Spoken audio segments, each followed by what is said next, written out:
Chapter 1, Gateway. Renegade, a Mass Effect/Command&Conquer crossover. Chapter 1, Gateway. The evening sky overhead was streaked with smoke and flame, and lit up by mass accelerator and missile fire. Rivers of illuminated ammunition tracers and modified rounds cut through the sky. In the distance, she could hear the crack, roar, and thunder of artillery fire, both missile and shell. Smoke billowed from the half-dozen gaping wounds in the house-sized tank she crouched upon. The heat and fire boiling from the death wounds masked her from thermal sensors, and the element zero core of the monster hid her from ESO scanners. She clutched her werewolf rifle close to her chest, trying to keep her breathing under control. Rounds skipped off the tank's bulk, but the fire was suppressive, not directed. The Battarians didn't know how many Marines were down the street, and were reluctant to advance. That was good news for First Lieutenant Shepard.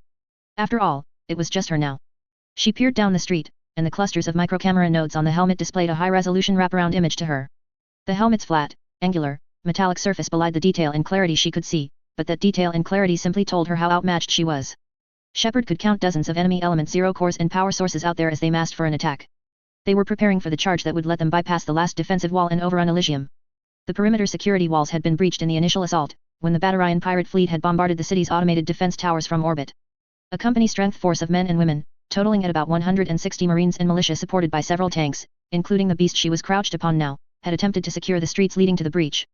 For their efforts, they'd been wiped out in a drawn-out artillery barrage from ground and orbital weapons. They'd given their lives at a high cost, but the Battarians had pounded the defense to tatters, and now were sending in their infantry to secure the approach. Shepard peered over the tank's turret, and saw both of the deformed cannons extending from the massive vehicle's turret. The top of the tank had been gutted by overhead fire from the artillery, and the crew inside had burned alive as they'd fought to keep the tank operational. Debris choked the avenue, ruined vehicles, and piled chunks of building cutting off access routes for ground vehicles, but providing perfect cover for an infantry advance. More mass accelerator rounds began to hammer the tank.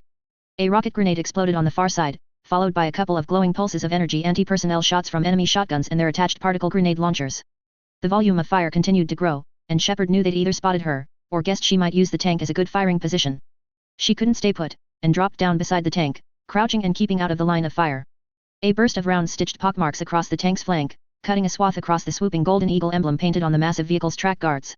Shepard looked up at the destroyed mammoth tank, one of the most potent and symbolic tools of the Global Defense Initiative's arsenal. She looked away from the emblem, and could see some of the enemy contacts drawing closer as the Battarian infantry pushed down the street.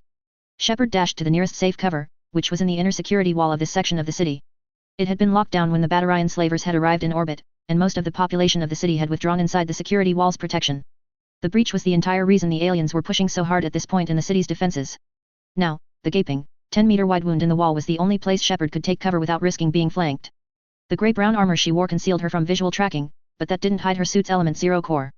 True enough, incoming fire picked up, slashing down the street toward her as she ran. Shepard gritted her teeth and ducked low, duck walking behind wrecked cars and through orbitally blasted craters. Her shields flashed, bullets flattening against the mass effect fields her suit threw up to deflect incoming rounds. A rocket grenade detonated a few meters away. Mass accelerator rounds smashed into the debris on all sides, while armor-piercing rounds lanced straight through the concrete and thin metal of destroyed vehicles. Shepard saw the breach in the security wall 30 meters away, but running there on foot meant it might as well have been a kilometer, with the incoming fire she was facing. Instead, she activated the flat, briefcase-sized backpack mounted on the rear of her armor. Light flared at the rear of the backpack as the mass effect field lightened her body and let the miniature thrusters on the jump pack propel her into the air. Shepard fed power to the jump pack, and it launched her up off the shattered street and toward the breach far faster than her legs could have carried her. A storm of fire flew toward Shepard as she jetted across the 30 meters to safety, but the jetpack's boost gave her the speed she needed to get to safety. Her suit's shields flared as rounds skipped off it regardless, and the helmet beeped insistently to warn her that the shield battery was being rapidly depleted. The ground rushed up toward Shepard, and she swung her feet in front of her body. The mass effect field intensified, further reducing her mass for a valuable heartbeat, while the thrusters cut out. She hit the ground inside the breach and dropped behind cover, disengaging the field and returning to normal mass as she spun toward the direction the Battarians were approaching. Her heart slammed up into her throat as her sensors displayed the number of enemy contacts. There were more than 100 enemy troops incoming, advancing up the street by fire teams. Far too many for her to take on, and if they turned their artillery against her, she wouldn't last a heartbeat. If the enemy breached this position, though, they would flood through the gap, and with the local garrison fighting on the other points at the perimeter, the civilians of Elysium would be helpless against the slavers. Mind war. Echoes. The memories of those moments lanced into her brain, setting her thoughts ablaze with hate and fury. Killers in hard suits looming like giants, murdering her family and dragging her neighbors off as slaves. Monsters of gemstone and darkness sweeping over a colony, wiping out the garrison with lightning and white fire. Never again. She rose, shouldered the rifle, and engaged the werewolf's saw module. As the barrel slid out and extended, she stilled herself, and sighted her first target. So long as she still breathed, Elysium would not become another mind war, or another Echoes. Agony. Pain rolled through Shepard's temples, and she hissed as she fought to open her eyes. Sensations came to her dimly, distant and unclear. She recognized she was lying on her back, and the pliable, soft yet uncomfortable nature of the cushion she laid on told her it was an infirmary bed, not hospital, infirmary. She could hear the quiet hum of working machinery, along with the vibrations that only came from a vessel in motion tinged with that unique timbre associated with mass effect drives that a biotic was attuned to.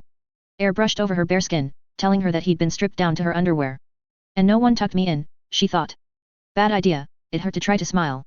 The room was dark. Not to the point where she couldn't see, but she had to focus for a moment before she could make anything out. The light was dim, with a faint reddish tint to it. Shepard closed her eyes, taking inventory of the pains across her body to figure out where she'd been hurt the worst, and concluded that was everywhere. Next, she tried to remember what had happened before she'd passed out. Memories flickered up, flashes of pain and violence, and the last moments solidified. Another surge of Batarian soldiers attempting to rush her position, the third that hour, ignoring the pile of their dead fellows she'd left. They scrambled under covering fire, weapons barking, and she gunned them down one by one. They moved not like pirates, but like trained military. Hegemony trained military. One had gotten close, and as the alien had reached her, Shepard's body had surged with electricity and swirling dark energy, and she'd temporarily rewritten the laws of physics. The nodes of element zero in her body had interacted with the implant at the base of her neck, was boosted by the circuitry in her armor, and Shepard sent a pulse of explosive gravity into the alien's chest and head. It snapped back grotesquely and went flying away. The world turned white as something boiled the street only a few meters away, and then there was pain and heat and light. Shepard opened her eyes again, and glanced around the room. It looked like an infirmary, a standard shipboard facility, consisting of a long room with beds lining one bulkhead, each of them partially recessed into the wall, where scanners would no doubt be able to analyze the brain and upper body more effectively. Medical machinery stood beside each of the beds, and the walls were lined with lockers and storage containers for other gear. It resembled every shipboard infirmary she'd ever had the pleasure of waking up inside, with one exception: the standard, faintly blue-gray lighting of a GDI military vessel was replaced by that rosy lighting she'd noted earlier, and what might have been a faint, blurry white mist at ankle level. There was no one on duty in the room, which struck her as odd, unless the ship's 6 or EVA unit was watching. It was. She heard the hissing of a sliding door, and Shepard looked up, to see a tall, limber woman walk into the room. Correction, she wasn't walking so much as prowling, her body moving with a natural grace inherent to a predator. She had pale but clear skin, long black hair that came down to the top of her chest, and a black suit that only needed to be a size smaller to count as skin tight. Lieutenant Shepard, she said, accent tinged by what she guessed was Australian. Good to see you're awake. We don't have much time. She had appealing features and large blue eyes, and it took Shepard a moment's concentration to not be distracted by them. There was an odd symmetry to her features. Genetic modification? You have me at a disadvantage, Shepard said through the pain. She shook her head, but that was a bad idea, as it brought more headaches. You can call me Miranda, the woman replied. No rank, so don't worry about that. How bad was I hurt? She asked, getting to most pertinent questions. She could figure out whether to open fire after a self-diagnosis was complete. Concussion, some lacerations, shrapnel wounds, 14 mass accelerator rounds embedded at various points in your body, some hemorrhaging in the lungs, 3 broken bones, and you bit your tongue so hard you nearly choked on your own blood, Miranda rattled off. Nothing some medical in a couple hours and an auto-surgeon couldn't fix. What happened down on Elysium? Shepard asked, after that had sunk in. That was one hell of an auto-surgeon. Not even GDI military-grade nanosurgical equipment could repair that kind of damage that quickly. Or at least leave her ambulatory. The Batarians achieved breakthrough and invaded the city, Miranda replied, walking across the room toward her. She noted Miranda was armed with what looked like a submachine gun collapsed pistol, non-GDI variant, on her hip. We estimate they managed to make off with perhaps 10,000 civilians before we managed to intervene and drive them off. A sinking feeling ran through Shepard as she heard her words, and it took her a moment to process the entirety of that statement. A deep, racking pain slashed through her that had nothing to do with her injuries, along with a realization that she'd failed herself. She was still breathing, and the enemy had won. No, don't blame yourself, Miranda said quickly. Shepard scowled a bit as Miranda seemed to so easily read her features. It was no fault of your own. The Batarians bombed every approach into the city, and killed practically the entire GDI garrison before they breached the walls. Your position held out the longest, right up until help arrived. GDI? Shepard asked, but it was rhetorical. These people weren't GDI, that much was obvious, which left only one real possibility. The Citadel wasn't allowed military access to GDI space, and had nothing close enough to transition to Elysium anyway. The nearest GDI relief fleet is still 6 hours away, Miranda said. We saved the colony instead. Shepard closed her eyes, and nodded, understanding. But the reality of it made her head whirl. The Global Defense Initiative had ruled humanity since the collapse of individual state governments in the early 21st century due to Tiberium and the Third World War. It had stayed that way through 2 more world wars and the First Contact War with the Skrin. It had dominated humanity as it spread through Sol, right up through the discovery of the Prothean ruins on Mars, the development of prototype mass effect technology from said ruins, the discovery of the Karen mass relay, and the subsequent Shangzi War with the Turian hierarchy and the opening of diplomatic relations with the Citadel. Only one other organization had survived the collapse, and it had been GDI's rival and enemy through all three of those world wars. Conflict had calmed down after the Third Tiberium War had ended, but they were still out there. They were supposed to be Toothless, a non-military religious organization bound under the Unified Human Armistice Treaty to possess no offensive military forces, and had stuck to that treaty for more than a century. Had was the key word, as she put together the pieces. We, Shepard said, meaning the Brotherhood of Nod. Clever woman, Miranda replied, giving her a ghost of a smile. Why would Nod care about a GDI colony? Shepard asked, pointedly avoiding a much more pertinent and much more troubling question, where the hell had the Brotherhood of Nod gotten military warships? Nod's military had been stripped in TW3 and the UHAT treaty limited their military capability. Not even their breakaway terminus colonies had anything larger than a light cruiser. We care about humanity, Shepard, Miranda replied. GDI, Nod, forgotten, independent, it doesn't matter. Elysium is a human world, and if GDI can't protect it, we will. Shepard exhaled and tried to stand. Why'd you bring me here? She asked. Because your particular talents may prove useful, Miranda replied. We tried to save as many civilians as we could, but the Batarians made off with 10,000, and you were one of the few military survivors we found when we swept the wreckage. What talents? Shepard asked, frowning. You're a survivor of GDI's commando training program, have above-average biotic talents, and managed to hold off about 500 Batarians with a rifle and shouted profanity. Miranda asked. Not to mention surviving Akos. Shepard's eyes snapped up, and a spike of raw, boiling hatred ran through her. Miranda stared at the commando, not speaking for a moment, and then took a single slow step backward. My apologies, she said quietly. I shouldn't have brought that up. I know the memory of Akos can't be pleasant. Shepard scowled and nodded. She closed her eyes and pushed back the ugly bits of history where she'd gotten her facial scars from, forcing down the images of bladed threads of silver and crashing lightning bolts. She gestured to the far wall once the memories were banished. We're on a ship and moving, she said, the words slow and controlled. Since I'm not a prisoner, you need me to help kill something. Correct, Miranda replied. The Batarian slavers retreated as soon as we arrived at the planet and assaulted their fleet. Most of their ships were ramshackle pirate vessels anyway, not true warships. The remainder, including the transport carrying the captured civilians, went to a system about 12 hours from Elysium, at cruising distance. The pirates are staying over for drive discharge and repairs. GDI won't arrive in time to find them and free the slaves, Shepard said, and Miranda nodded. That ghost of a smile returned. We, however, have recon drones watching them, and our fleet is 2 hours away and cruising at full speed, she said. While we have our own marine complement, all of whom are quite competent at their jobs, it would be better if they were led by someone with exceptional capability in ship-to-ship boarding operations. Shepard stared back, mind rushing as she tried to figure out the angle Nod was working at here. She knew from history that the Brotherhood excelled at secrecy and deception, and that they were treacherous at best. On the other hand, she knew from history that the Brotherhood had a humanitarian side and seemed to have honestly cared for the civilians under its rule. Though Nod was banned from having a military, the religion itself was still intact and had a strongly charitable bent throughout human space. They'd saved a lot of lives since humanity spread from Sol 3 decades ago. And they were trying to rescue civilians. GDI civilians, at that. But a Nod military capable of offensive action. That was a nightmare that GDI's leadership would go ballistic over. And any GDI personnel assisting a Nod military action could potentially be charged with aiding and abetting a hostile power, or even treason. If anyone knew what she was being asked to do. What if I refuse? Shepard asked. Miranda's response was to gesture at a data pad on a table by Shepard's bed. There was a thrumming of working dark energy, and the clipboard rose, hovered, and dropped back to the table. She was a biotic, too. Shepard understood the threat quite clearly. Alone, unarmed, and in her skivvies, her only weapons were her biotics. Miranda, meanwhile, was armed, on her own ship, probably had a contingent of guards at hand, and could counter Shepard's own mass effect capability. She wasn't a prisoner, but it wouldn't take much effort to change that. We're on the same side, Shepard, Miranda said. GDI or not, we're both human, and humans are in the hands of alien slavers. We have to stop them. Shepard closed her eyes, mulling over it for a moment and trying to figure out what Nod's ulterior motive was. If there even is one, she reminded herself. Instead, she remembered Mind War. She remembered her family and friends, fighting the Batarian slavers and being gunned down and burned alive for their trouble. She remembered seeing people from her home being hauled away as slaves. She remembered the four-eyed, humanoid aliens as they hunted through the ruins for survivors, and her, hiding beneath rubble and ruins, praying to not be seen while curled up in abject terror.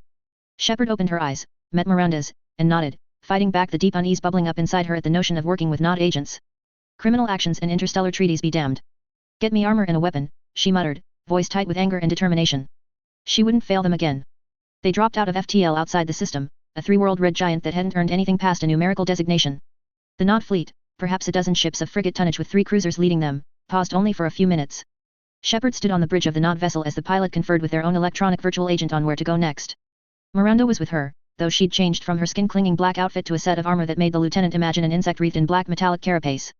We have a recon ship inside the system, Miranda explained as they jumped to FTL. Drone vessel with stealth systems. Stealth, in space? Shepard asked, to which Miranda smiled.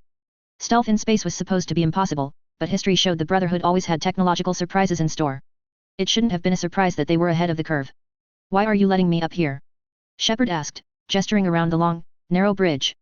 The ship's commander sat on an elevated command chair while senior bridge crew sat in a semicircle below and in front of him. Lower-ranking crew manned consoles on either side of the bridge running back to the elevator. An enormous holographic display showed their fleet's relative positions in the system. Orders, Miranda said. We want you to see it all. That left a deep sense of unease in Shepard's gut, and she started suspecting what the real ulterior motive to this whole endeavor was. They came out of FTL speed a few moments later, and the Batarian fleet sat in front of them, directly under their guns, with absolutely no warning of the incoming attack. The Batarian fleet consisted of only 3 vessels, 2 light cruisers and a huge transport. Shepard watched the holographic display with concern, noting the weaponry Nod was using. Most warships carried mass accelerator cannons for their main guns, but the cruisers were using lasers for their main weapons instead of solid slug weapons, as shown when they opened up with barrages of ruby-red light. Shepard knew that the Solarians used higher-frequency lasers that gave their point defenses greater range, but most warships relied on mass accelerators for long-range firepower due to beam diffusion over distance. Even GDI's ion cannons diffused rapidly when fired in space, which was why they relied on mass accelerators for long-range fire and switched to ion cannons at medium range. But the Nod ship's spinal-mounted lasers retained coherency over a far greater range than she expected, and longer than GDI's directed ion cannons. Warships only carried kinetic barriers, which did nothing against directed energy weapons. The Nod vessels tore through the Batarians' barriers in seconds, the cruisers slagging the warships' weapons before pounding them to pieces with mass accelerator fire. The frigates, meanwhile, disabled the transport's weapons before they could start returning fire. It was a worrying show of their firepower. Head down to the launch bay, Lieutenant, Miranda said, and started toward the rear of the bridge. Now the hard part begins. Once the freighter was disabled, the assault boats launched and docked to the hull of the slaver ship. Shepard and Miranda led separate platoons. The frigates made sure that the Guardian point defense lasers on the transport vessel were completely disabled before the assault boats even launched. Instead of cutting into the hulls, Shepard noted, the Nod personnel hacked and overrode the airlocks. The Brotherhood Marines wore black armor, bereft of symbols or markings, and carried mass accelerator rifles with incendiary ammunition. She would have expected them to use laser weapons, but instead they went in with mass accelerators. It didn't take much thought to figure out why, they were hiding their presence. Laser weapons would have left distinctive marks on both the ships and the crew. The next few minutes felt like hours, and it was among the worst tight corridor combat she'd ever engaged in. Try as she might, Shepard's subsequent memories of the boarding assault only came back as flashes of disconnected brutality, of tight combat with desperate alien troops, mass accelerators blazing and the ruby light of incendiaries slashing up and down the corridors. She remembered pouring fire into a Batarian slaver's shields until the rounds punched through his chest, shredding the alien's torso into hamburger. She remembered hurling a grenade into a fleeing slaver, the explosive striking his armor and latching on with magnetic clamps, and the horrified cries before Shepard triggered the detonator. She remembered looking at a mauled and deformed alien corpse as she set loose with a rippling biotic field that warped and twisted the slaver's body like clay. She remembered pounding a Batarian's face in with her biotics, remembered pinning one to the ceiling where the Nod commandos could blast it apart, remembered shoving her pistol into a dying slaver's mouth and pulling the trigger, and remembered the sizzle and welcome scent of burnt alien flesh as the Brotherhood Marines blew them apart with searing fire. Shepard thought of those images and scents and sounds, and she remembered the dominant emotion she'd felt as she killed, over and over and over again, disgust and hatred. The latter for the enemy, and the former for herself. They finished clearing the freighter's cramped bridge, and the vessel was secured. Shepard leaned over the bridge consoles and accessed them via her Omni tool, the Batarian script translating automatically, and she brought up camera feeds from the slave pens. The captives were being held inside large, sealed bays, separate from the crew sections of the ship where the fighting raged. Shepard wanted to go to them, to check on the captives and tell them it was all right, but she couldn't. Miranda had been very specific on that. Nod didn't want anyone to know who had actually saved the civilians. To that end, they activated the ship's security systems, and pumped gas into the bays that rendered the entire population unconscious. What was supposed to prevent the slaves from breaking free was instead used to conceal who their rescuers were. Nod had already risked a great deal, Miranda explained, by having their ships openly fight the slavers over a GDI colony. Verifying their existence by rescuing the colonists would alert GDI that they still had military strength. And what's to stop me from telling GDI? Shepard had asked her as they stood on the bridge of the captured transport. You're in violation of the UHAT by even having this kind of capability. If you report this to GDI, you would be implicated in assisting Nod military personnel, she replied, her tone cold, calm, and entirely reasonable. That's a crime under the UHAT as well. Would you be willing to cause the kind of political instability that telling GDI about our small flotilla would invoke? Are you so sure you want to do that for the sake of an organization that would have let these colonists be taken away? Shepard stared back at her, arms crossed, and tried to think of a proper response. It doesn't matter whether they did it intentionally, Miranda said, and Shepard blinked. She'd been just about to say that very thing. Incompetence or malice, it amounts to the same thing. If it weren't for us, these people would be in Batarian mining camps within the month. Are you willing to betray us after we saved these people? Shepard knew Nod's history, but their actions here spoke differently. She closed her eyes and shook her head, not sure what to say or do. You don't need to do anything, Miranda said. Just use the fabricated story we've given you when GDI's fleet arrives. Don't mention our fleet or our assistance. We disappear, you keep your job and are rewarded for being the hero you are, and these people get to go home. Everyone wins. Shepard opened her eyes, stared back at Miranda's cold blue eyes, and said nothing. 6 hours later a GDI relief fleet arrived in system, following a distress beacon. They found 2 destroyed Batarian slave ships, and a freighter loaded with 10,000 civilians that had apparently been retaken by a single biotic commando named Shepard. According to the story, Shepard had stowed away on the slaver ship, seized the bridge, gassed the crew, and used the ship's weapons to launch a surprise attack on the cruisers and destroyed them, but not without being badly damaged by return fire. It was a wild story, but 2 destroyed ships, a pile of Batarian corpses, and 10,000 jubilant, rescued colonists were plenty of verification. Meanwhile, reports of unidentified ships intervening and attacking the Batarian fleet in orbit were discounted with the surety of bureaucracy that was convinced that it was right and all evidence to the contrary was wrong. The assault on Elysium City was considered a tragedy and a provocation, but Shepard came out of that battle a hero thanks to the Brotherhood of Nod's silent intervention, complete with a medal and ceremony and drinks and parties and all that pizzazz. It left an ugly taste in her mouth whenever someone praised her for being the hero of Elysium, and the medal stayed in the drawer in whatever desk she sat at that week. But at least Elysium's people had been saved. A year after Elysium, GDI tracked the pirates who had been raiding human space back to their hub on the barren moon of Torfan, and bombed their base and everything within 50 kilometers of it into rapidly expanding clouds of high-temperature dust. Shepard was with the fleet that destroyed the base, and watched the ion cannon bombardment of the surface with grim satisfaction. Nothing survived. 6 years passed after Torfan, and a round of promotions came and went. The Verge War with the Batarian hegemony started in 2180 over control of the Controverse and to punish the hegemony for their support of the constant piracy. Shepard volunteered for a number of operations that earned her distinction, and she rose up through the ranks to become Lieutenant Commander Shepard. Nod's military never showed their faces again, and she never spoke with another Nod soldier. There were the occasional reports of oddly designed warships at the fringes of GDI space, but nothing concrete, and the Nod terminus colonies never showed any evidence of substantial militarization. Assignments came and went, but halfway through 2183, Shepard was recalled from a patrol mission in the Verge to Earth, where she found she had been reassigned to some new secret military project. 2 days later, she was on a shuttle heading for the shipyards overlooking Earth. She stared down at the planet with mixed emotions, noting the vast, almost endless stretches of green and blue across the continental masses, with wide sections of the planet marked by the white and gray of civilized areas, scattered among the vast swathes of sickly green Tiberium zones.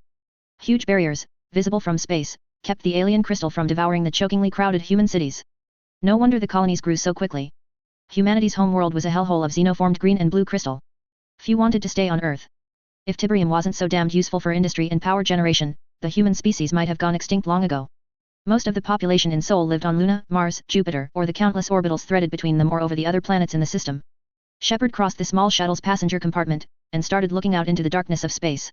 Up ahead, there was one of the massive, multi-kilometer-long orbital docking stations at Lagrange Point 3, and she could see numerous ships docked to it, released toward the embracing void or moving into position to attach. One in particular caught Shepard's eye. That ours? Asked the only other man on the shuttle, a Lieutenant Presley. He was bald, had a squeaky voice, and had a dark goatee tinged with a bit of grey. He stood and joined the commander at the window, peered out, and spotted the vessel Shepard was looking at, a dagger-like frigate, painted in the ubiquitous grey and gold of GDI military ships. That's the one. GDS Normandy, he replied, and Shepard nodded. It looked good. A heavy, long, rectangular shape, narrowing a bit toward the bow, with a set of thrusters on thick, long wing struts emerging from the vessel's flanks toward the aft end.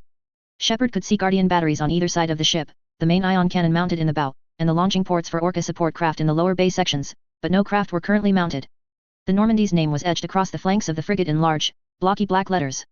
The shuttle turned on a new heading, moving straight for the station, and the porthole turned to show the blackness of space.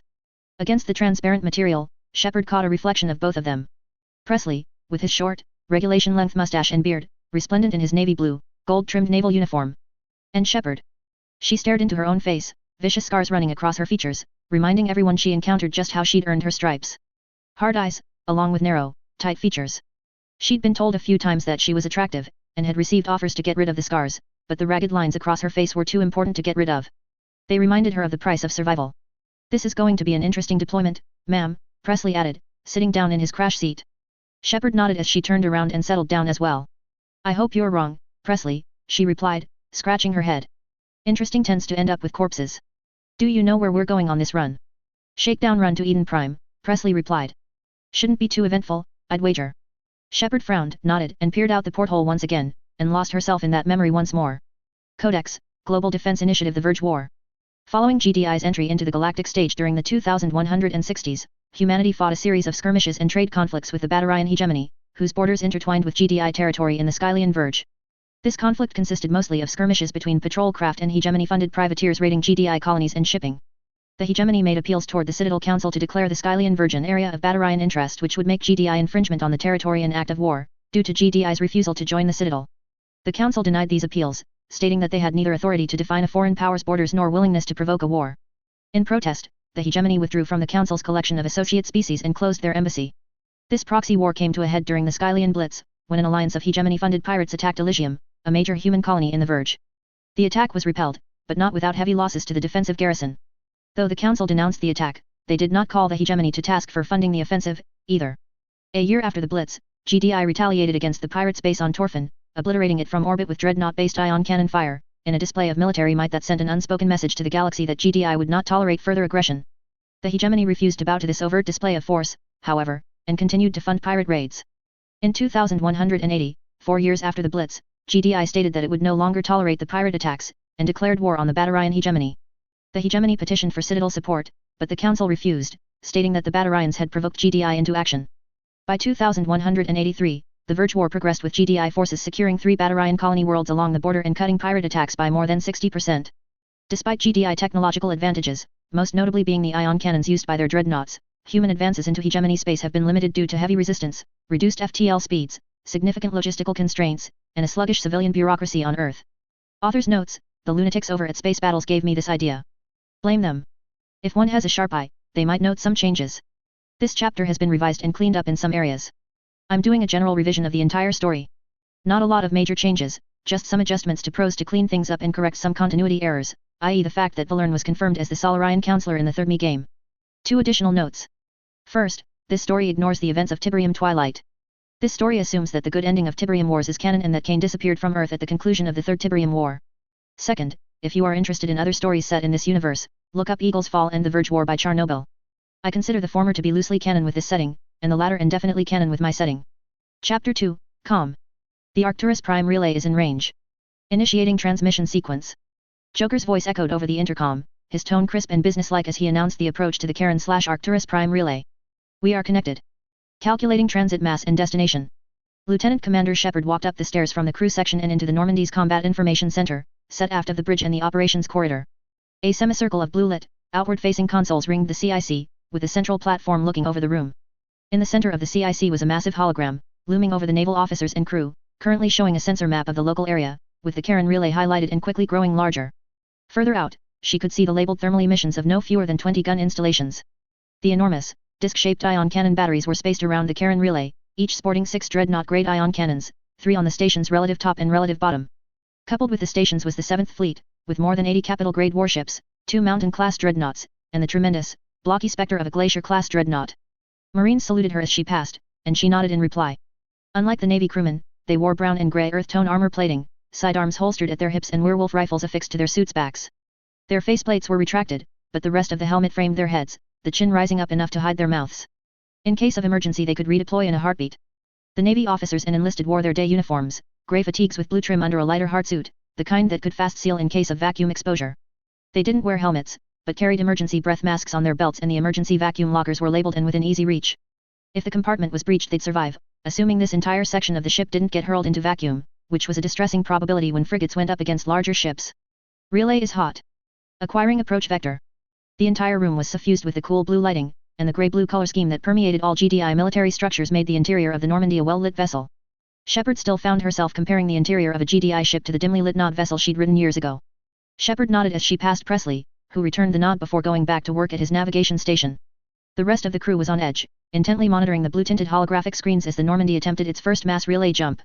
Shepard strode past them and headed up the crew corridor connecting the CIC to the bridge. All stations, secure for transit. On either side of the crew corridor were chairs set before large holographic monitors, with crew members working on heat management, drive core discharge status, stealth systems, power control, damage control, weapons, and other shipboard operations. Like the CIC crew, the enlisted personnel manning these stations were keeping an eye on every system of the ship in case something went wrong. They weren't just going on a shakedown run, they were testing an entire ship loaded with cutting-edge technology of both Citadel and human design, which meant anything could go wrong, and if it did, they were in deep trouble. Board is green. Approach run has begun. There was a faint vibration in the deck of the ship as Joker rearranged the Normandy's quartet of engines, tightening them together for maximum forward acceleration. They were getting close to the Arcturus Prime relay now. Shepard knew the ship's EVA would be engaging in the standard handshake protocol with the defense fleet around the relay, syncing with the communications and security EVA on the Jupiter-class carrier Zeus. Shepard passed through the crew corridor and stepped into the small bridge, and peered out the forward windows. The portholes were the only concession the Initiative's engineers had made to the old romantic notion of windows in spaceships, and out in the black vista of space, Shepard saw the relay gleaming against the stellar backdrop. Hitting the relay in 3. It was enormous, a 2-kilometer-long double-pronged dagger sitting in the blackness, orbiting Pluto where the ice moon of Charon had once been. At the rear of the mass relay, Shepard could see a glittering blue conflagration, a pair of rapidly spinning rings encircling a miniature sun of electric blue light. Gleaming with the light of the element zero reaction at its core, the mass relay seemed like an inhabited space station, lights blinking on and off along its length. 2. As they approached the artifact, the light became so intense that the bridge windows darkened to complete opacity to blot out the brightness. A faint shudder went through the ship as the relay detected their approach, and an arc of energy lanced out of the relay's core, engulfing the vessel. Lightning sparked off the Normandy's kinetic barriers, flickering and jumping wildly as it drew closer to the artifact. 1. There was a surge of energy and an intense shudder ran through the entirety of the GDS Normandy while it passed into the zero-mass corridor of the relay. Blue light flashed around them, and the stars changed to constellations only visible from a star 36 light-years away from Sol. Shepard looked around the bridge, and then back up the crew corridor, making sure everything was still secure. She saw crew members visibly relaxing, their features pale and corpse-like in the blue glow from their monitors. Well, they hadn't all died horribly. That was a good start. Thrusters, check, reported the slight, bearded man sitting in the pilot's chair at the center of the bridge. He was bathed in light from a dozen holographic monitors, his hands flicking through a complex weave of symbols arrayed around his waist. The blue light of the displays gave his skin a pale, near-deathly pallor. Navigation, check, Flight Officer Jeff Joker Morrow reported, his tone still serious and businesslike. Internally mission sync engaged. All systems online. He paused. Drift. Just under 1500 K. 1500 is good, came a sharp, metallic voice from beside Shepard. Looming on the other side of the bridge was a tall, slender form, vaguely resembling an avian in his lean, lanky shape. He was clad in dark crimson armor, and his slender, bony face was a mask of cartilage painted with blood-red and bone-white tribal lines. A pair of thin, vertically oriented mandibles framed a mouth with short, sharp predator's teeth, and glittering green eyes were nestled inside the Turian's mask-like face. Your captain will be pleased, Nihilus Kryak said, and then turned to leave, giving Shepard a quick glance and a nod. There was silence on the bridge for several long seconds, until the Turian Spectre was out of earshot, before anyone spoke. I hate that guy, Joker muttered, all pretensions of professionalism flying out the airlock as he slouched in his pilot's chair. In the co-pilot's seat on the starboard side of the bridge, Lieutenant Cain Alenko frowned and glanced Joker's way. Blue light reflected off the glassy crystals growing from his jawline. Nihilus just gave you a compliment, he said, his tone level. So? You hate him? Look, Joker said, quick and annoyed, you remembered to zip up your jumpsuit on the way out of the bathroom, that's good. I just shot us halfway across the galaxy and hit a target the size of a pinhead, so that's incredible. He grunted. Besides. Citadel Spectre, Lieutenant. Call me paranoid, but I don't trust alien ninja commandos on a GDI ship. You're paranoid, Cain muttered. The Council helped fund this project, they have a right to send someone to keep an eye on their investment. Especially when it's a GDI-controlled ship. Yeah, Joker replied. A Turian Spectre on a GDI ship. They could have sent anyone to observe, but they sent a Turian ninja secret agent to watch over us. Like hell, this is standard procedure in Citadel space. Shepard looked over the two men. Flight Officer Jeff Morrow was a thin man with a thick, close-cropped beard, and he wore the standard-issue flight officer's cap like it was a fashion statement instead of part of his uniform. His hands danced across the controls absently as he spoke, keeping the Normandy flying on course with casual ease. Cain Alenko was Joker's opposite. Where Joker was slender and bearded, Cain was muscular and clean-shaven. His hair rose up into a rounded peak over his forehead, and Shepard suspected he didn't care about others' opinions on his hairstyle. Whereas Joker was talkative, irritable, and excitable, Alenko was calm and controlled, with a sense of holding back a powerful, terrifying strength. It might have had something to do with being a biotic. Military biotics tended to be focused and tightly controlled emotionally, as a byproduct of their training. Shepard could see the implant on the back of his neck, an older, slightly bulkier L2 model. It was located next to a small, flat nub of glassy green poking out the base of his skull, shaved flat enough that it didn't interfere with his head movements. That crystal matched the line of similar flat green nubs that grew out of Alenko's right jaw, running down from the base of his jawbone to his chin. Cain Alenko was a rarity, a biotic who was also a Tiberium mutant. On most people, Tiberium growing out of the skin was a sign of near-fatal infestation. However, the kind that developed in most mutants was an inert variant, similar to the Tiberium that had made up the alien Skrin. Somehow, it made them immune to Tiberium infestation, and had other biological effects, such as increased musculature and enhanced senses. Shepard didn't know Cain's story, but she knew it had to be an interesting one. GDI paid good money for mutant soldiers, and mutant biotics were both in extreme demand and of very limited supply. They don't send specters on shakedown runs, Shepard commented, cutting in on Joker's bitching session. The pilot nodded. I'm telling you, there's more going on here than Joker, came a voice over the intercom. Shepard straightened reflexively, it was the voice of Captain David Anderson. Status report. Just cleared the mass relay, Captain, Joker replied quickly, professionalism springing back into his voice. Stealth systems engaged, everything looks solid. Good, Anderson said. Find us a COMM buoy and link us into the network. I want mission reports relayed back to the Philadelphia brass before we reach Eden Prime. Aye, Captain, Joker replied. Better brace yourself, sir. I think Nihilus is headed your way. He's already here, Lieutenant, Anderson replied, a frown audible in his tone. Joker cringed and shook his head. Beside him, Kaiden mouthed an oops. Tell Commander Shepard to meet me in the COMM room for a briefing. I'm on my way, Shepard said quickly, and started back down the crew corridor. Is it just me, Joker muttered, or does the captain always seem a little pissed off? Only when he's talking to you, Kaiden replied. Shepard barely heard that last part as she hurried down the crew corridor as fast as she could without actually breaking into a run. The strange circumstances were putting her on edge, but she suspected that Anderson was about to tell her why they were catering a foreign military agent on Normandy's first run. Not to mention that during normal operational briefings captains would call all the department heads together, but if it was just Shepard, the captain, and Nihilus. The Normandy was a CO-engineered vessel, Citadel FTL and Mass Effect systems married together with human-derived stealth technology and ion weaponry, a peace offering between the Initiative and the Citadel after decades of lukewarm relations since the Shangzi War. The first war between a Citadel species and the Initiative had taught them both a lot. For example, the Initiative had learned that orbital ion cannon emplacements could be taken out by mass accelerators with good math behind them, and the hierarchy had learned that house-sized tanks were not as ridiculous an idea as previously thought. Turian-human relations were still bad decades later. GDI was still leery over alien influence, as Shangzi was the second time they'd had to repel what appeared to be an unprovoked alien attack on humanity. The Turians were angry that the war had ended with a bloody human victory, at least in the short term, as the Council had brokered a peace deal after the initial Turian invasion had been repelled. The Normandy project was an icebreaker intended to convince the Turians primarches and the more conservative members of GDI's directors board that they could work together peacefully, and it had worked, so far. But there was more about this deployment that was bothering her.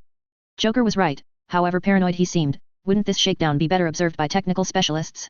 A Turian or Solarian technical team would have made more sense than a Spectre commando. And the size of the crew complement was troubling too, for a shakedown. There was no need for fully equipped marine element with a Coyote IFV, and especially two biotics, one a Tiberium mutant and the other a commando. They were geared up for a Spec Ops mission, not a shakedown.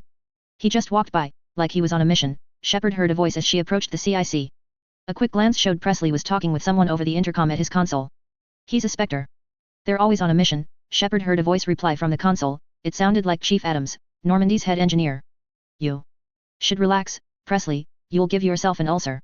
Presley frowned and closed the channel as the commander got closer, and then looked up. He gave Shepard a nod. Status, Lieutenant? She asked. This would be a good chance to get some extra scuttlebutt on the operation. Presley picked up a lot of information thanks to his position, being third-ranking officer on board with a direct line to all the department heads. Looks like we had a good transition, Commander, he reported. Everything's running fine.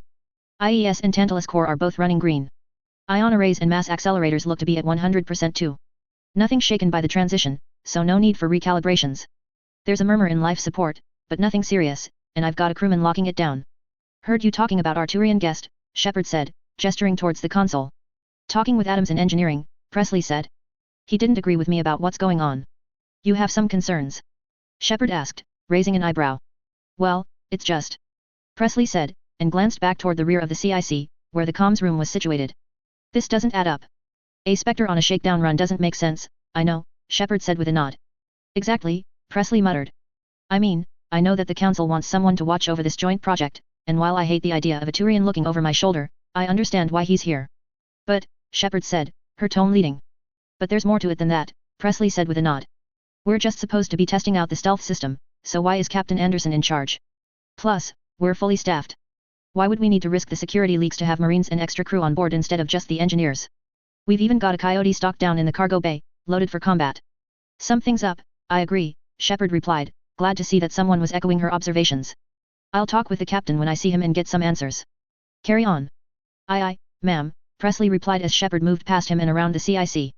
It was time to find out the truth behind this shakedown. The communications room was the most cavernous chamber on the Normandy, intended for briefing the ship's senior officers and department heads. Since it was a frigate, that generally consisted of the ship's head engineer, head pilot, executive officer, marine officer, and medical officer. It was located behind wall after wall of countermeasures, born out of a paranoia that had been instilled in GDI doctrine for 2 centuries. Today, it held only Nihilus. The Turian Spectre was peering over a hologram, showing images of idyllic green fields and forests on the left, and images of green, crystalline glaciers on the right. The former Shepard recognized were from Eden Prime, while the latter she knew were from Earth. Ah, Commander, Nihilus said, turning his head to glance at her. I was hoping you'd get here first. I wanted the chance to talk. What about? She asked, trying to keep the wariness out of her voice. This world we're going to, Eden Prime, Nihilus mused. I've heard many stories about it, and how your species considers it a new Earth. I've been there a couple of times, Shepard said. Beautiful place, especially compared with where we come from. I find it curious that no human has a living memory of your home world prior to its current state, Nihilus said. That may be why so many people flock to Eden Prime. You are like the Quarians, in many ways. So I've heard, Shepard said, wondering where the Turian was taking the conversation. Like the Quarians, your species fought tooth and nail for their place in the galaxy, Nihilus said, green eyes locking onto her. That I can respect. A lot of Turians resent humanity, Shepard, but I like your species. Not everyone who fights the Turians becomes a client species, Shepard replied. Nihilus nodded, using that curious sideways downward motion the Turians had in place of the standard human nod. The only other species that we have gone to war with that did not become clients of the hierarchy were the Krogan, Nihilus replied. And you know what happened to them. Many in the hierarchy are angry that we were fought to a standstill by a relative newcomer. Wounded pride, I say. Sorry to be blunt, Shepard finally said, getting tired of this, but if you're trying to say something, just say it. Nihilus stared back for a moment, and then his mandibles parted in the Turian equivalent of a smile. I wanted to clear the air between us, Commander, Nihilus said. My species and yours traded a sea of blood on Shangzi, and I know GDI doesn't trust the Council, let alone a Turian Spectre. The Turian extended a hand toward her. I want you to know that I am not your enemy. We can't work together if we're constantly pointing guns at each other's backs. Shepard regarded him for a moment. Turians were hard to read, but she got the sense he was being honest with her. She reached out and shook his hand, nodding. Good to know, she replied. They shook, neither of them pushing the grip more than necessary. The door hissed open behind them, and the pair looked back, to see Captain Anderson step into the room, clad in his dark grey Navy officer uniform. She snapped a quick salute, and he responded in kind. Good to see we're all here, Anderson said. The door sealed behind him. Nihilus, I think it's time we tell the commander what's really going on. Shepard frowned and nodded. Anderson walked across the room and hit the keys in front of the holographic display.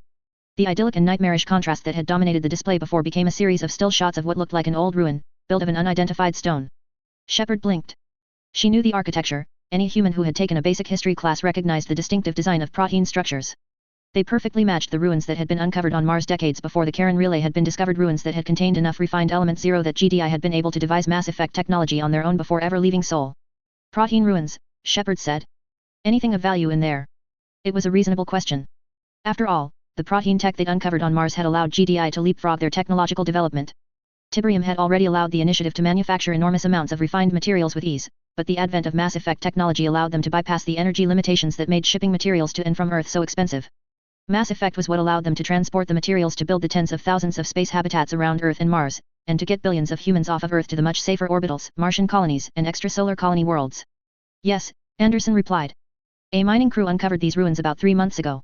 2 weeks ago, an archaeological team uncovered a working piece of Prothean technology. The translated script marked it as a beacon, but from what they've been able to tell, it appears to be some kind of data archive. Shepard frowned, mulling over that fact. Prothean technology formed the tech base for all of the galaxy's sapient species. GDI made heavy use of the element zero-based technology originally devised by the Protheans, alongside their own Tiberium-based tech. The initiative was still forced to make do with what they had developed themselves, as their lukewarm relations with the Citadel meant that their understanding of mass effect technology lagged behind. An intact Prothean data cache could change that disparity quickly. Nihilus was watching her, and the Turian nodded slightly as he read her features. She now understood why he was here. Obviously, this goes beyond mere human interests, the Spectre said. A discovery of this magnitude could affect all of Citadel space, as well as GDI. The Council sent you to make sure that they got their cut. Shepard asked, and Nihilus nodded again. Why are we sharing this with the Citadel? She asked, looking to Anderson. Eden Prime is a human world. We aren't part of the Citadel. They have no claim over it. We may not be part of the Citadel, Anderson explained, but we aren't enemies. Allowing them to share this beacon shows them our willingness to cooperate with them. It doesn't help that you're at war with a former member of the Citadel, Nihilus added, tone dry. And the Citadel doesn't want to lose technological parity with anyone, least of all GDI. In other words, Shepard thought, the Citadel wanted to keep on being the biggest dog in the galactic kennel.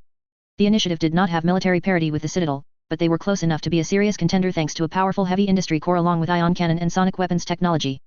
But despite their differing weaponry, GDI had a smaller overall economy, and the Citadel had a vastly greater population, territory, economy, and technology base. Their mass effect technology was superior, especially in non-relay faster than light travel, which gave them a major edge. Not to mention the Solarian Union, whose special tasks group made GDI's in-ops division look like rank amateurs. And the Citadel was closing the gap in armaments, if the rumors about their ion cannon prototypes were true. It was the same problem GDI had faced a century ago with the Brotherhood of Nod, a rival who was faster and more maneuverable and had a definite edge in intelligence and numbers. If GDI and the Citadel came to blows, it would be very, very bloody. Making good with the Citadel was the smart thing to do, politically and militarily. So why the secrecy? Shepard asked, after processing that. We're not the only ones who can make use of this tech, Anderson said. The hegemony is our biggest concern. Not to mention other possible threats, Nihilus said. Some species in the Terminus systems might consider attacking a GDI colony if they could get their hands on the beacon. Terminus attacks, it's an act of war, Shepard said. We've already shown the Batarians what we do in response to provocation. It might be worth it, in some group size, Anderson said. And there are any number of other threats. Brotherhood insurgents, for one. Shepard remembered the Nod fleet she'd seen 7 years ago, and nodded, though to Anderson it was simply one of agreement as opposed to deep understanding. Nod tech was already fearsome without a high-value Prothean data cache in their hands. So what's the plan? She asked. We land, acquire the beacon from the Marines securing it, and withdraw, Nihilus said. Simple enough. The best plans are, the Spectre agreed. I'm more worried about whether we'll be attacked en route or after leaving with the beacon. Captain. Joker's voice cut in over the intercom. Sorry to interrupt, but we've got an incoming distress call from Eden Prime. A half-second of shocked silence fell over the room, but Anderson was already moving in that pause. He hit a couple of keys on the display's control panel. Send it to us, the captain barked. A second later, the display shifted to show a blood-red sky, smoke rising into the air, and they could hear the sound of gunfire, the rapid, lighter roar of mass accelerators, the crack of railguns, and the hiss and roar of ion cannons. The camera filming the image was located inside what looked like a forest on a cliff overlooking a wide field. In the background, they could see the spikes of city habitats rising up along the fields and plains. GDI soldiers were visible in the feed, firing weapons at unseen threats. They were clad in the brown, tan, and green earth tones standard to the GDI military, and about half of them wore the light-powered armor that was ubiquitous in Citadel, Terminus, and GDI space. The other half wore zone armor. The term had been coined for the various zones on Earth, each defined by Tiberium infestation. Zone armor had been developed initially to help protect infantrymen who patrolled and fought in yellow and red zones, but had developed into sophisticated powered combat armor that had become the backbone of GDI's infantry corps. The original suits had been huge and bulky, making the wearer look like plate-armored guerrillas in plate armor. These suits were more compact, but still hefty enough to put the wearer at well over 2 meters in height, which matched the size of the enormous werewolf weapons they carried. One of the zone troopers turned toward the camera, firing the weapon past the camera's POV. The crack of a railgun sounded over the camera's speakers. A second later, the trooper stepped forward, waving the offhand and pushing the camera operator to the ground. Get down. A woman's voice could be heard over the speakers, filtered by the suit. More gunfire roared, from a second weapon mounted in the trooper's werewolf, this time firing automatic bursts. A moment later, another soldier, wearing the lighter standard armor, ducked into view. He was speaking something, but it took a moment for the camera's microphone to pick up. Pete, communications are being jammed on all frequencies. The soldier said. We are under fire by unknown hostile forces, multiple. The voice faded and the camera's feed flashed to static for several seconds as something exploded beyond the camera's line of sight. The soldier came back, distant and garbled. They could hear a new sound, a deep, low series of roaring pulses. White bolts the size of a human head screamed over the GDI soldier in time to the strange howling. Heavy casualties. The soldier continued. Dig site has been compromised. Repeat, dig site has been compromised. Attempting to regroup it. There was a flash of light, and the soldier jerked and was hurled off his feet. The gunfire intensified, and the camera suddenly keeled over, falling on its side. A horrific noise suddenly filled the speakers, and the GDI soldiers recoiled for a moment.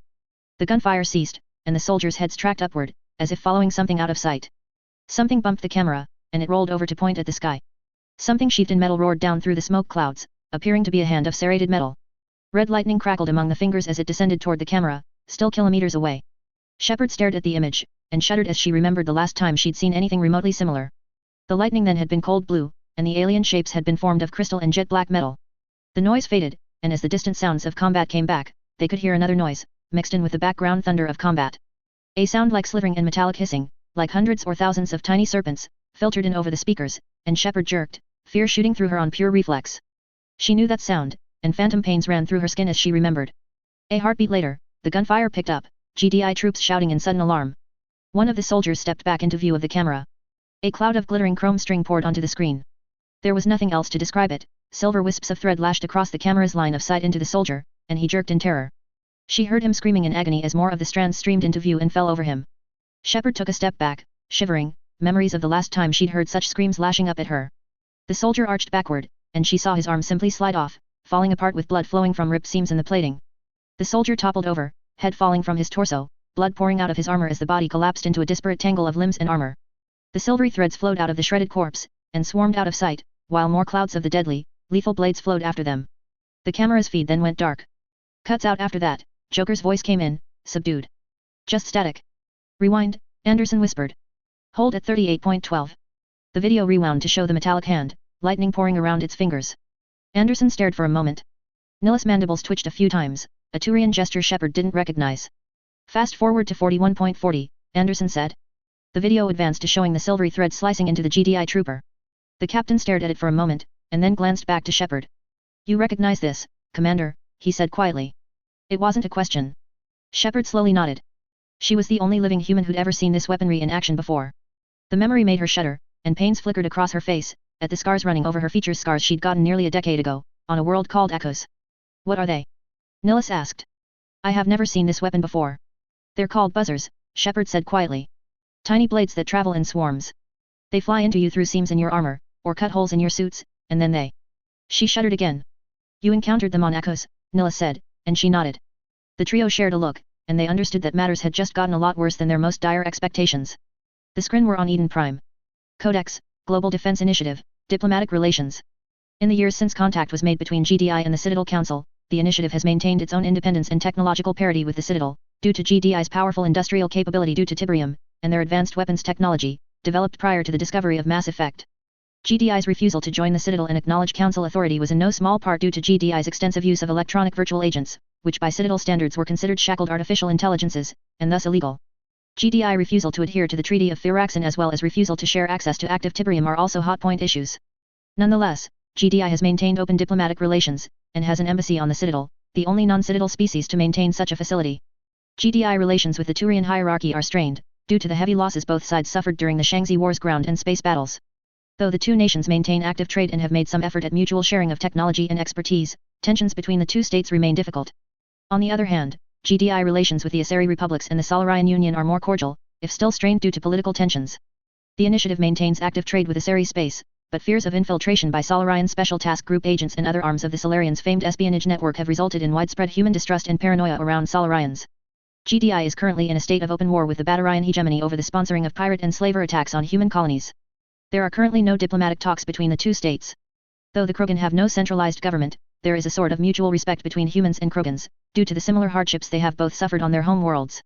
Though Krogan are commonly viewed as violent criminals or mercenaries, a reputation many Krogan enjoy living down to, it is not uncommon for human and Krogan mercenary or criminal groups to work in concert.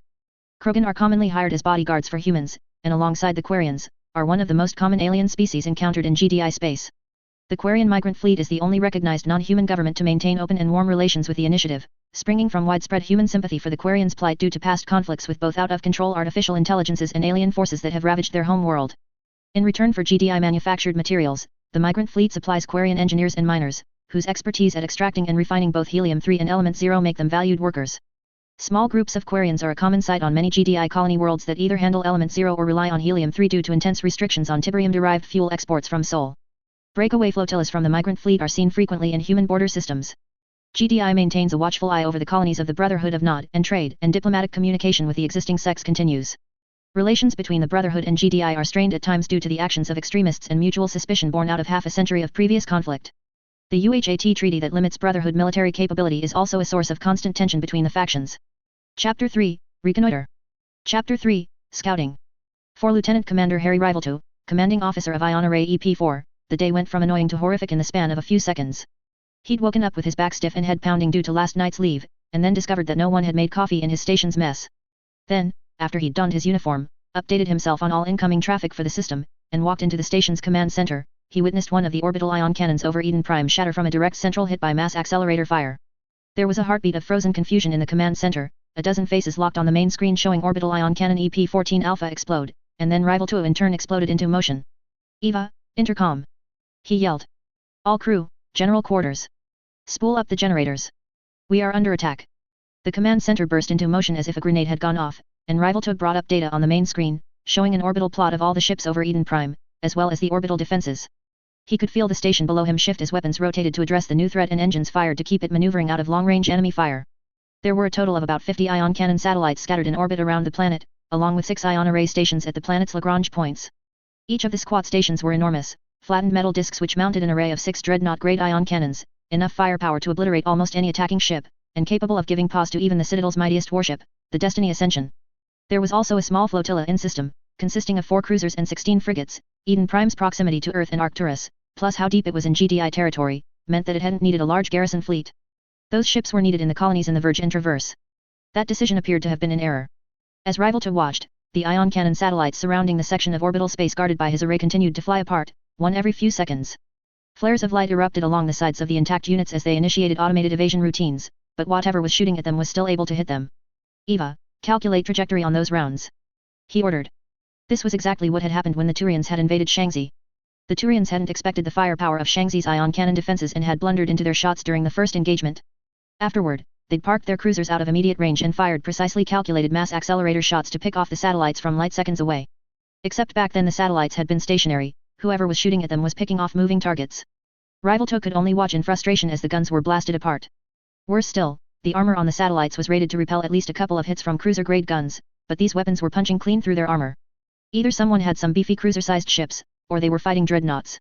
Commander, main guns are 70% charged, reported one of his officers, and Rival 2 nodded. Any contact from Bastion?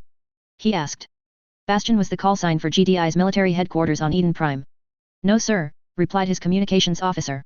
They're still scrambling to figure out what's going on. We've got firestorm barriers going up on the ground. The man frowned. I've got additional mass accelerator impacts on the surface around the capital. They're hitting the firestorm generators around the city. Then that's their target, Rival 2 murmured, nodding. Commander, the station's Eva cut in. Calculations complete.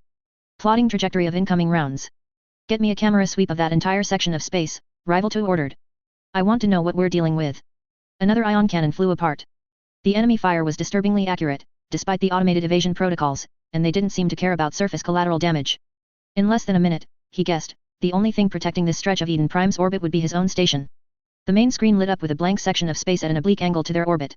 Eva's trajectory plotting put the shots as coming from that general area, which meant whoever was firing was aiming their shots so that they wouldn't impact the planet if they missed the ion cannons. That meant that every shot that was hitting the surface must have been deliberately aimed at a surface target. Seconds passed, and Rival 2 attempted to contact Bastion again. There was no response. They were apparently still trying to find their heads and asses and sort out which was which. Typical military bureaucracy. The screen then shifted to show a real-time video of images from that section of space, and the commander's heart leapt into his throat. There was a huge fleet out there. Eva counted more than 100 ships of an unknown design, while in the center of the fleet was an enormous shape of dark metal, larger than any dreadnought he'd ever seen, even a glacier class. The image was only a few light seconds old. They were at the outermost edge of the ion cannon's effective range, but the GDI defenders could still hit them. Eva, feed this directly to Bastion, he ordered. Trajectory, location, targeting data, everything. Guns are 90% charged, called the gunnery officer. Another ion cannon blew apart.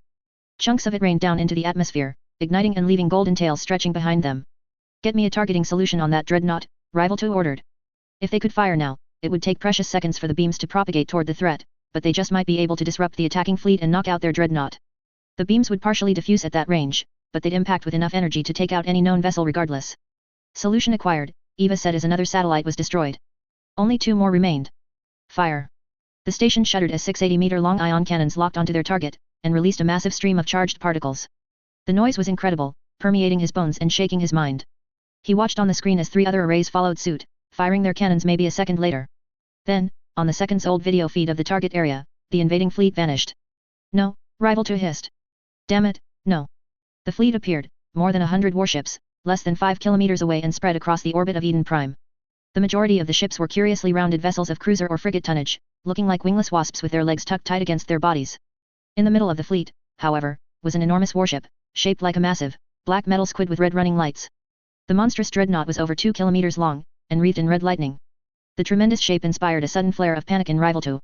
A heartbeat after they'd come out of faster-than-light speed, the last ion satellite blew apart, leaving Array EP4 alone. Charge the guns. Rival 2 ordered. Dump the reserve capacitors into the cannons. The reserves were intended for when the cannons needed to be fired quickly.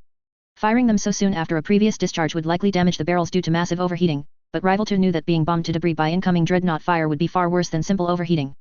In the back of his mind, Rival 2 also realized what the enemy had planned. They knew our response times, and how we'd backtrack the shots, he realized. They waited until they knew we'd fired, and then used FTL to close in, forcing us to waste our ion cannon shots. Clever bastards, he breathed. Guns charged, yelled the gunnery officer. Target the dreadnought, Rival 2 ordered as the alien fleet closed in. Blow it to hell. The ion cannons thundered again, loosing azure columns of charged particles at the invaders. The dreadnought didn't try to evade, which would have been pointless anyway. At that close a range, there was no way it could dodge. Shuddering howls ran through the array's structure as components melted or blew out within the guns. The ion beam slammed into the dreadnought's shields, a flare of light momentarily dazzled the video feed, and Eva attempted to compensate. One of the more curious properties of an ion cannon was how it interacted with a kinetic barrier. The barriers were designed to fend off direct hits from mass accelerator rounds moving at high speeds. The kinetic barriers didn't block the charged particles of an ion cannon blast, but they did manage to diffuse the beams more so with modern cyclonic barriers than the original designs during the Shangzi War. Some of the beams still managed to bleed through the shields regardless of the disruptive nature of the barriers, and a direct hit with an ion cannon was guaranteed damage to an enemy warship. A well-aimed ion beam could knock out an enemy ship in a single shot. 6 such beams tore into the alien dreadnought, smashing into and through its shields, pouring enough firepower to wipe out any ship in Citadel space into the enemy hull. Direct hit, Eva reported, and there was a low murmur of satisfaction through the command center. The glare faded, and the sensor feeds picked back up. Rival 2 stared. That is so unfair, one of the officers whispered. The dreadnought sported a ragged, glowing line along its bow, maybe 300 meters long. With the exception of that single glowing gash along its hull, the alien vessel wasn't even scratched. But they had caught its attention, for the dreadnought slowed down and pivoted to face the station. Recharge the guns, Rival 2 said. Full charge, now. Hurry. Eva, engage with point defense weapons. The station's conventional mass accelerators opened up, loosing streamers of hypervelocity rounds into the dreadnought as it closed, but it was like throwing rocks at a tank. They deflected off the vessel's barriers without doing any meaningful harm. The dreadnought came about, slowing steadily, and faced array EP4. Rival 2 had a sudden, overwhelming feeling that the dreadnought saw him, right through the video feed. Guns at 20%. The gunnery officer cried out. The dreadnought's fingers began to uncurl, pointing toward the station.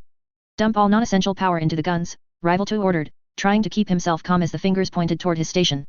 Guns at 50%. The gunnery officer yelled a second later. Glowing light coalesced at the tips of those fingers.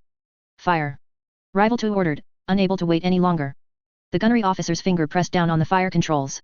4 thin lines of immensely hot liquid metal lanced out, hit the barriers of array EP4, and tore through them in an instant. With calm, clinical callousness, the 4 blades of molten metal, each no thicker than a human's forearm, sliced apart the array. They started with the power generation systems, then the weapons, and terminated at the crew sections. Lieutenant Commander Rival 2 saw all of this happen over the span of a single second, before the dreadnought's beam boiled through his command center and flash-fried everyone in the room before they could register the heat. Array EP4 fell apart without any immense flashes of light or detonations, the pieces sliding away from one another like cut paper dropped into an ocean.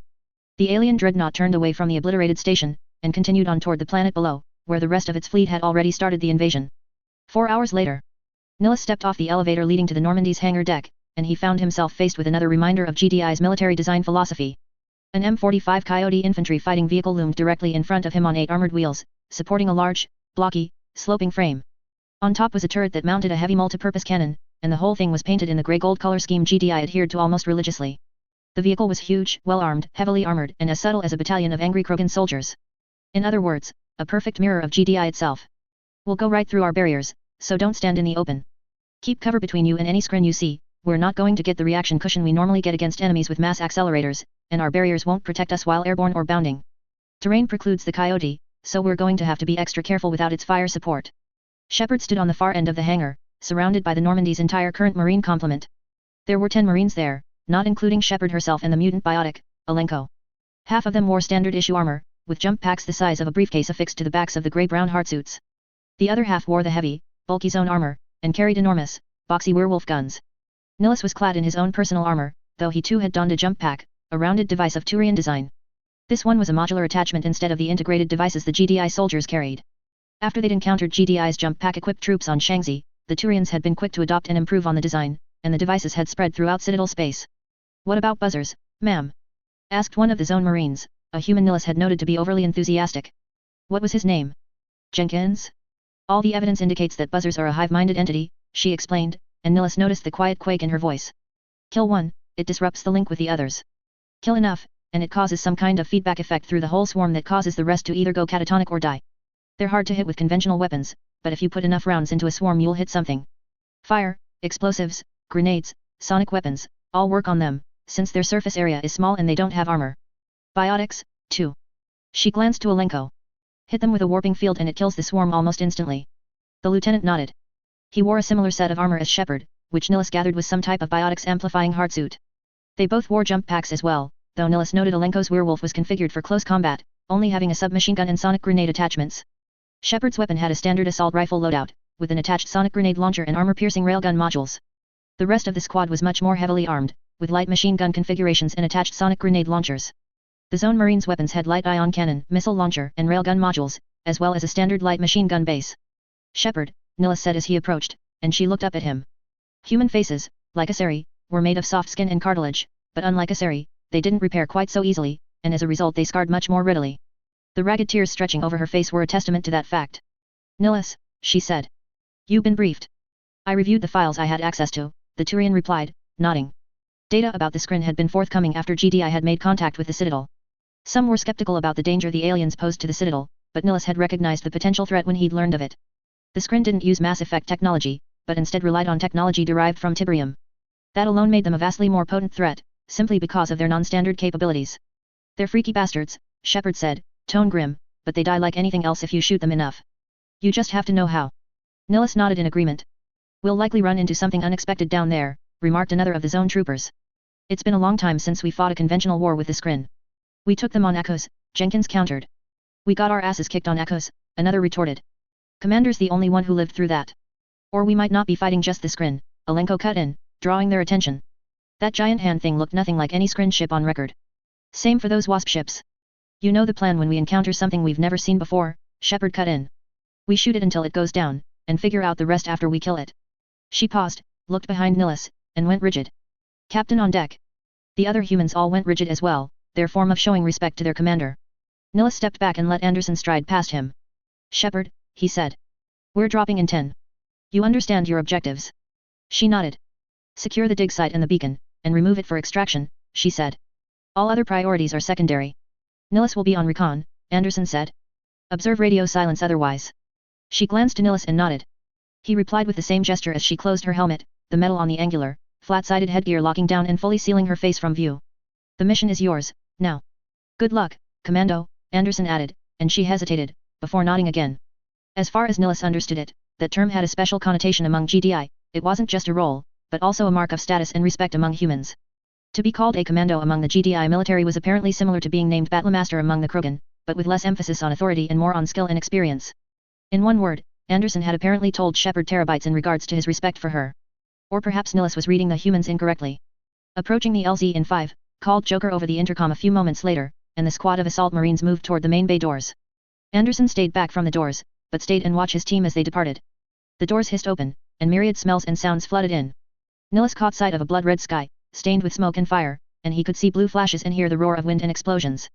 He saw white buildings, some ablaze, and fields of green that had been stained russet by the sky. Nihilus checked his weapons, and nodded, readying himself. There was fear, instinctive and inescapable, but decades of combat had taught him to master that anxiety, to forge it into a tool that he could use against his enemy. He steadied himself, and glanced to the humans. It was hard to read their faces, despite their similarity to the Asari, and even harder now that their expressions were sealed behind the angular, full-face helmets or zone armor canopies, but he knew the anxiety that they had to be feeling, mixed with anger at this enemy who had attacked one of their worlds. The GDS Normandy came to a halt, over a clear patch of grass in a wooded ridgeline out of sight of the dig site, and they leapt out into the open air. Jump packs flared as they dropped, slowing their descent until they hit the dirt a few moments later at a controlled pace, the grass rising up to greet their booted feet. The 11 members of the assault team landed in a near-perfect circle, weapons facing outward. Nothing stirred, save a few local animals. No contact with any threats appeared on their radars. Nihilus glanced to Shepard as the team lowered their weapons, and then nodded to her. "Target is 7 kilometers east of here," he said, checking his map, and the data flashed on their HUDs. Without another word, Nihilus engaged his jump pack and launched away from the clearing, bounding over the trees. The GDI Marines followed a few moments later, letting him gain a lead so he could reconnoiter. Captain David Anderson stood in the Normandy CIC as it lurked out of sight, optical and thermal stealth systems active, and watched Eden Prime burn. He'd gone in expecting to see the familiar weapons he'd studied in officer school. The Skrin had used fast, beam-armed fighters supporting massive airborne warships equipped with banks of forward-firing plasma weapons and enormous carriers loaded with short-range drone fighters. The vessels he saw flying over Eden Prime were nothing of the sort. In fact, they didn't resemble anything like the Skrin's disturbing living crystal designs. The wasp-shaped vessels were something new, moving over the colony and firing into defensive concentrations with weapons that resembled mass accelerators sheathed in electrical discharges or blazing blue-white plasma. "Eva," Anderson ordered, peering at the alien vessels. "Run a comparison profile of those ships." The AI complied while Anderson watched how the ground battle was progressing. He'd already seen the remnants of the orbital battle, the enemy had destroyed most of the ion cannons without trouble.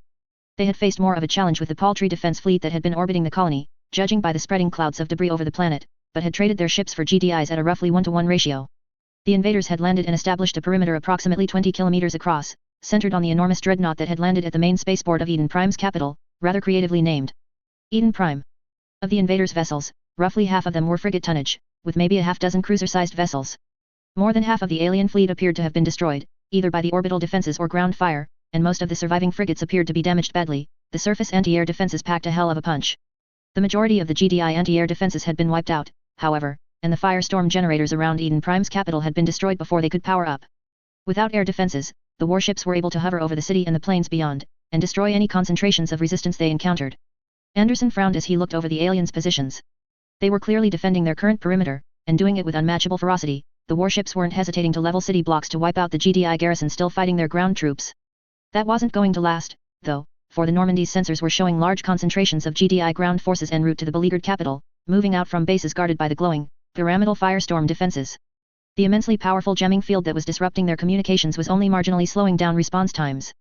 Still, if the ground forces got into a slugging match with those warships, it was going to be a bloody massacre on both ends.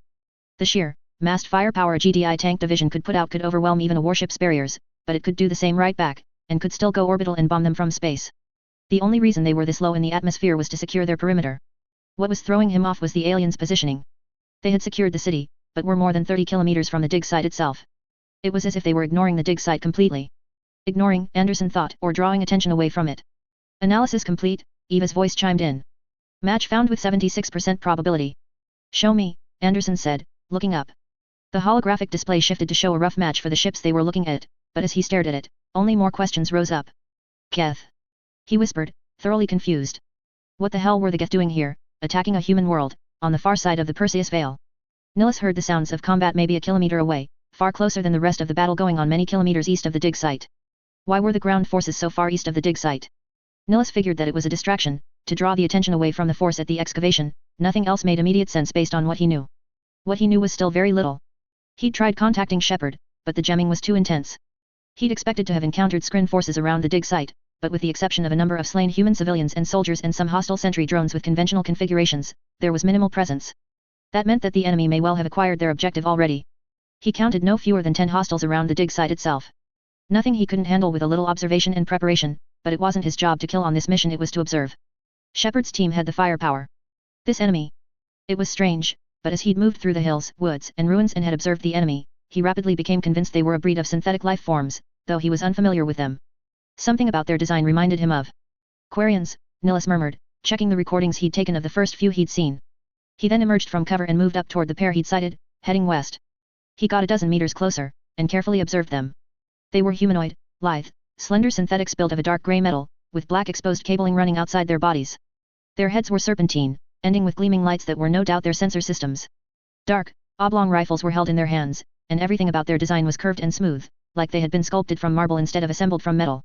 And their proportions and body structure, 3-fingered hands, a leg structure akin to the reverse arrangement of Turian legs, closely resembled Quarian body structure. And they were intelligent.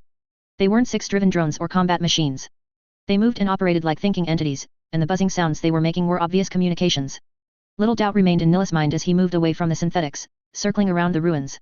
They were Geth. Geth had emerged from beyond the Perseus Veil. The Quarians' rebellious synthetic creations had finally broken their isolation and joined in a massive assault on a human planet, in order to acquire the device in this dig site. Why would the Geth participate in a war against humans? Was the device really so valuable as to draw something that isolationist out of hiding, to attack a colony on the far side of the galaxy? The Geth were moving away from the ruins. He double-checked the topography maps, and his mandibles widened a hair.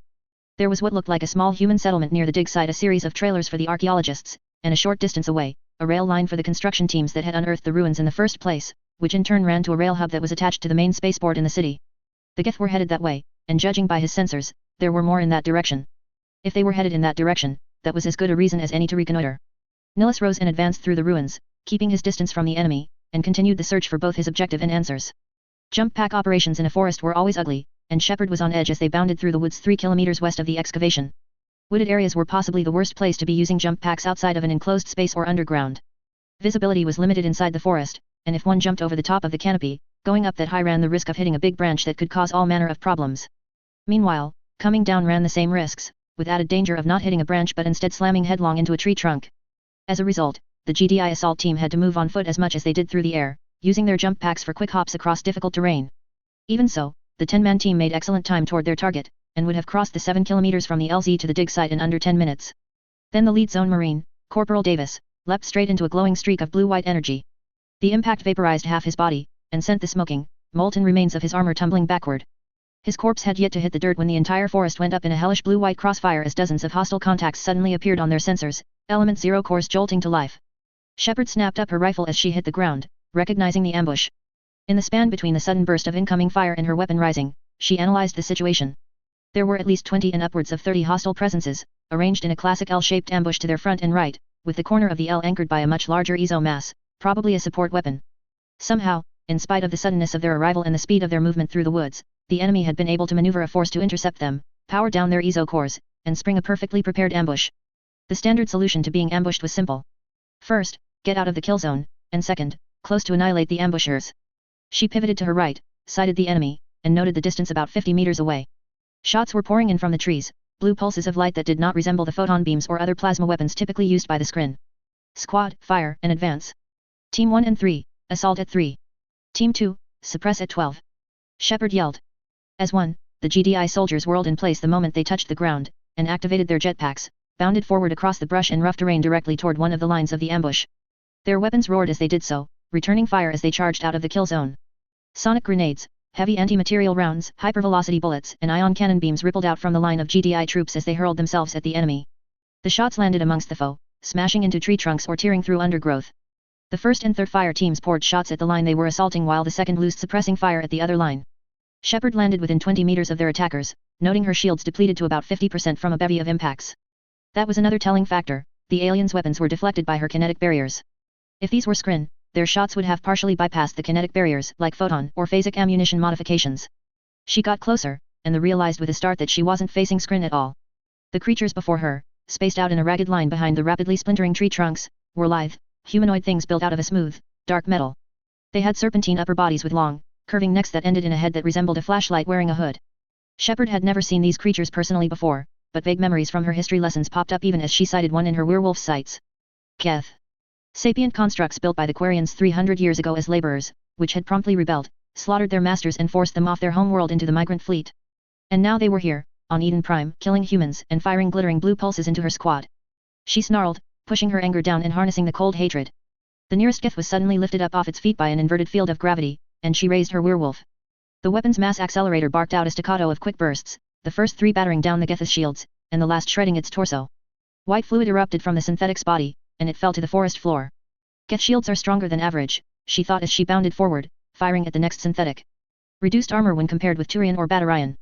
Disrupting shields is a priority. The woods all around her were exploding. The GDI return fire was tearing through trees and synthetics with equal aplomb. The Geth had strong kinetic barriers, but the GDI soldiers had heavier armor, and more importantly, a hell of a lot more firepower.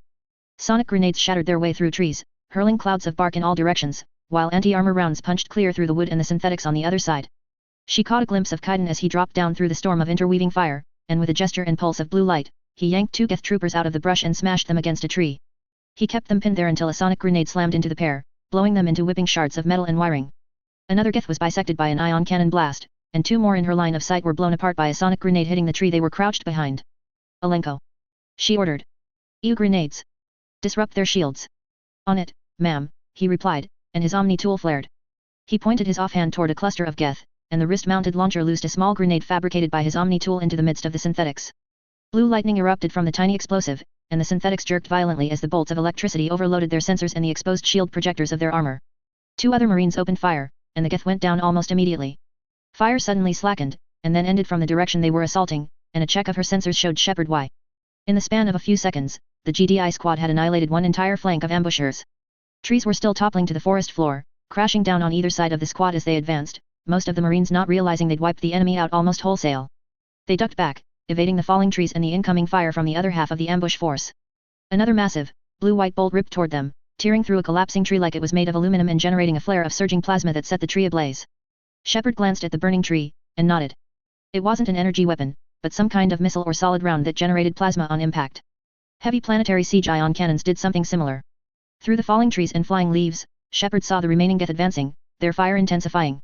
The air was filled with a constant stream of pulsing blue gunfire, and then a line of deeper, heavier gunfire roared in toward them, tearing a tree in half. One of lighter armored marines jerked and flew backwards as the wave of heavy gunfire swept over him, gaping holes torn out of his chest and faceplate. The armature smashed through the underbrush, heavy mass accelerator cannons around its head blazing. It was enormous, twice the height of a human, a quadrupedal machine with the serpentine Geth head set above a crab-like lower body. Its head swiveled toward the GDI squad as they spread out again, and fired another rippling blue-white pulse at one of the zone marines. He engaged his jump pack and dove aside, the shot screaming past and detonating against another tree trunk, bringing that one crashing down as well. Team 1, Shepard ordered, addressing the zone marines. Suppress. Team 2 and 3, maneuver on their flanks. Alenko, with me. The gemming was cutting down on her radio's range, but she pumped enough power into the transmitter that it could be heard within 100 meters. She broke to the side, triggering a quick jump that carried her behind a particularly large tree. A second later, Cain landed beside her. Like Shepard, his armor had an embedded 6 interface that linked up to his implant, turning the entire suit into one large biotic amplifier. Commander? He asked as he crouched beside her. That big walker, she ordered. We're going to kill it with our brains. Understood, ma'am, the lieutenant replied. We'll need to be a bit closer. Right, she said, nodding. Collapsed tree, 20 meters. I see it, he replied, noting a tree that had fallen in the chaos of the initial ambush, which was a relatively short distance away from the walker.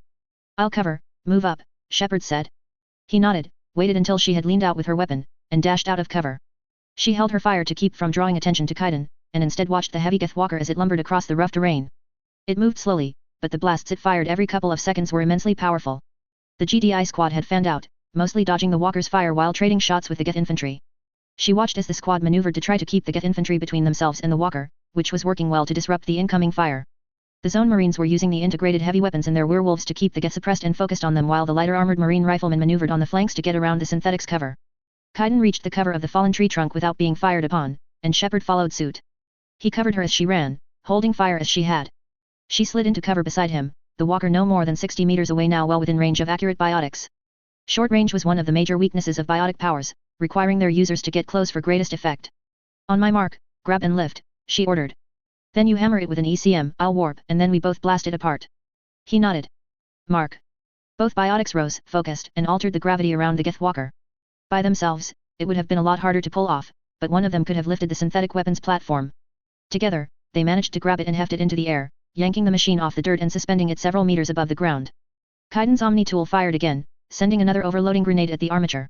As electricity surged around the armature and disrupted its shields, Shepard released her own field and sent out a second pulse of altered gravity, this time in the form of a disruptive surge of twisting ripping, disruptive gravity fields.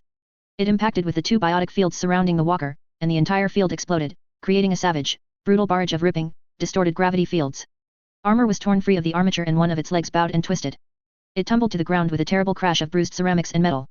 Open fire! She barked, raising her werewolf and triggering her grenade launcher.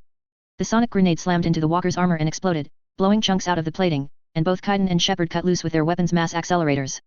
Both weapons sprayed hypervelocity rounds at the prone walker, pounding through the weakened armor, and they advanced to get a better firing position. Their werewolves howled in their ears as they kept firing, watching holes explode and spark in the machine's hide as it tried to rise. For all the bullets they were pumping into it, the walker was still fighting, and it clambered to its feet, making a deep hissing and warbling sound. The walker pivoted toward them, fixing the pair with its glowing flashlight eye. Shepard switched modules and triggered another grenade, this one exploding against its torso. Armor blew apart, and the machine staggered sideways, but it was still standing, and its head began to glow as it prepared another shot. Cain pumped his arm, and biotic thrust slammed into the machine's head, knocking it sideways again. Unlike an organic, which would be staggered and disoriented, the walker whirled back toward them instantly, stubbornly intent on firing. An armor-piercing round smashed through its head. A second later, Shepard fired another grenade, detonating beside the wrench she'd blasted in the armor a moment before. Two blue ion streams smashed into the walker's side and rear, boiling through armor, and more gunfire poured into the walker from all sides. The rest of the GDI squad had finished the remaining Geth infantry, and tore into the armature like a pack of wolves. The machine collapsed a few moments later, dropping to the dirt and going still, lights dimming. They spent 5 minutes counting their losses. It was all they had time for. Davis, Griffin, and Akemi are dead, Cain reported, tone quiet. Shepard nodded, watching silently as two of the squad stripped the fallen of their portable gear. There was no sense in letting their supplies and ammo go to waste. One zone trooper and 2 marine riflemen dead on their first engagement on this mission. Admittedly, they had taken down 3 times their number of unknown enemy after surviving their ambush, but those losses were still unacceptable. Their deaths were due to her errors.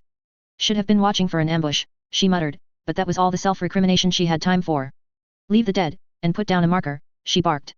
We don't have time to do anything else. The squad's survivors nodded. 30 seconds later, they were moving again, bounding through the trees toward the dig site. Shepard would take the time to remember the dead after she'd avenged them in enemy blood. In the meantime, they had a beacon to acquire. Codex, technology, weapons, shapeshifter. The advent of Mass Effect technology allowed for the creation of lighter, smaller, and more compact weapons systems. A mass accelerator weapon could be up to 50% lighter than a chemical-powered slug thrower, without factoring in reduced ammunition weights. This allowed for the development of compact weapons that fold out into larger, more easily wielded forms. Modern mass accelerators can be easily collapsed into forms the size of large books or handbags, or in the case of some small handguns, potentially down to the size of a deck of playing cards, allowing for easy and covered transport. The Global Defense Initiative's weapons designers went in the exact opposite direction. Since mass accelerators were so much lighter, they reasoned, a standard firearms frame could support more weaponry. This design philosophy led to Weapons Laboratory Monarch Security's development of the Shapeshifter brand of weapons, a line of modular firearms that incorporated several different types of weapons into a single frame, which can rapidly shift between different firearms. The basis of this design came from experimental technology developed after the Third Tiberium War, which was eventually developed into a limited-run weapon known as the GD-10. However, the GD-10 was scrapped due to unfeasibility of the product, with officials stating the final product did not meet quality standards. It was not until Mass Effect technology and mass accelerators were discovered that the shifter technology became compact enough that it could be fitted into a frame small enough for unaugmented infantry to carry.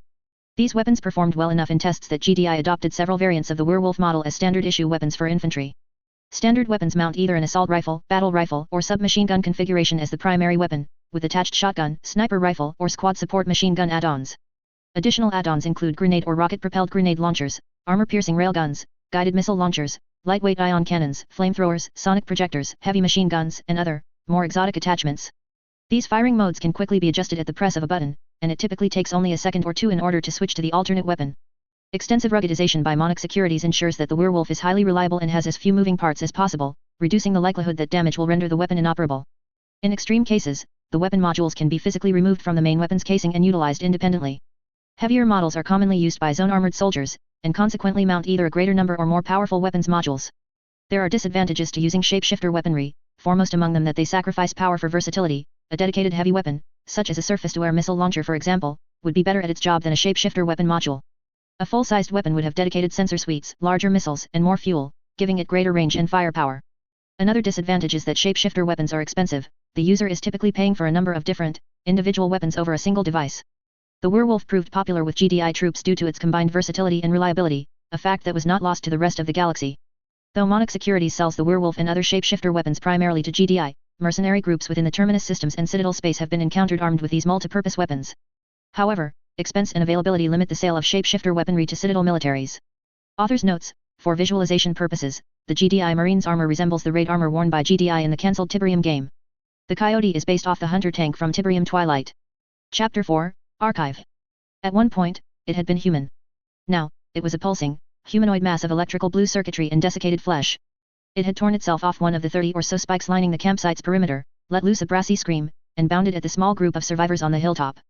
Glowing blue implants shone in empty eye sockets as it plodded toward the hulking, humpbacked form of a Krogan warrior, clad in blocky, GDI-designed and Krogan-adapted armor. The massive alien kept pumping burst after burst from his heavy werewolf rifle into the thing's stubborn shields. Blue bolts lanced past the Krogan, fired from the cannon that had replaced its left forearm, but he kept his cool as he focused on his target. The alien warrior rumbled quietly, a noise of annoyance as he kept up the fire. His name was Rex, of Clan Urdnot, and he was supposed to be working a low-risk security contract on a reasonably quiet human world, engaging in boring but lucrative downtime while protecting the dig site. He'd been worried there would be nothing to actually defend against. He was very wrong, much to his joy. There was a hiss of metal sliding through and against withered flesh, and as the corpse husk surged forward, its right hand and fingers became a quartet of long glittering metal blades. That was something new, but it didn't make Rex blanch in the slightest. He sighted the walking corpse and put 3 rapid bursts through its head as it hobbled forward. The first 2 hammered its shields, but the last volley tore its head apart. He counted maybe 20 of the husks, roughly half of them possessing long claws erupting from their forearms. The rest had hefty bulges on their forearms that ended with large barrels. One of them leveled its arm cannon at the Krogan, and another blue-white bolt of charged particles ripped toward him. He dropped behind the half-destroyed trailer wall he was taking cover behind, and the blast shook the barricade. Rex's eyes flicked back and forth, and he noted the 2 zone marines on either side of him, the only other survivors in their group. Naturally, they were letting the Krogan hold the center of the line. Hell, he'd volunteered. Their werewolves were roaring a steady cadence of controlled fire, intermixed with railgun and sonic grenade rounds as the tide of cybernetically resurrected corpses kept swarming up toward them. They'd taken up a position outside the ruins, on the hill where the scientists who'd been studying the ruins were camped. Those scientists were dead, along with the rest of the security detail, and their bodies had since been converted into these cybernetic husks well before the fire team had fallen back here. Now they were fighting for their lives as the corpses as they swarmed around the trailers, which had been gutted by overhead fire early in the assault. Rex shot through the main windows and doors in the center, deflecting enemy fire with high-powered personal shields, heavy armor, and Krogan hyper-redundant biology, while the humans took the flanks. In their zone armor, they were imposing figures, even to a massive slab of muscle like Rex. Some Krogan would have mocked the humans for wearing such heavy suits of powered armor, but Rex understood the idiocy of that kind of bravado. If it made a warrior kill more effectively, it was always a good idea. 3. East side, called Gunnery Chief Williams, on his right.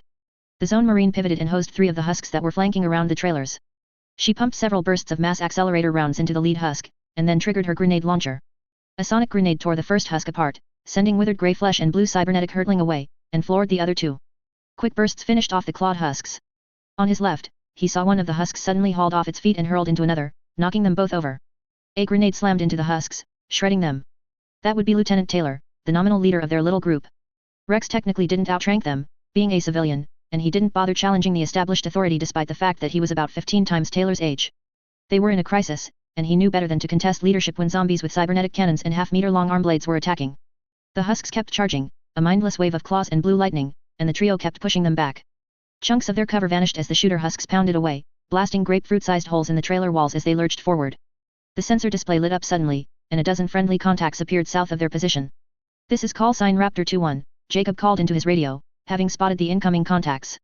"Please verify." 2-1, this is Normandy ground team actual, a female's voice replied. "Be advised, no day code. We're fresh to the field." "Copy that," Jacob replied. "We could use some support." "Acknowledged. We're incoming on your position." A heartbeat later, there was a storm of incoming railgun rounds and grenades, hammering the back of the husk force. Bodies were hurled away in dozens of pieces, while others were sliced apart or toppled to the ground with gaping holes in their torsos and stomachs. A line of GDI troops dropped down onto the hilltop, their jetpacks flaring with counter-thrust as they hit. They advanced in a disciplined firing line, zone troopers alternating with lighter marines. Their weapons roared and thundered, their werewolves tearing into the husks with indiscipline and control. Several of the husks managed to turn to face the sudden assault, but were blown apart by railgun shots or snatched into the air by biotics, suspended until they could be blown apart. Within seconds, the hilltop was clear, and the marines emerged from cover. A few seconds later, they were face-to-face with their backup, or at least as face-to-face as they could be when everyone was wearing face-concealing helmets. The leader of the newcomers was a female human, though Rex could only tell because she was slightly shorter and more slender than the others. The armor plating made it otherwise impossible to tell gender on the species. They weren't like the Asari, who insisted on having form-fitting armor. Taylor stepped toward her, and his torso shifted forward, as if he was nodding to her. "Commander," the lieutenant said. "Good to see some reinforcements, it was getting tight there for a moment." "Lieutenant Jacob Taylor, 212th Marines." "Lieutenant Commander Shepard, GDS Normandy," the officer replied. Rex noted the stronger element 0 mass of her armor on his sensors. "A biotic. We got the distress call." "What happened down here?" "Geth," Taylor replied. "At least, that's what they look to be." "Hard to believe." He took a short breath. "Our unit was on patrol outside the ruins when the attack came. Didn't have much time to respond. Sirens started when the orbital arrays reported contact with incoming ships. We had maybe 10 minutes warning before they started coming down through the atmosphere." 10 minutes. One of the other humans with the reinforcements whispered. "They tore through the orbitals in only 10 minutes. Like I said, we didn't have much warning," Taylor said. "Got just enough time to get the firestorms up. Then we had Geth raining down everywhere, and dropships bombing anything on the ground that didn't have decent AA protecting it." "What about Skrin?" asked another of the new arrivals, wearing armor much like Shepard's. "Another biotic, possibly an officer." "Only buzzers," Taylor replied. "What happened to your squad?" Shepard asked. "Geth hit the ruins, and us," he replied, shrugging. The gesture seemed almost comical on the heavy power armor. "We got flanked, surrounded, pinned down. Couldn't jet out. Then the buzzers hit us," added Williams. "Took out the militia and marines. It was bad. We turned the railguns on the buzzers," Taylor said. "Just like in the Third Tib War. Took 'em out. Then we managed to regroup and punch out of the Geth perimeter. Lucky for us we met Rex here, doing security for the dig site. Brought us up here to find the beacon. That's when we were jumped by these things." The Krogan grunted and nodded at the compliment. "Did you find the beacon?" Shepard asked, to which Taylor grunted. Rex cut in before he could speak. "Scientists brought it up here. By the time we got here, those," he gestured to the husk corpses, "were all that were left of the research team." "What are they?" "They look human," Shepard asked, crouching by one of the corpses. "Or they were. Human bodies," Williams said. "The Geth had them impaled on those spikes. It did something to them, replaced them with cybernetics I think. As soon as we landed, they hauled themselves off the spikes and started shooting or trying to rip us apart. Those guns aren't Geth weapons, either. I think they're Skrin." Shepard seemed to check over the area for a moment. Rex couldn't read her face, concealed behind the elongated helmet, but he knew the body language of someone with purpose. Have you seen any more scrin in the area? Shepard asked after a couple of seconds, clearly filing away what had been done to the corpses for later consideration. None, Taylor said. Nothing resembling anything scrin on our sensors, just Geth and these husks. Okay, Shepard said. Your team is part of ours now. We're here to recover the beacon, using any means necessary. Reinforcements are en route, but we don't know how long until backup can arrive from Arcturus. Until then, we're on point to get that beacon back. There's a monorail about 2 kilometers north, Williams added. There haven't been any dropships passing over since the initial attack, so if the Geth removed the beacon, it would have to be transported that way. Got it, Shepard replied, nodding. If the Geth took it to the monorail station, we'll need to move fast. She glanced to Rex. That armor have jump jets. Naturally, the Krogan rumbled. He didn't work in GDI space if he didn't have GDI tech. She nodded, and a few seconds later the GDI Marines were airborne. Rex followed after them, impressed by the no-nonsense attitude of this human officer. She didn't bother asking him if he wanted to come with her, or even try to draft him into the squad. She understood that a Krogan didn't shy from a fight. His COMM buzzed as they moved through the air, and he acknowledged it. Rex, Commander Shepard said. Here, he replied. You come with us, you follow my orders. It wasn't a question, and she didn't leave room for him to disagree. He liked her already. Your show, Shepard, he replied, and that was that. The monorail station was silent, which meant nothing as far as Geth were concerned. Nihilus kept low to the ground, advancing between the spikes rising out of the ground. Human corpses hung from the enormous spikes, doubtless impaled by either the Geth or the scrin. He wasn't certain of the purpose until he'd paused by one body, checking it with his rifle's scope. He could see cords of machinery that were, for lack of a better word, growing over the corpse's body. There were also bulging shapes on the arms which looked like half-constructed weapons systems. Alien technology that is used to convert dead bodies into shock troops, Nihilus thought. Curious. Reprehensible, and perfect for draining morale. He moved past the spikes, toward the platform itself. While the spikes were disturbing, he'd seen more sadistic and vicious things before, and had put those monsters down just as readily as he intended to eliminate these Geth and scrin. He wasn't going to get emotional about it, after all, blazing wrath and cold vengeance both killed equally well, but the former resulted in one's own death in the process. Of course, the Council was going to go feral over this. GDI wasn't a member of the Citadel, but an open attack like this was only going to provoke them, and in turn provoke the Council into action. He couldn't begin to guess the political ramifications, especially with the reappearance of alien species that the Council had been dismissive of for decades. He caught movement up ahead, on the platform. It was just a flat, cleared area of prefabricated metal designed to hold crates from receiving or transport, and was piled high with boxes. Nihilus crouched low, weapon ready, and slowly edged forward up the steps leading onto the platform. He reached the top, and came to a halt, green eyes faintly widening and his mandibles spreading in a Turian expression of surprise. Saren? He asked. On the main platform were about a dozen Geth corpses, the synthetics sprawled about and silent. In the middle of the platform he saw another Turian, this one with white skin and a face devoid of markings. His crest and spines ran much longer than the Turian norm, stretching back from his head. He was clad in a suit of custom-designed body armor, with one half of the hard suit looking like conventional Turian battle plate, but which shifted into an almost organic-looking design on the other half of his body. Cold blue eyes turned to face Nihilus, and he froze in place. Nihilus, said Saren Arterius. Turian voices were often described as being metallic, and following that analogy, the other specter's tone was like cast iron, rough and harsh. What are you doing here? Nihilus asked, lowering his rifle. Had the Council dispatched another specter without telling him? That was actually not that uncommon, but on something this important, they should have at least warned him that another asset was going to be on hand. Especially into neutral territory that only acknowledged a specter's authority when said specter was accompanied by an armed escort. The other specter had been crouched over one Geth corpse, but as Nihilus approached, he rose and started walking toward him. He was holding a heavy, cylindrical case in his offhand. The Council thought you could use some help on this one, Saren said, and as he approached, he put a hand on Nihilus' shoulder. That made him relax a bit. The two had worked well together in the past, and the familiar gesture set Nihilus a bit more at ease. The Council didn't warn me you would be in GDI space, Nihilus said. Turians draw attention out here. I agree, Saren replied, walking past him. But the Council thought it was worth the risks. GDI was not happy about my presence. This is bad, Nihilus said, looking up at the skies overhead, and pushing politics to the back of his mind. He could distantly hear mass accelerator fire. We didn't expect the Geth would be here, let alone the scrin. We have to locate the beacon. My support team is en route. Don't worry about the beacon, Saren said from behind him, and Nihilus started to turn. He remembered the case Saren was holding, was that it? Had he found? Nihilus had turned halfway toward Saren when there was a sudden, intense blast of sound and noise, and pain lanced across his face. Nihilus reacted reflexively, leaping backward and raising his weapon, and everything slowed down enough for him to make out the critical details.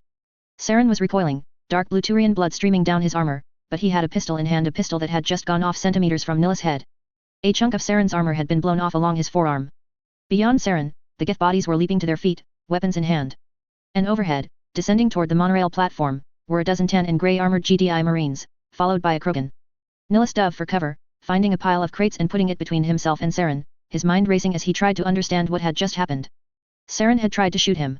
Which meant that Saren was working with the Geth and the Skrin. And that case meant only one thing, Saren had the contents of the Prothean beacon. Shepard.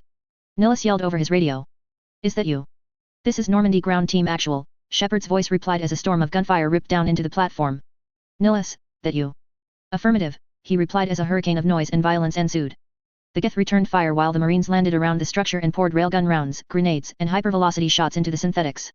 The Turian on the platform. Nihilus called. He has the beacon. Take him out. Focus fire on the Turian. Shepard ordered as she ducked into cover beside the platform. Which one? Gunnery Chief Williams asked. The one shooting at us, damn it. Shepard clarified. Ma'am, Williams replied. The grey-armored Turian was retreating up the platform, firing his pistol as he went, while the Geth kept the majority of the GDI troops occupied. Shepard snatched one Geth and hurled it against the platform wall with a biotic thrust, while Cain and Lieutenant Taylor suspended two more in the air where they could easily be dispatched. Railguns cracked and grenades exploded, hammering the synthetics under a torrent of brutal firepower. The Geth lacked the raw firepower of the humans, but they made up for it with an eerie coordination and tenacity. They withdrew up onto the platform, keeping a withering storm of pulse fire that kept the GDI Marines from advancing in spite of their heavy weaponry. She saw one of the zone Marines, PFC Broth, duck for cover behind one of the modular, blocky sheds by the platform, and blood was seeping through a large rent in his armor. Another Marine was sprawled on the grass, alive but unconscious, with blood weeping onto the dirt despite his hardsuit's medical suite. He'd be dead in minutes without medical help. More importantly, the Turian who'd been about to sucker punch Nihilus was most of the way across the platform, and she knew he was running to the monorail to escape. They didn't have time. Alenko, she ordered, and highlighted the wounded Marine, Private Phrase. Medical and stabilize. She checked the positions of her troops. Two of them were close enough to the platform that they'd have a decent shot at flanking, with some creative jump jet maneuvers. Williams. Jenkins. She highlighted the spot where she needed them to maneuver. Advance to. She saw movement at the point she was about to send her troops to, and Shepard went silent. The one member of the group who wasn't a GDI Marine was already there. Erdnot Rex dropped down onto the platform, shotgun module activated, and the Krogan wasted no time introducing himself. He slammed into one of the slender synthetics with a charging shoulder, sending it sprawling, and jammed his shotgun into another's back, straight through its barriers. The shotgun thundered, blowing the synthetic almost in half at the midsection, and Rex then stomped hard on the Geth he'd knocked prone, crumpling the synthetic's torso. The surprise attack drew the Geth's attention, but they responded swiftly, whirling to fire on Rex. The sudden assault's purpose had been achieved, however, as the machine's efforts were suddenly divided. The GDI Marines rose, and within a couple of seconds 4 more Geth were ripped apart, with the fifth lifted and flattened into the platform by a torrent of shifting gravity. Williams and Jenkins had already been moving when Shepard issued her orders a heartbeat earlier, and had leapt up onto the platform near Rex, who was busy blowing the limbs off another Geth soldier. The two zone Marines added their fire to the Krogans, and synthetic body parts were sent flying. Shepard spotted Nihilus, clambering up onto the platform unnoticed in all the chaos. He dropped in behind 2 more Geth, and the synthetics responded immediately, whirling to level their weapons at him. He moved faster, however, dispatching one with a point-blank shot to the torso, while his leg lashed out at the other, kicking out its equivalent of ankles. Before it even hit the platform, Nihilus drilled a burst into the synthetic's back, stilling it. The Geth defense collapsed, going from a cohesive force to a brutal rout in seconds, and the GDI troops stormed onto the platform. Shepard saw Nihilus already moving, and Jenkins and Williams were right behind him, all of them dashing to far end of the platform. Shepard chased after them, jump-jetting onto the platform. As she did so, she checked her squad's condition. Cain had managed to get to Phrase and stabilized him, while Broth was covering them, wounded though he was. There were minor injuries and armor damage to the rest of the squad, but they were otherwise intact. She heard more gunfire, and saw that Williams, Jenkins, and Rex were closing in on the marker that indicated the hostile Turian's sensor tag. The Turian was on the monorail as far as she could tell, with a cluster of about a dozen more Geth nearby.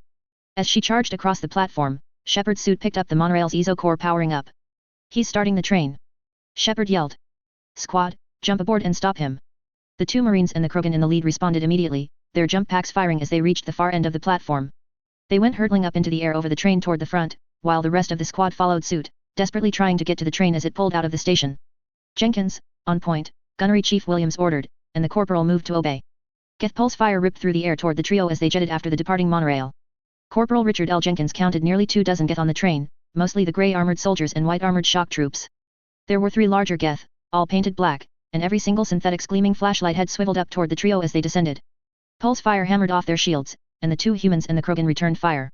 The computers tried to correct their wildly inaccurate fire as they descended, and Jenkins saw at least 1 Geth soldier drop, but he couldn't tell whether it was the Krogan or the gunnery chief who got that kill. Then Jenkins spotted a bit of movement from the head of the train as they descended, and the grey-clad Turian they were pursuing snapped an arm up toward them. He saw the flash of an arm-mounted Omni tool. Jenkins' displays exploded with flashes of static and junk data, and his suit's jump jets cut out. The world spun around wildly as the ECM blast the Turian had fired cut out all of his electronics, and he went tumbling end over end. The displays flickered as he fell, and came back online right as he hit something hard enough to send stars flashing over his vision. Pure instinct and the warbling of nearby Geth sent him scrambling to his feet, while extensive training told Jenkins he was lying on his back, and thus told him how to get to his feet. He rose swiftly enough to take only a dozen pulse fire shots to the torso of his zone armor, which exploded against his shields and sent them into the red. Jenkins' displays were online, and told him that he had landed at the head of the train. Gunnery Chief Williams and Rex had landed further back, likely taking a direct hit from the ECM blast, he guessed. That thought flickered through his head, along with a clinical, detached observation that there were 7 Geth that were all either firing at him or raising their weapons to do so. That thought sent a surge of giddy near panic through Jenkins as he scrambled to his feet. Most of the hostiles were directly in front of him, between Jenkins and the front of the train, where the Turian with the whatever it was stood. 6 of them were human-sized and one was the heavily armored black-painted type. Well, shit, he muttered, without really thinking about it. Pulse rounds slammed into his shields, and Jenkins triggered the backup capacitors in his suit, pumping fresh power into the barriers as they collapsed. They pulsed back to life long enough for him to raise his werewolf and cut loose with a point-blank barge into the nearest Geth trooper's torso. The stream of rounds tore through the synthetic's shields and ripped through its torso, and he scrambled sideways while firing to get another Geth between him and its fellows. That Geth smoothly dropped to its knees, and the others fired over it, hammering the Zone Marines' barriers down to the red again. Jenkins poured fire into another of the alien machines, disabling it, and changed his direction while shooting. He rushed straight into the kneeling Geth and kicked it with one of his suit's oversized legs. The mechanical boot went straight through the Geth's shields and smashed its flashbulb head in. Pulse rounds slammed through his shields and hammered his armor. A spike of pain lanced through Jenkins' gut, and he realized he couldn't take down this many Geth. He'd only killed 3 of the 7 synthetics, and his shields were down and armor was failing. A wild, desperate idea hit Jenkins, and before he could think about it, he triggered his jump pack and angled it toward the enemy. The pack had only recharged to 30%, but that was enough to send him hurtling into the 2 closest Geth with enough force to bowl them over, and in one case, knock one completely off the side of the train. He hurtled forward toward the last human-sized Geth, and was a heartbeat from impact when a flat, glowing, hexagonal barrier appeared in front of it. Jenkins slammed into it and the Mass Effect barrier collapsed, but not before jerking the human marine to a halt. He bounced off and hit the deck, and swung his werewolf up in a wild, drunken sweep that clipped the Geth's weapon. The synthetic was knocked sideways, and Jenkins scrambled to his feet. He shoved the werewolf inside the Geth's shields and fired before it could recover. The machine flew apart, and then Jenkins was knocked flat on his ass as the black, hulking Geth crashed into him. The thing had more mass than Jenkins' zone armor and a hell of a lot of power behind its charge, and the Geth jabbed its weapon down at his faceplate. He rolled as it fired, and Jenkins' shoulder erupted in agony as rounds tore through it. He bit back the pain and kicked out with one leg, hitting the heavy Geth soldier and unbalancing it before it could fire again. He rose drunkenly and swung his werewolf at the heavy Geth trooper, but the blow did little more than make the machine take a step backward. That was all Jenkins needed, as he triggered his werewolf's railgun attachment. The long weapon extended from the top of the heavy rifle, and he swung it up into the Geth's chest as it recovered from the impact. He squeezed the trigger as they collided. There was an incredible pulse of noise and recoil, and the Geth flew apart into a dozen sparking pieces, spraying white mechanical fluid everywhere. The pain in Jenkins' shoulder began to fade as his onboard medical injectors pumped into his wounds. His suit's diagnostics told him that he'd lost the use of his left arm, one jump jet was damaged, and he'd been hit in multiple locations across his stomach and torso. But he could still fight, and the Turian was right in front of him, not 20 meters away, distracted with the control console for the monorail. He strode toward the alien as best he could, which made it into a drunken stumble, but his werewolf rose to his shoulder and the suit's arm locked in place, giving him a steady line of fire. The Turian glanced over his shoulder as Jenkins raised the weapon, and the alien's Omni tool flashed again. Jenkins saw the flicker of light, and pulled the trigger, only to have the werewolf suddenly howl with an overheat alarm. A moment later, the Turian's Omni tool flickered again, and he turned to one of the crates beside him. He pressed a button on the side, and the lid rose. Jenkins cursed furiously, switching weapon modes, but all of his werewolf's modules kept flashing the false overheat alarm and were going through the cooldown cycle. Long, terrifying seconds passed as he tried to reset the weapon's temperature sensors. The sensors flickered and reset, and he raised the weapon again, in time to see the crate open, and a river of flickering silver threads rippled out into the air. Jenkins swiveled to target the cloud of expanding, bladed things as they seemed to turn toward him. The buzzers suddenly stopped moving for a heartbeat, which meant they stopped keeping pace with the train. The monorail carried Jenkins straight forward into the cloud of tiny bladed creatures, and they found the seams and holes and gaps almost instantly. They flowed through the air intakes and through the bullet holes, they sliced holes in the flexible material covering his joints, and slithered into the tiniest cracks. Pain erupted along Jenkins' body as 10,000 tiny, thread-like razor blades ran across his skin, into his body, slicing apart muscle and bone and blood vessels. He tried to scream, but blood erupted from his mouth and nostrils and flooded into his lungs. His weapon fired wildly into the air for the few moments his arm remained attached to his body. It ended a merciful moment later, when the buzzers found his brain and surgically sliced it apart, ending all consciousness. Jenkins' armor crumpled to the floor, weeping blood from a dozen rents and holes. As his body fell, Saren Arterius went back to the controls for the monorail, and finally got past the security systems that were keeping him from detaching the rear cars. There was a clank and a deep shudder, and all of the cars save the lead detached. Saren pulled ahead and left the GDI troops in his wake, the buzzers curling around him in a protective cocoon. The remaining Geth troops on the train matched the GDI forces in numbers, but not raw firepower. Between Shepard, Nihilus, and the GDI Marines, they had boarded and swept the remaining Geth off the monorail from the rear cars forward in a storm of mass accelerator fire, grenades, and biotic brutality. Normandy, this is Shepard, the commander called as they advanced to the front of the monorail, and spotted the Turian escaping. Come in, Normandy. Normandy here, Commander, Anderson's voice replied. What's happened? We've confirmed Geth and Quarian presence on the ground, Shepard reported. There's an unidentified Turian working with them. We think he has the beacon. He's en route to a spaceport a few kilometers from the dig site. Sending coordinates now. Understood. I'll try to get some backup to you, Commander. Be appreciated, she replied. After closing the link, Shepard went to check on her team. Williams and Rex had both been with Jenkins when he'd gone after the Turian, but the ECM blast that had scrambled their suits sent them crashing further back than Jenkins. They were uninjured, but if Jenkins hadn't wiped out the nearest Geth in the few seconds they'd needed to recover, things could have ended up a lot worse. As it was, they were losing ground. The monorail was still moving, but the lead car was moving a lot faster. They would be several minutes behind the Turian once they reached the station. She stepped over to Jenkins' corpse and crouched beside it. Shepard had barely known the man, beyond that he was a native to Eden Prime.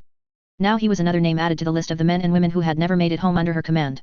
She peered over his corpse, and saw the unrecognizable mass of blood and mutilated flesh through his suit's faceplate, characteristic of a weapon that had resulted in hundreds of dead on Akuz and left the livid scars stretching across her face. Shepard's hands started shaking, so she accessed her heartsuit's medical suite and injected a small boost of combat stims to steady her nerves. Movement markers flashed on her HUD, as someone stepped close behind her and didn't have GDI IFF codes. The Krogan had codes, which meant it could only be one person. Nihilus, she said, not looking up. Who was that Turian? A Spectre, Nihilus replied. A Spectre who was a friend of mine before he tried to shoot me in the back. A Council Spectre? She asked, looking up and not hiding the shock in her voice. Saren Arterius, Nihilus said. The alien's metallic voice was tinged with clear anger, turning it into a low, grating snarl.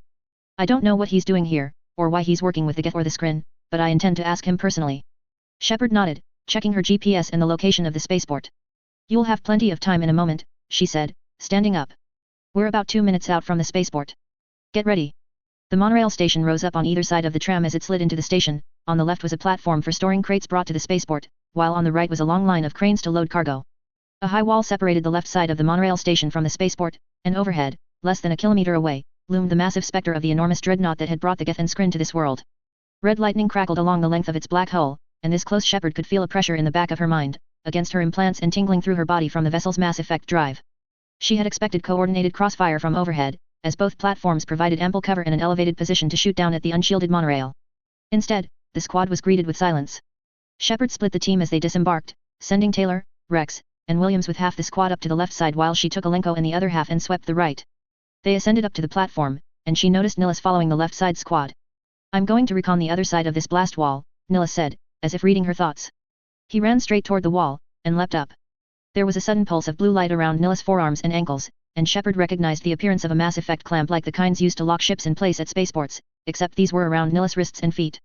The Spectre then started climbing up the wall, using the mass effect fields to anchor him to the metal. I'm going to have to get me one of those, Cain murmured. Need backup? Shepard asked Nihilus as he climbed up the walls. No, it'll just draw attention, he replied. Because running off on his own sure helped him last time, Rex commented over the radio. Nihilus disappeared over the wall, and the GDI troops went back to sweeping the platforms. A couple of moments later, they realized that there was nothing there, no ambush, no waiting Geth or Quarian troops, nothing. That was the unsettling part. They knew Saren was here, his monorail car had stopped just ahead of theirs, but there was no sign of a rear guard. Squad, form up and get ready to enter the loading dock, she ordered, or rather, started to order, as her words were cut off by a sudden pulse of silver light and a wash of static that shorted out her HUD for a heartbeat. The light bathed the far platform, centered on the wide gap in the wall between the monorail station and the docking port.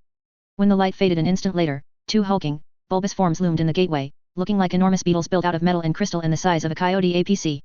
They had massive thorax-like bodies, 6 long spindly legs of gleaming black crystal and metal, and long black cannons as long as a zone marine was tall protruding from their bodies where their heads would have been on an actual insect. At their feet were a half-dozen quadruped creatures of blue-gray metal and crystal with tall, swollen, humpbacked upper bodies and a vertical trio of white, glowing lights in the middle of the small bulb-like growth that passed for their head. The creatures oriented toward the GDI soldiers, and the screen shock troopers and their gunwalker support opened fire, filling the monorail station transforming with a storm of silver bolts and blue-white spears of killing energy. Nilus heard the sudden firestorm erupt on the other side of the wall, and paused for a heartbeat. Saren was ahead. He could see his former friend's Element Zero signature on his suit's sensors. Shepard, meanwhile, was behind him and caught in a hellish firestorm as new contacts appeared on his sensors. The decision as to what to do was calm, cold, and all too easy. He dropped down onto the dock and advanced, weapon-shouldered, hunting. If Saren escaped, this would all be for naught. Bolts of plasma and energy tore into the cranes on the right side of the station, ripping torso-sized hunks of metal out of their cover. Debris and shrapnel caromed off the walls. One of the zone marines was bisected at the waist by one of the walker's beams, the shot punching through his armor like it was paper. Shepard hit the floor behind one of the cranes as the screen sent a hideous, withering storm of raw destruction into their position. Normandy. Shepard yelled. We've encountered screen on the loading docks. We are taking heavy fire and need air support now. Support en route. Hold on, Commander, Anderson's annoyingly calm voice replied. Shepard cursed violently, hoped he heard that, and switched back to squad frequencies. Taylor. Shepard yelled over the radio. We're pinned down. Can you disrupt them? Yes ma'am, the zone marine replied. Across the station, Jacob's squad hadn't been fired upon yet. The screen had teleported in and immediately oriented on Shepard's team, and all 8 of the... Well, Jacob didn't know whether they were machines or living creatures or cyborgs or whatever, but all 8 of them were focused exclusively on Shepard's team. Jacob sent orders to his squad as they hugged cover, and as one, they rose. Railguns and grenades thundered, followed by a storm of mass accelerator fire. Jacob picked one of the shock troopers and focused on it, sending a pulse of biotic power through his limbs and around the alien, grabbing it in a telekinetic hold and yanking it up off its feet. Another shock trooper wilted under the barrage, 3 railgun rounds punching clean through its upper body and splattering blue and grey fluid everywhere. A third was hurled off its feet by sonic grenades, and the one Jacob had lifted was shredded by concentrated mass accelerator fire. The nearest walker spun the instant they started shooting, and shrugged off 2 direct railgun hits as it spat a swift barrage of lethal blue-white beams. One of the beams tore off a marine's arm, and the rest of the GDI troops ducked for cover. Jacob shifted his stance and frantically focused his biotics to generate a barrier around him as he dropped behind cover. The walker's beam punched through the wall he was crouching behind and hit his barrier dead center, blowing it apart and hurling him off his feet. Scalding heat surged through his body as the beam's leftover energy washed over him, and he howled with pain. Then a dark blue ball of raw gravitic force hit the gunwalker in the head, and made it take a step backward, disrupting its fire. A moment later, Urdnot Rex sent another pulse of biotic force out, this time unleashing a warping field against one of the larger crate straps which secured it to the platform. He stepped forward and with a grunt, grabbed the enormous crate and shoved it with all of his alien strength. The straps snapped, and the crate slid sideways to block the walker's incoming fire for a few precious moments. Gunnery Chief Williams leapt up and took one side of the heavy crate, while Rex took the other, and they shifted it to better protect the squad from the walker. Its beam slammed into and gouged deep holes in the metal plating on the other side, and the Marine and the Krogan began firing around it at the Skrin war machine. Taylor's squad had taken a savage beating under only a few seconds worth of gunfire, but they'd bought Shepard enough of a disruption that she could get what was left of her team organized and returning fire. The remaining shock troopers were behind cover now, only exposing the tops of their bodies where their plasma launchers were mounted inside the bulbous upper bodies, and the remaining gunwalker was stubbornly taking hits from the light railgun rounds and grenades the GDI troops were hurling across the gap. The aliens' return fire, meanwhile, was tearing enormous chunks out of their cover, and within a few seconds one of the cranes let out a scream of tormented metal before toppling over and falling into the monorail trench, leaving the troops behind it exposed. If they didn't act soon, there wouldn't be much left to hide behind. Nilus passed by what was left of the dock workers, a dozen bodies impaled on a trio of those monstrous metal spikes. He moved beyond them, using that image to remind him of what he was really after here. He stepped out onto the main dock, a U-shaped metal platform that was designed to receive incoming freighters. It was wide open, with almost no obstructions, and he could see the enormous dreadnought in full with that unimpeded view. The vast thing was towering overhead, clutching the ground with those titanic, finger-like tendrils. The ground around where it had landed was rippled and cracked, glowing and molten. The sheer scale and presence of the warship was incredible. On the far end of the docking platform, however, was his concern. Saren was standing over a computer terminal, fingers jabbing at the device's haptic interface. A cloud of tiny, buzzing insect-like creatures flowed around him like a whirlpool of bladed threads. The case he was carrying was set on a pedestal beside the terminal, and as Nilus watched, the spectre reached down and opened the case. Nilus froze, crouching, and waited for confirmation. Saren reached into the case and drew out a gleaming, blue-white ball of swirling, intense light. Even at this distance, Nilus could make out tiny characters playing across the device's surface, thousands of grain-sized characters, trailed by millions of even tinier symbols, and streams of countless deeper, blurring bits of data beneath. It was a beautiful, impossibly complex display of data. The beacon had been a lie, of course. Shepard didn't know what they'd really found down there, and now Nilus had an opportunity to make sure that they never found out. This secret would stay limited to the GDI brass and the Council. Saren set the device into a circular socket next to the terminal's haptic display, and the swirling light instantly began to slow down. His fingers played over the interface, and after a few moments all motion within the sphere came to a halt. Then Nilus shot Saren in the head. It didn't actually hit flesh, as the round deflected of Saren's barriers, but the specter's head snapped up and the buzzer cloud around him swirled faster and more violently in response to the intrusion. Nihilus, he said, tone faintly surprised. Saren, Nihilus hissed back, rifle leveled. Why? The specter asked his old friend, and the grey-skinned Turian's mandibles widened in a gesture of angry annoyance. Why the treachery? You wouldn't understand, Nihilus, Saren replied, taking a step away from the terminal. I've lost count of how many dead men have said that to me, Saren, Nihilus replied, his words cold and calm. True, Saren conceded. As have I. He paused, glancing to the terminal, and his blue eyes locked back onto Nihilus.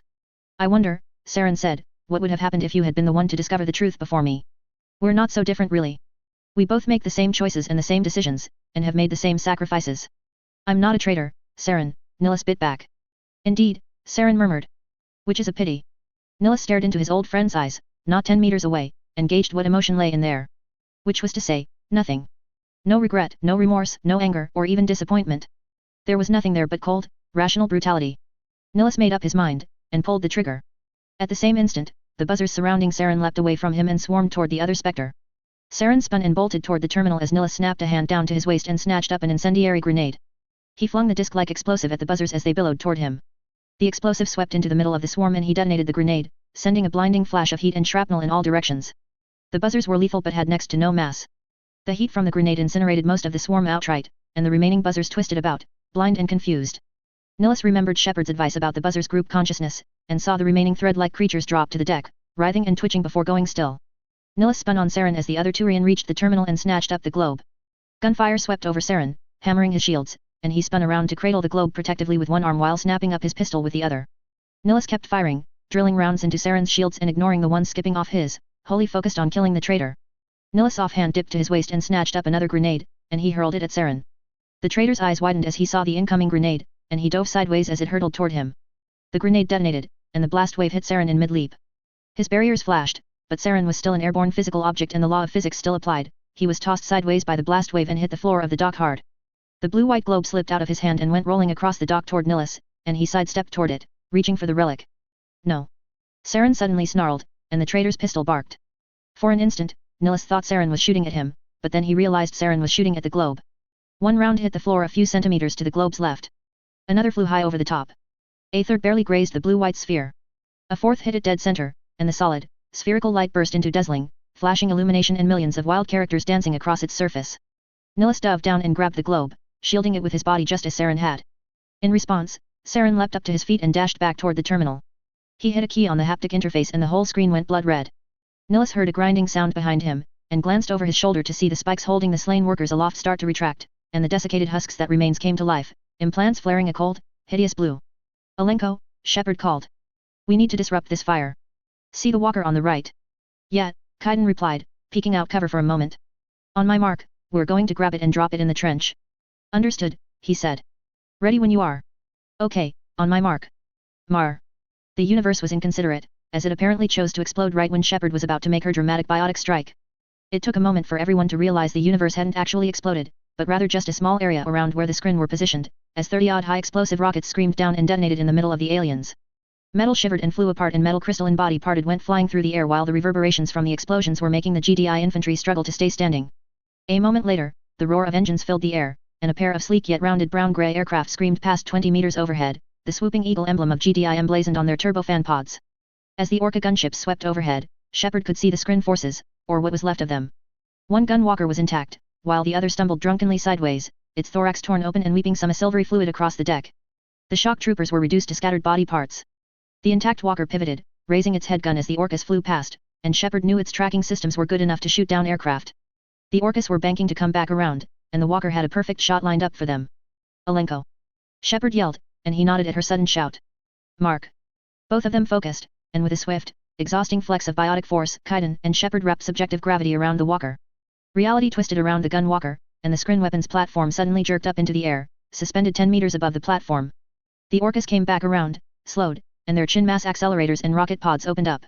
The walker was consumed in a storm of explosive fury and whipping shards of metal. Chunks of the scrin weapon tumbled down amid splatters of silver fluids and goop.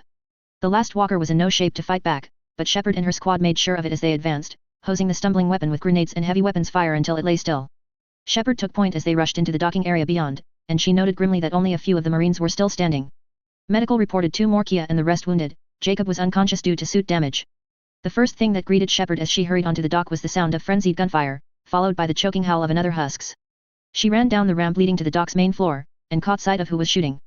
Nilus was backing away from and firing at one of the Husks, which was charging at him with long, bladed fingers.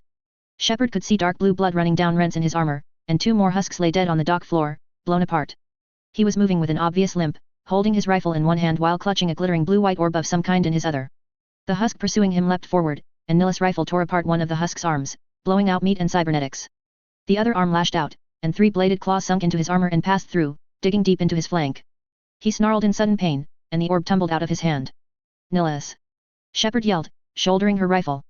A biotic blast that close could hit Nilus too, so instead she drilled 3 rapid bursts into the Husk's back, blowing out its chest and stomach. It stumbled sideways, wheezed, and collapsed in a boneless pile. Shepard was dashing toward Nilus as he sank to one knee, gasping and holding his arm to his rent side. Dark blue blood poured over his fingers, but he shook his head as she reached him. Saren, Nilus hissed, and gestured with his head. She followed the gesture, and saw movement at the end of the dock. The grey-armored Turian was running as fast as he could, and she rose. Don't worry, he's mine, she assured Nilus, and started after Saren. He was almost to the end of the docks, probably running for a ship that was hurrying to pick him up. Shepard charged after him, and engaged her jump jets. She hurtled up into the air after Saren, rapidly closing the distance, and as she dropped down the commando triggered a burst of gunfire into the middle of his back. His shields flared. Saren jerked to a halt and spun around, raising his pistol. Shepard's boots hit the dock, and she raised the werewolf, switching to railgun mode as she landed. Her eyes met Saren's cold blue down the sights of their respective weapons. One chance, she said. Drop it. Do you know what happened to the last one who said that to me? Saren replied. She snarled and her finger tightened around the trigger. Silver-white light pulsed again, and Shepard blinked before she could fire. A heartbeat later, a horror from her ugliest memories loomed behind Saren. Standing behind him was a 3-meter-tall, 4-legged creature made of the same blue-gray metal crystal of the rest of the scrin. Its enormous upper body vaguely resembled the shock troopers, but sleeker and taller, with a single glowing white eye. Tendrils hung down beneath its head, long and delicate-looking. Shepard instantly shifted her aim toward the hideous alien thing behind Saren. She sighted the scrin mastermind and pulled the trigger. The railgun thundered, pounding against her shoulder. In the time it took her to acquire the new threat, the mastermind had teleported through another pulse of cold silver light, and this time took Saren with it. Shit! Shepard shouted as she stood alone on the docks. God damn it! Shepard trudged back to where the rest of the squad was securing the docks, and found Cain standing over Nilus. The bleeding had stopped, and the spectre was slowly standing. He got away, she said as she approached, forestalling any questions. Nilus nodded. I saw, the spectre replied. You did your best. No, I should have shot him instead of asking him to surrender. Stupid of me. Perhaps, Nilus agreed, and then turned, looking around the docks. Looking for this? Cain asked, and he held up the glowing blue-white sphere. Nilus stared at it, then at Cain. What? The mutant asked. I found it beside you while I was treating you. Looked important. That last line was delivered with a bit of biting sarcasm, which was a bit unusual for Cain. And no one present missed the fact that Cain was holding his sidearm. It is, Nilus said, tone neutral, though Shepard got the impression he wanted nothing more than to snatch it out of the lieutenant's hands and might do it if he weren't surrounded by a number of heavily armed GDI Marines. She stepped closer and peered at the object, and as she did, Shepard's heart shot into her throat. Is that what I think it is? She asked, and took it from Cain's hands. Yes, Cain replied. After all, pretty much any human should recognize this. She turned toward Nilus, meeting the Turian's green eyes. You knew, she whispered. You knew they found another goddamn Tacitus. The first alien data matrix that confirmed sapient extraterrestrial life existed had been recovered by GDI in the Second Tiberium War, nearly 200 years ago, a device which had been in the hands of the Brotherhood of Nod, which GDI had recovered and used to stave off the extinction of mankind at the hands of Tiberium. It had been kept a secret from the general public, changing hands between GDI and the Brotherhood during the Skrin attack on Earth, until it was ultimately damaged and destroyed some years after the Third Tiberium War. The data it contained regarding Tiberium and the Skrin was immense. A Tacitus was the holy grail of Tiberium technology. It was even more valuable than the Prothean device they'd thought they were seeking, considering the limited understanding everyone had regarding Tiberium even after 200 years of study.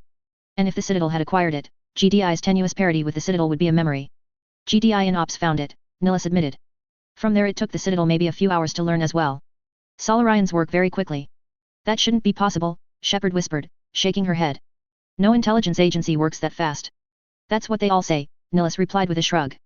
He winced in pain at the motion. STG doesn't like drawing attention to their efficiency. They prefer people underestimate them. He paused, mandibles clicking, green eyes meeting hers through her faceplate. We contacted GDI, and they agreed to share the data for the good of everyone. His gaze hardened. And furthermore, this Tacitus was found in a Prothean ruin. That alone is proof that the Protheans were connected with the Skrin and Tiberium. We couldn't pass up the opportunity, and we had to keep it a secret. Need to know basis, Shepard. She grunted, unhappy with that explanation. While she was all for GDI maintaining good relations with the Citadel, she was skeptical of them actually sharing this information with them. Unless someone up higher in the chain of command was looking for closer ties to the Citadel and willing to give up strategic secrets to secure them.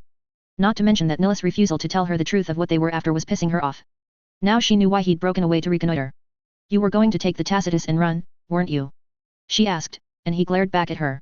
No, he replied, firm and direct. She blinked at his tone. My orders were specific. This was a joint operation, and one intended to share technology. A peace offering between our peoples. If I had stolen the Tacitus, it would mean war. She nodded after a couple of seconds, relaxing a little. Her gut told her not to trust Nihil, though that may have simply been ingrained suspicion of non-humans after all these years. The rescue at Elysium had not helped her get over the paranoia that had been part of her life since Echoes. I'm calling Normandy for extraction, she said after a moment. We need to get this thing secured, and... Pain lanced through her, and Shepard fell to her knees. Sheer, pervasive sound and power rolled through her body. The ground shook beneath her feet, agony split down the middle of her skull and flared along her implants and every single element zero node in her body. Beside her, Kaiden fell to the dock floor as well, and Shepard could feel Nihil's hand grabbing her and steadying her. A kilometer away, the alien dreadnought began to ascend, pushing off the ground and sending out a pulsating wave of raw power. In her fingers, the Tacitus began to flash faster and brighter.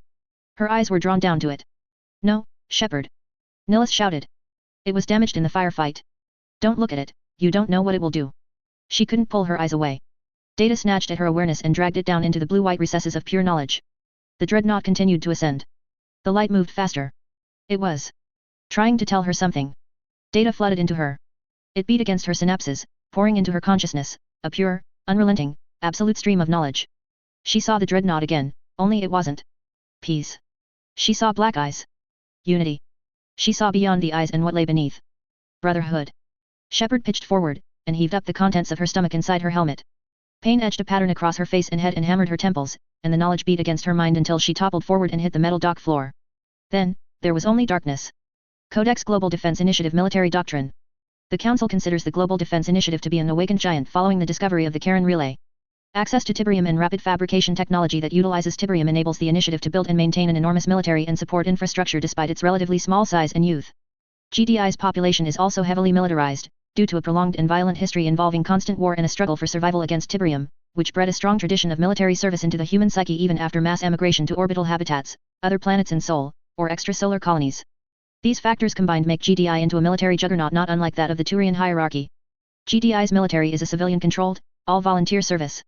It does not possess the institutionalized discipline of the Turian hierarchy, the individual skill or biotics of Asari Republic commando units, or the exceptional espionage and specialists of the Solarian Union.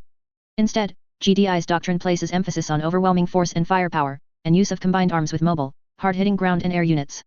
This is exemplified in GDI's iconic war machines like the Mammoth tank or Glacier-class dreadnoughts, vehicles so heavily armed and armored that they are nearly impractical to field, but are also nearly indestructible and can deploy staggering amounts of firepower. Because of GDI's reliance on Tiberium-based economics and industry, GDI severely restricts the transport of Tiberium. Absolutely no Tiberium is allowed to leave the Sol system. The only known site of Tiberium growth outside of Sol itself is the Echoes system, which is intensely guarded by GDI forces.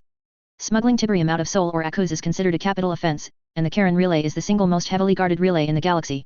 However, GDI's reliance on Tiberium-based manufacturing generates a notable strategic weak link, as the majority of GDI's military production is funneled through the Karen/Arcturus relay. As a result, it takes time for supplies and material manufactured on Sol to reach the rest of the colonies. Since Element Zero must also be mined outside of Sol, an attack that disrupts this strategic weak link would cripple GDI's economy. In space, GDI's navy is characterized by powerful cruisers and dreadnoughts, with heavy carrier support, using overwhelming firepower. Lighter cruisers and frigates are used as escorts or reconnaissance elements and screen the capital ships during combat. Supercarriers form the heart of many fleets, carrying equipment to rapidly fabricate parts, fighter craft, drones, and smaller frigates using local resources. The slow nature of GDI's faster-than-light drives hinders overall mobility. As a result, fleets focus on forcing decisive confrontations with enemy fleets, often striking at critical assets to force the enemy to stand and engage GDI warships. Surface operations are characterized by aggressive response and assaults, whether on offense or defense. A common maxim of GDI doctrine is aggression, mobility, momentum, shock. The typical response to an enemy attack is to counterattack, taking advantage of heavy armor, raw firepower, and industrial strength to overwhelm an attacker. Support assets are fluid and adaptable, and individual squads are capable of calling in support strikes. Fast-moving wolfhound units of mobile cavalry, aircraft, commando teams, and light mechs often move throughout the battle space, striking at targets of opportunity and supporting primary assault elements, such units are often independent commands that report to Corps, Army, or Army Group level commands. Field operations are often handled by in-field battle commanders who use extensive amounts of EVA support and sophisticated command software to provide their troops with extremely up-to-date information, targeting, and support. As a result, GDI forces are aggressive, violent, and have very high morale. On planetary offense, GDI relies on wide frontal attacks with large numbers of heavily armored, flexible units that strike in combined arms assaults. GDI specializes in powerful shock attacks that overwhelm defenders with sheer firepower, followed by fast-moving armored units and infantry to exploit openings in defenses. Ground units are commonly supported by orbital artillery, as well as rapid striking, orbitally deployed troops and vehicles. Initial strikes with siege ion cannons may be used to destroy or weaken major defensive positions prior to an assault, followed by hot-dropping infantry and armored vehicles directly into the battle zone in armored deployment shells, often impacting with destructive force comparable to ship-based broadside mass accelerators. Defensively, GDI practices a policy of deterrence, both tactically and strategically. GDI naval forces are slow to respond due to less advanced and effective mass effect FTL drives, which slow interstellar transit within a particular star cluster. Relays are difficult and prohibitively expensive to adequately secure, meaning that only relays of extreme strategic value like the Arcturus/Sol relay are covered by fleets and ion cannon arrays. Other relays are monitored by small frigate and cruiser fleets and automated sensors that warn of incoming attack.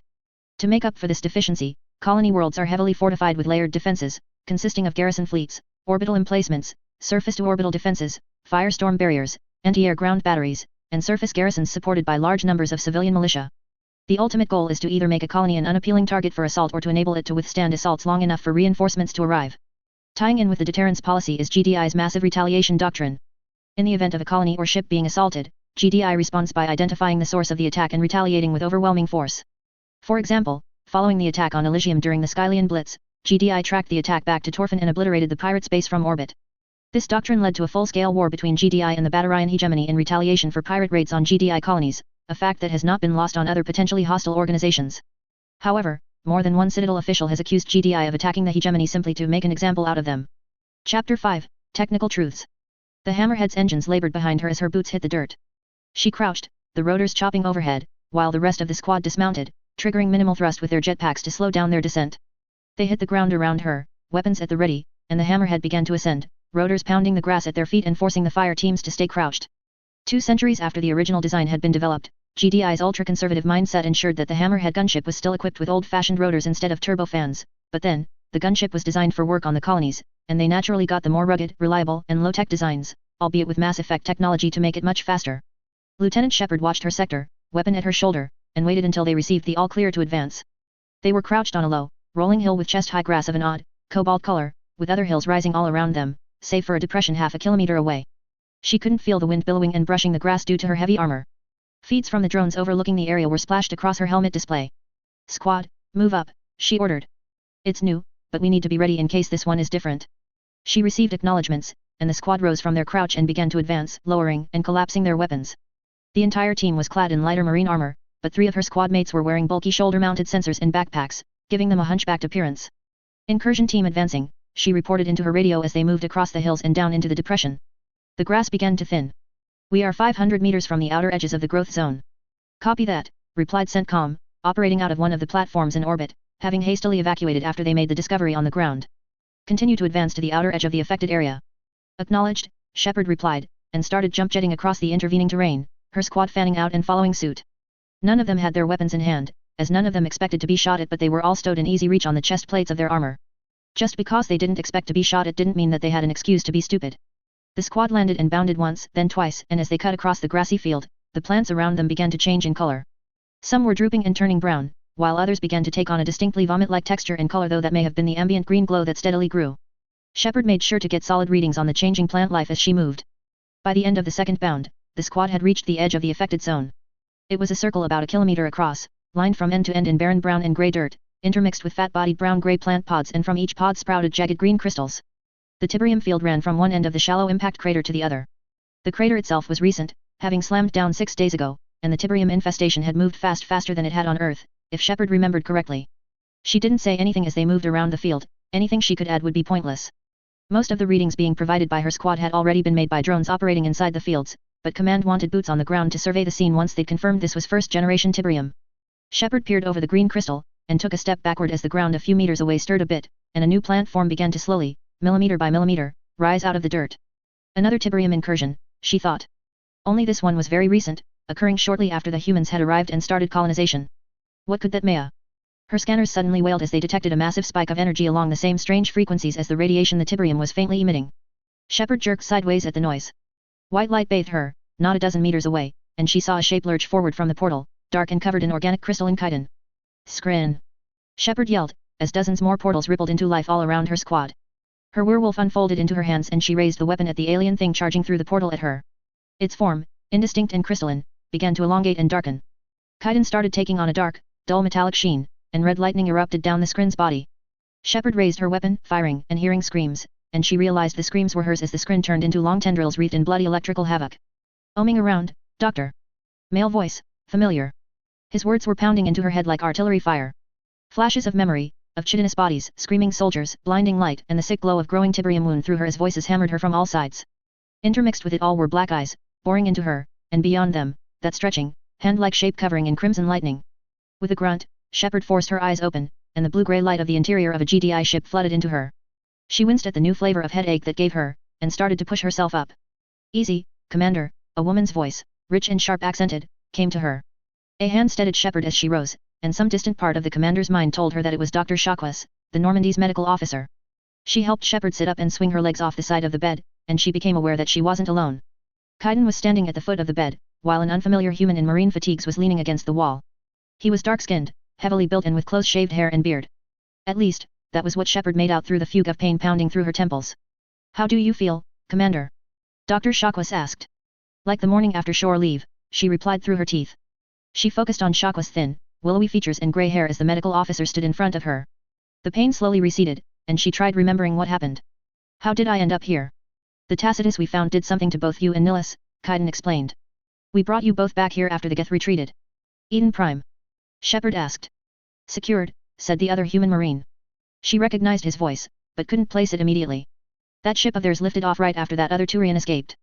Scrin began teleporting Geth troops back aboard their ships right afterward. The whole fleet was gone in an hour. How long was I out? Shepard asked. About 16 hours, give or take, Chakwas replied. Lieutenant Zelenko and Taylor brought you back here. Shepard blinked, and then recognized Taylor's voice. She hadn't seen his features outside of his zone trooper armor. Thanks, both of you, she replied, and they nodded. A smile cut across Cain's features, and Taylor nodded. What about the Tacitus and that other Turian? Not our place to tell, Taylor said after a moment. Orders. Captain Anderson wanted to talk to you about TH. The infirmary door slid open, and David Anderson strode into the room. The room went silent for a moment. Doctor, Anderson said. How's our XO holding up? Aside from some unusual brain activity, she'll be fine, Chakwas replied. What kind of brain activity? Shepard asked. Abnormally high beta wave signs generally associated with intense dreaming, Chakwas replied. The dream. Or, Shepard realized, the mangled flashback of the events on Echoes. But it was wrong, somehow. The Scrin hadn't attacked like that. The GDI troops had used drones to gather samples for weeks before sending a human recon team in. It wasn't a dream, Shepard whispered, remembering the images and alien concepts and thoughts that had flooded into her mind when she'd first recovered the Tacitus. It was something else. What do you mean? Anderson asked. The Tacitus was transmitting something, she said, looking up at him. Into my brain. It was a vision, or a message, or something. I'll have to add this to my report, Chakwas murmured. Thank you, Doctor, Anderson said, and his voice took on a stiffer tone. I'd like to speak to the commander privately, please. Aye, sir, both Cain and Taylor replied, their words the monotone sharpness of reflex, and they both stood straighter. A few moments later, only Shepard and Anderson were in the room. Good to see you back on your feet, Commander, Anderson said, and she nodded, regretting the motion. Bit unnerving and surreal, for a moment, she said, and let herself sag back down onto the bed. Lieutenant Taylor being on board surprised me. We lost a lot of people down there, Anderson admitted. I asked the lieutenant if he wanted to take over as head of our marine complement. He agreed. Shepard nodded. The small talk had a purpose, as it gave her a moment to settle back down and get her bearings, and more importantly, it let Shepard order her thoughts. Lieutenant Taylor said you wanted to speak to me about something, Shepard said, and Anderson nodded. About that other Turian, Anderson replied, his expression darkening. Shepard narrowed her eyes, brow furrowing in thought. The way Anderson had spoken those words seemed as if it was familiar to him. You know who he was? She asked. From Nihilus' description, and the recordings, yes, he replied. His name is Saren Arterias. He's a spectre. I know, Shepard said, nodding. Nihilus told me about him, but he didn't say why he was working with the Geth or Scrin. We don't know either, Anderson said. He's anti-human, but I can't see why he'd be working with them to recover the Tacitus. Shepard's eyes narrowed again. She could sense the undercurrent in his words, which meant Anderson knew Saren personally. She filed that fact away for later, and continued on with what was pertinent, the tacitus itself. You held back on that, sir, she said, her words coming out a bit harsher than she'd intended. We needed to know what we were looking for. I know, Anderson replied, and he turned, looking across the medical bay, his expression troubled. Captain? She asked after a couple of seconds. As far as GDI was aware, Anderson said, there was no tacitus on Eden Prime when we sent you down there. Silence passed through the bay, save for the distant thrumming of the Normandy's electronics and the vibration of a ship in motion. But... how? She asked after a moment, standing up straight. A bit of dizziness hit her, but Shepard ignored it. Nilus knew about the tacitus. Yes, but I'm not sure how, Anderson said. I read the INOPS reports, and they never reported any such thing. Nilus said INOPS found the tacitus, Shepard said, thinking over what she remembered from the ground operation. Through the pain, a sudden spike of anger and realization ran through her. And the Citadel found it through them.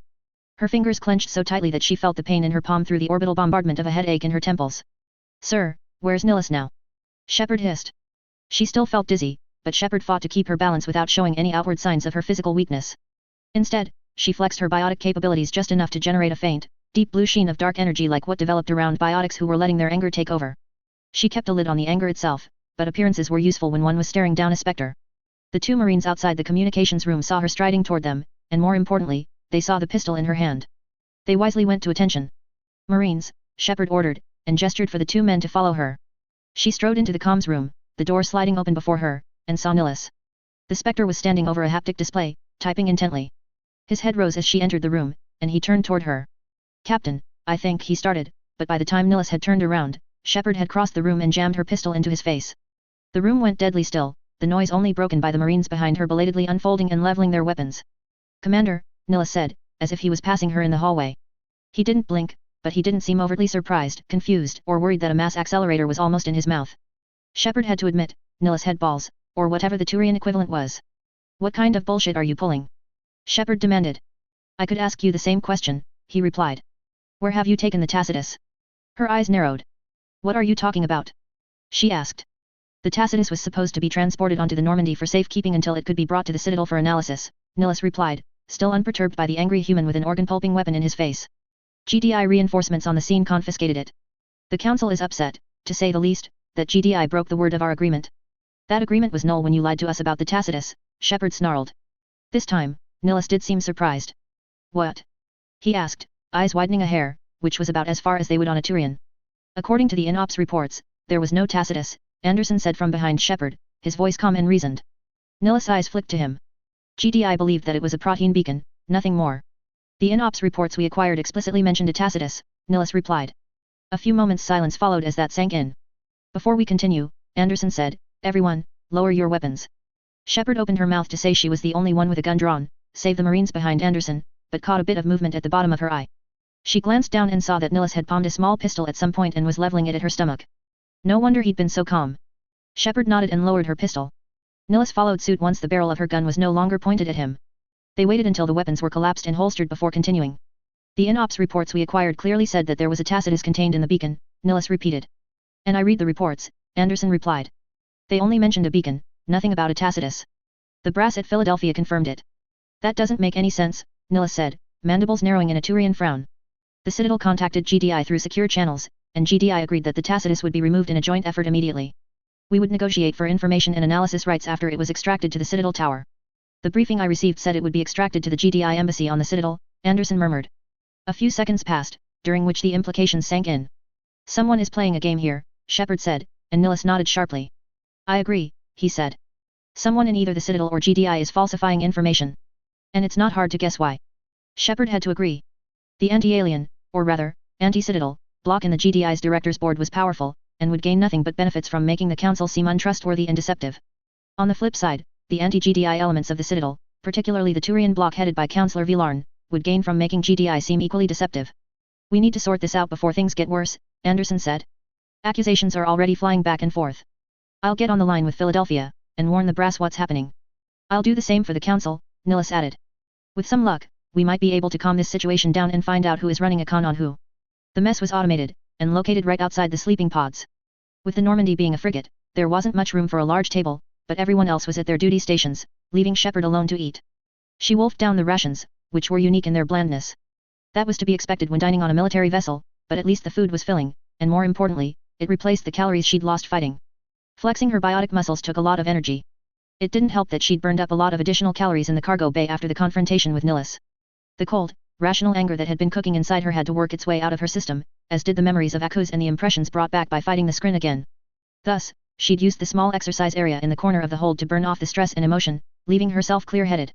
It wouldn't do for the crew to see her angry, she needed to appear to be in control. She had finished writing the report that would go to both the directors' board and the council, along with Nihilus and Anderson's reports, when some settled down in the seat opposite hers, a tray in hand. Shepard glanced up, to see Jacob Taylor. Up close, she had a better look at the Zone Marine, noting his rounded features, close-cropped hair, and the quick smile that came to his face. "Morning, Commander," he said with a nod. "You doing all right?"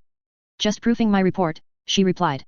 "Don't want typos slipping into the council," Taylor agreed with a nod. He took a few bites of the food-like substance on his tray. "How you holding up? Something to be concerned about?" Shepard asked. Taylor shrugged. "You got your brain scrambled by a data sphere holding more info than all of recorded human history," he said. "Just wanted to make sure you were okay." "Thanks," Shepard said, and she let a smile creep onto her face. "I appreciate it." "No problem, Commander," he replied. Shepard studied his face for a moment as he kept eating, and noted something in his expression, something that was hard to place, but she made an educated guess. "How about you?" she asked. "Your squad took heavy losses on Eden Prime. Are you okay?" "Yeah," he said with a nod, and his voice became distant. "I've seen folks die before. Was on a rotation in the Verge during the first actions against the hegemony. Lost a lot of good people out there when it turned out the Batarian soldiers don't fold as easily as their pirates." He stirred his food for a moment. "I try to keep a clear mind when it comes to people dying. We're all volunteers, you know? We took the job knowing the risks. Some people still have a hard time dealing with it," she replied. "Even after a long service." Those words brought back the vivid memories that the tacitus-induced vision had rekindled. Flashes of Akuz started to work their way back up into her mind, but she fought them down with a moment of clenched teeth, and she looked back down to her day top hat. "Yeah, it doesn't get any easier," Taylor mused, apparently not noticing. He ate the last few bites of his technically food and stood up. "Nice talking with you, Commander." "Anytime, Taylor," she replied. It turned out that both the council and the directors' board understood that someone was playing a deception. They both listened as Anderson and Nihilus explained what they'd learned, deliberated over the idea, and responded. In this case, that response was to loudly accuse each other of outright deception about a critical strategic resource. "I want to say I'm surprised," Nihilus said in the comms room the next day, "but this is the council." Aside from Anderson, Shepard, and Nihilus, the Normandy's ranking officers were present as well, which included Chief Engineer Adams and Navigator Presley, along with Lieutenant Taylor. Lieutenant Alenko rounded out the group. "I'd say the same," Anderson agreed. "GDI has never been terribly compromising." "So I've gathered from your history," Nihilus replied. "Where does this leave us?" Shepard asked. "I've managed to get in touch with Admiral Parker within Ops and Softcom," Anderson said. "He's reasonable enough, and he's investigating the possibility of communications tampering." "Is that possible?" Presley asked. "I thought communications through COMM boys couldn't be tampered with." "Not impossible, but almost," Cain mused. "To pull it off you'd have to be tapped into a specific relay buoy, know what data stream to filter out of all the incoming information, break the encryption on the transmission, and alter it before the relay sends it. Any delay'll cause lag, and high-level communications like what Nihilus is suggesting would have almost no lag at all, so any delay will be a clear sign of tampering." "What about the source?" Taylor asked. "Tamper with the communications at the transmission point. That would require breaching either GDI or Citadel communications security," Nihilus said. "Nearly as hard as altering the message in transit." "Which brings us back to the notion that someone on either side is screwing someone else over," Taylor concluded. "This has got to be an inside job." "What about the Geth and Quarian?" Cain cut in. "I know that figuring out who played who on the Tacitus is important, but what are we doing about the attack in that Spectre? GDI's directing resources to covering the colonies, but we don't have much to spare," Anderson admitted. "We've already got so many resources tied up fighting the Batarians. Putting additional forces in place to protect the colony worlds is going to stretch our manpower thin." "The council has stripped Saren of his status," Nihilus added. "We have conclusive video and audio proof, taken directly from my suit and Shepard's. While GDI is not a member of the Citadel, his actions were a deliberate provocation and he assaulted a fellow Spectre with intent to kill." Nihilus' eyes narrowed. "As soon as I've delivered my personal report to the council, I'm going after him." "Good to know the council is taking care of business," Shepard said. "What are they doing about the Geth and Quarian?" "GDI is not a member of the Citadel," Nihilus replied. "While Saren is working with the Geth and Quarian, they did not attack a Citadel world." "In other words," Taylor muttered, "GDI's on its own." Nihilus nodded. "So," Adams spoke up in his gravelly voice, "we're ferrying Nihilus back to the Citadel." "Director Saraceno and Ambassador Udina want to speak with me personally," Anderson said. "They're pushing for a joint effort to track down Saren, since he attacked a GDI world." "That won't happen," Nihilus said. "Not without some serious convincing." The Council won't condone GDI military forces roaming Citadel space. Saraceno won't take no for an answer, Anderson said, and Nilus nodded. With anyone else, that might have been taken as a threat, but Nilus and Anderson were about as hot-headed as liquid nitrogen. How long until we get there? Shepard asked. 2 days, Anderson replied. At least with Nilus on board we can get past all the checkpoints. Incoming vessel, state your business and transmit identification. Shepard stood on the bridge behind Joker, and peered out through the Normandy's rather limited observation ports. The lavender-colored expanse of the Serpent Nebula spread out before them, a murky and near-impenetrable gas cloud that obscured incoming and outgoing sensor signals. Obscuring, however, didn't mean that they were invisible, and the Normandy was picking out the sensor trails of hundreds of ships ahead, deeper inside the nebula. More importantly, Citadel security had picked out their ship almost the instant they transitioned into the nebula from the mass relay. GDS Normandy, Joker replied. On official government business. We're transporting a Council Spectre. Acknowledged, replied the CSEC controller on the otherwise. Come to heading being transmitted now. Do not deviate and follow docking instructions. The speaker on the other end, it sounded like a Turian, was polite, but the tone of his voice barked with absolute authority. Joker picked up on it. Acknowledged, Joker replied, and then switched off the transmitter. Must have taken an extra helping of his asshole rations today. Just take us in without getting the ship blown up, Shepard ordered. Yes ma'am. Hate to fill out the forms on that one. Cause of damage, incoming fire from paranoid aliens because Joker was a tool. Shepard ignored the pilot's whining as they continued toward the Citadel itself. The lavender clouds began to part as they approached, and Shepard was hit with the full splendor of the Citadel's vast size and bulk.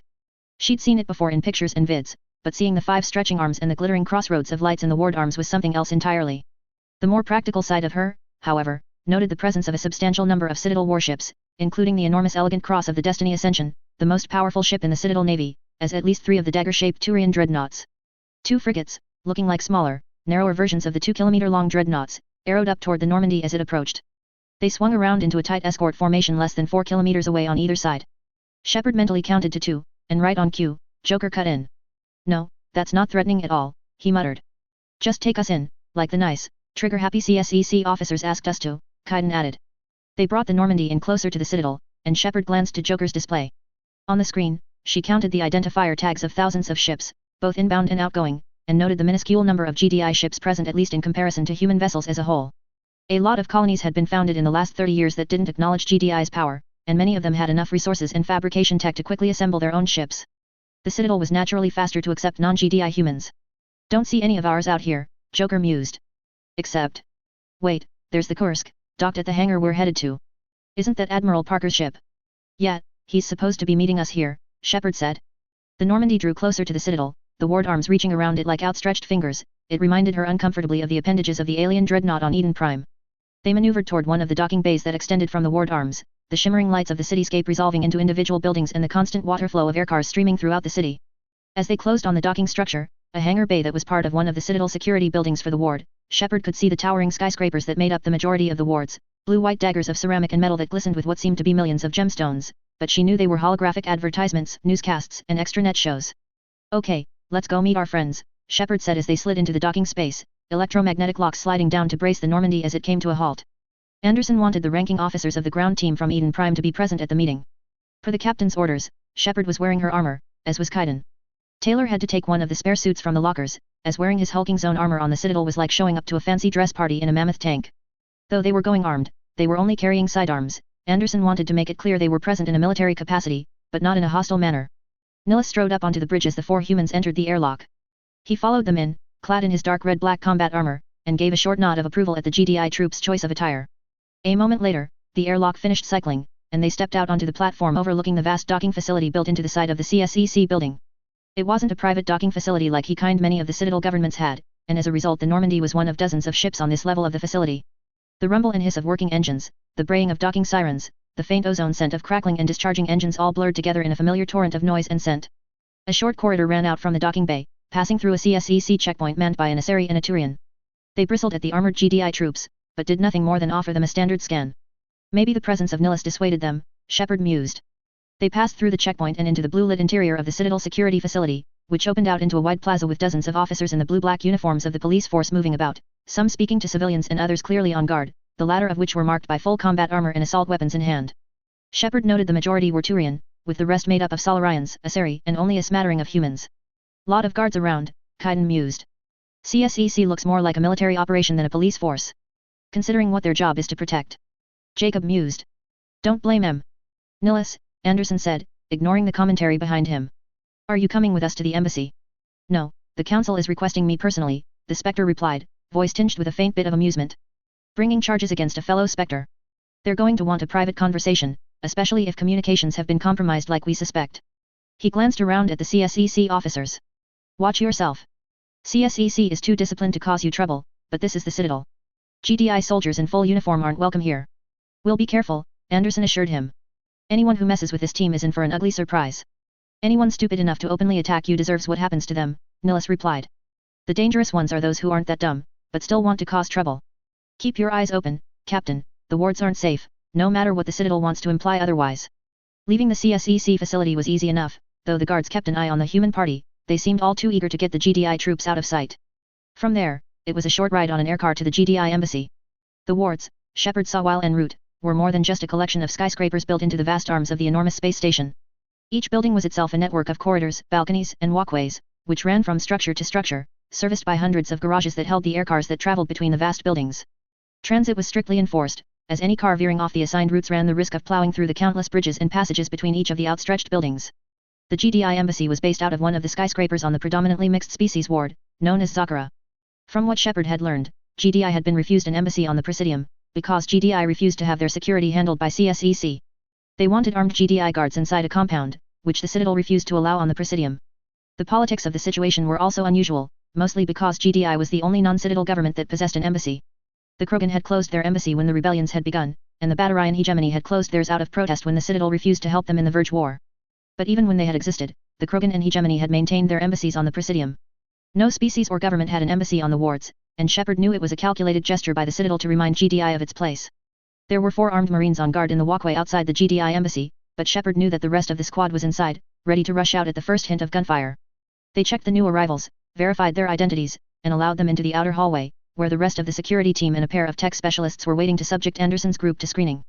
20 minutes of probing and security checks with the most advanced scanning technology GDI and the Citadel possessed later, they were allowed inside the actual embassy perimeter.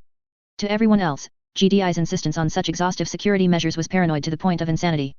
To GDI, it was a fundamental part of a doctrine that had kept the organization intact for 180 years. One of the unforeseen advantages of GDI's embassy being based out of a private building was that their embassy was larger than other Citadel species. The GDI facility was a hefty collection of offices and hallways and apartments, unlike the other embassies, which were little more than large office compounds for bureaucrats.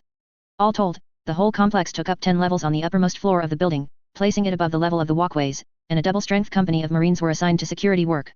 The ambassador's office was on the uppermost floor, next to a balcony large enough to park an assault shuttle on. Anderson's group rode the elevator up to the top level and stepped into the hallway outside the office, and heard a pair of men arguing. Of course the council is stonewalling us. Snarled a harsh, nasal, heavily accented voice. They'll do anything they can to hinder us, and this attack is just good news for them. I may agree, replied a man with a low and languid drawl. And as much as I don't like it, they've got a reason to. Not that we should just bend over and. Anderson hit the door chime, and the office door slid open. The 2 men inside looked up at the intrusion. One was an olive-skinned man in his upper years, judging by the complexion and the salt and pepper of his hair, while the other was a clean-cut, dark-haired figure with a tightly clipped beard. Both wore dark gray suits, though the bearded man's outfit was far neater and finer. Ambassador Udina, Anderson said, addressing the graying, elderly figure. And Director Saraceno, he added with a bit of surprise to the bearded man. I apologize for the interruption. No matter, Captain, drawled Saraceno, a wide smile coming to his face. We weren't discussing anything critical, just complaining about the alien's usual bull. Shepard kept the surprise off her face. Director Charles Saraceno was on the director's board, the GDI civilian executive legislative body. He was head of the Terra Firma party, and was also the chairman of the GDI Committee on Human Independence. What was he doing here? Well, Captain, I see you brought your entire crew with you, Udina grumbled, glancing at the trio of armored troops behind Anderson. Just the ranking ground team members from Eden Prime, Anderson said. In case you had any questions.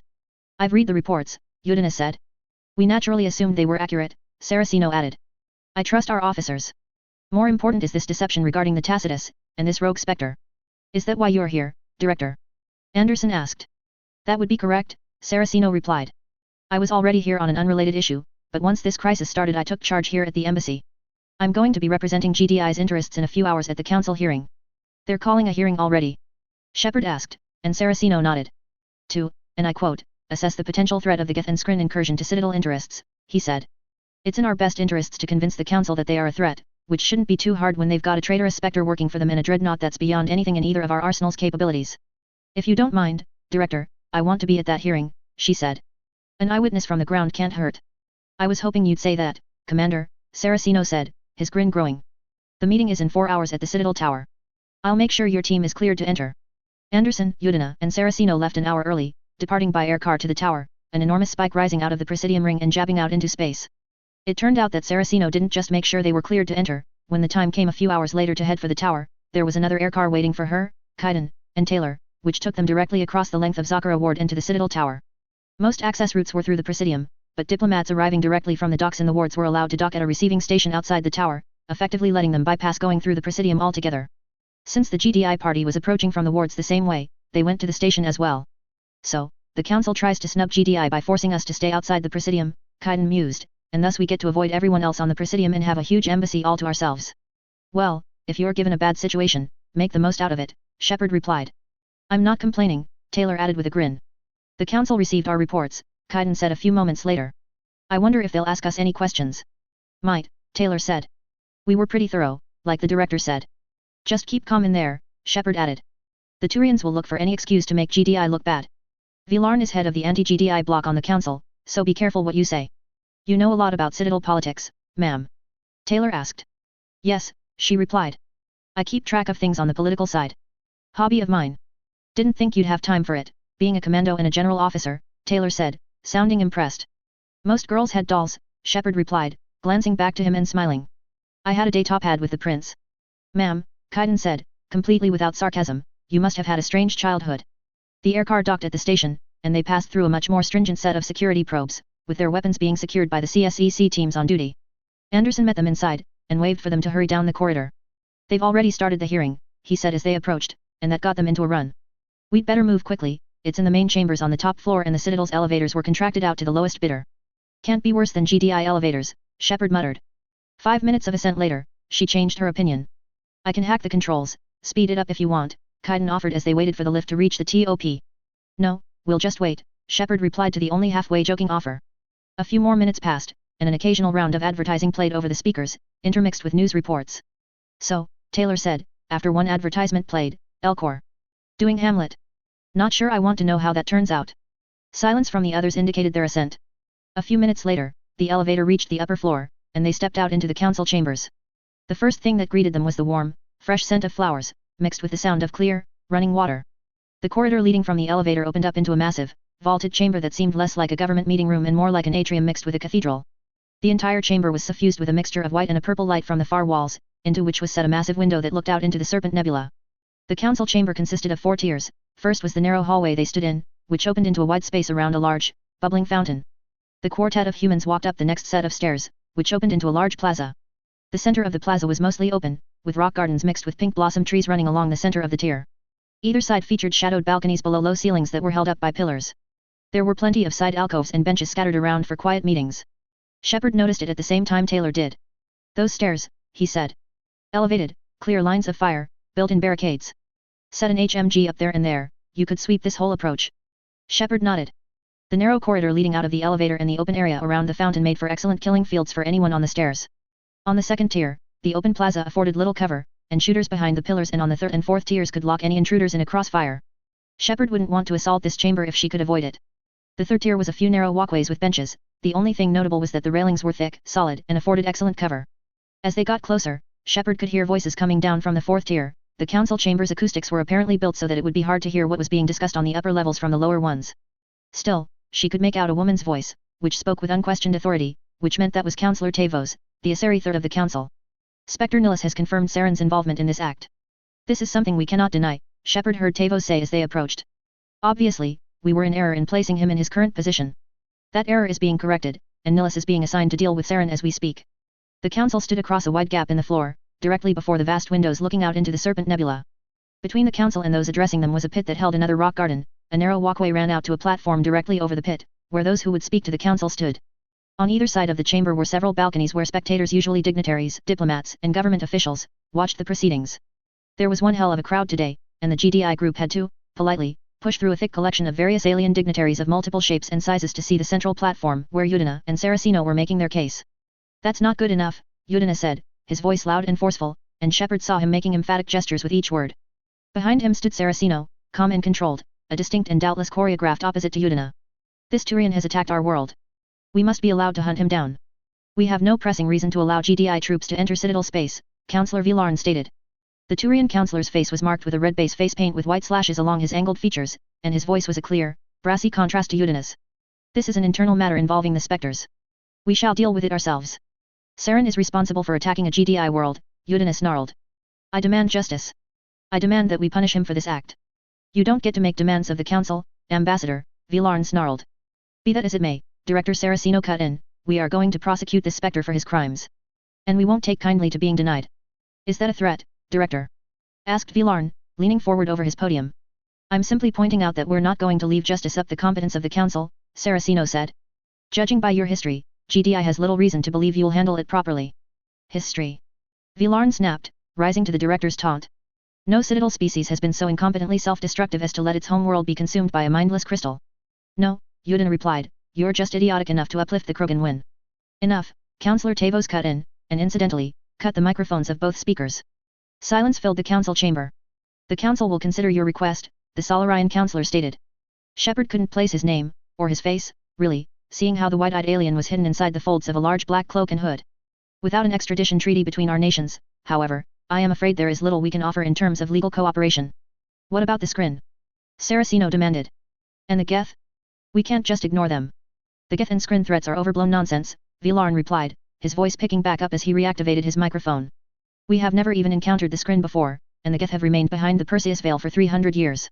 Neither of them have threatened a Citadel world, and we have no reason to believe they will, especially considering that the Skrin only care about Tiberium, which GDI has been loath to share. I agree, Councillor Tavos added. Unless reliable proof can be provided that either the Skrin or the Geth do in fact pose a threat to the Citadel, we cannot take action. I would respectfully disagree, Councillor, cut in a new voice, melodious and almost amused. The voice echoed around the chamber, and everyone looked up in surprise and confusion. What the hell? Udina muttered. Who was that? Sounded human, Anderson muttered into Shepard's ear. She nodded in agreement. What is going on here? Vilarn demanded. To the left of the councillors, an enormous holographic projector flickered to life, and a few seconds of flashing russet light later, a figure appeared. It was mostly shrouded in darkness, but the face was exposed, revealing a human male with a tightly clipped goatee and mustache, a perfectly bald head, dark eyes and a knowing smile. Shepard's heart clenched in her chest. Every human in the room recognized that face. Speaking from personal experience, the man's voice continued, now definitely sounding amused, I would agree that the Skrin, I suppose is the proper word, would indeed represent a threat to the Citadel, because of their technology and capabilities. Not possible, Saraceno muttered, and the holographic figure shifted a moment later to face the knot of humans standing on the platform. Ah, Director, the figure said, grin widening. For one as versed in history as I expect, you should know by now that when something is proven over and over again, it certainly is possible. He's dead, Saraceno said. It's been 150 years. Come now, 150 years is a meager timescale. Just ask our friends on the council. The figure turned and nodded to them, and then swiveled back to the humans. And of course, the holographic spectre added, one should always remember what I've proven so many times before. You can't kill the Messiah. Codex, technology, jetpacks. Jetpack technology was initially developed by the Citadel species more than 1,000 years before GDI made contact with them, and was readily available.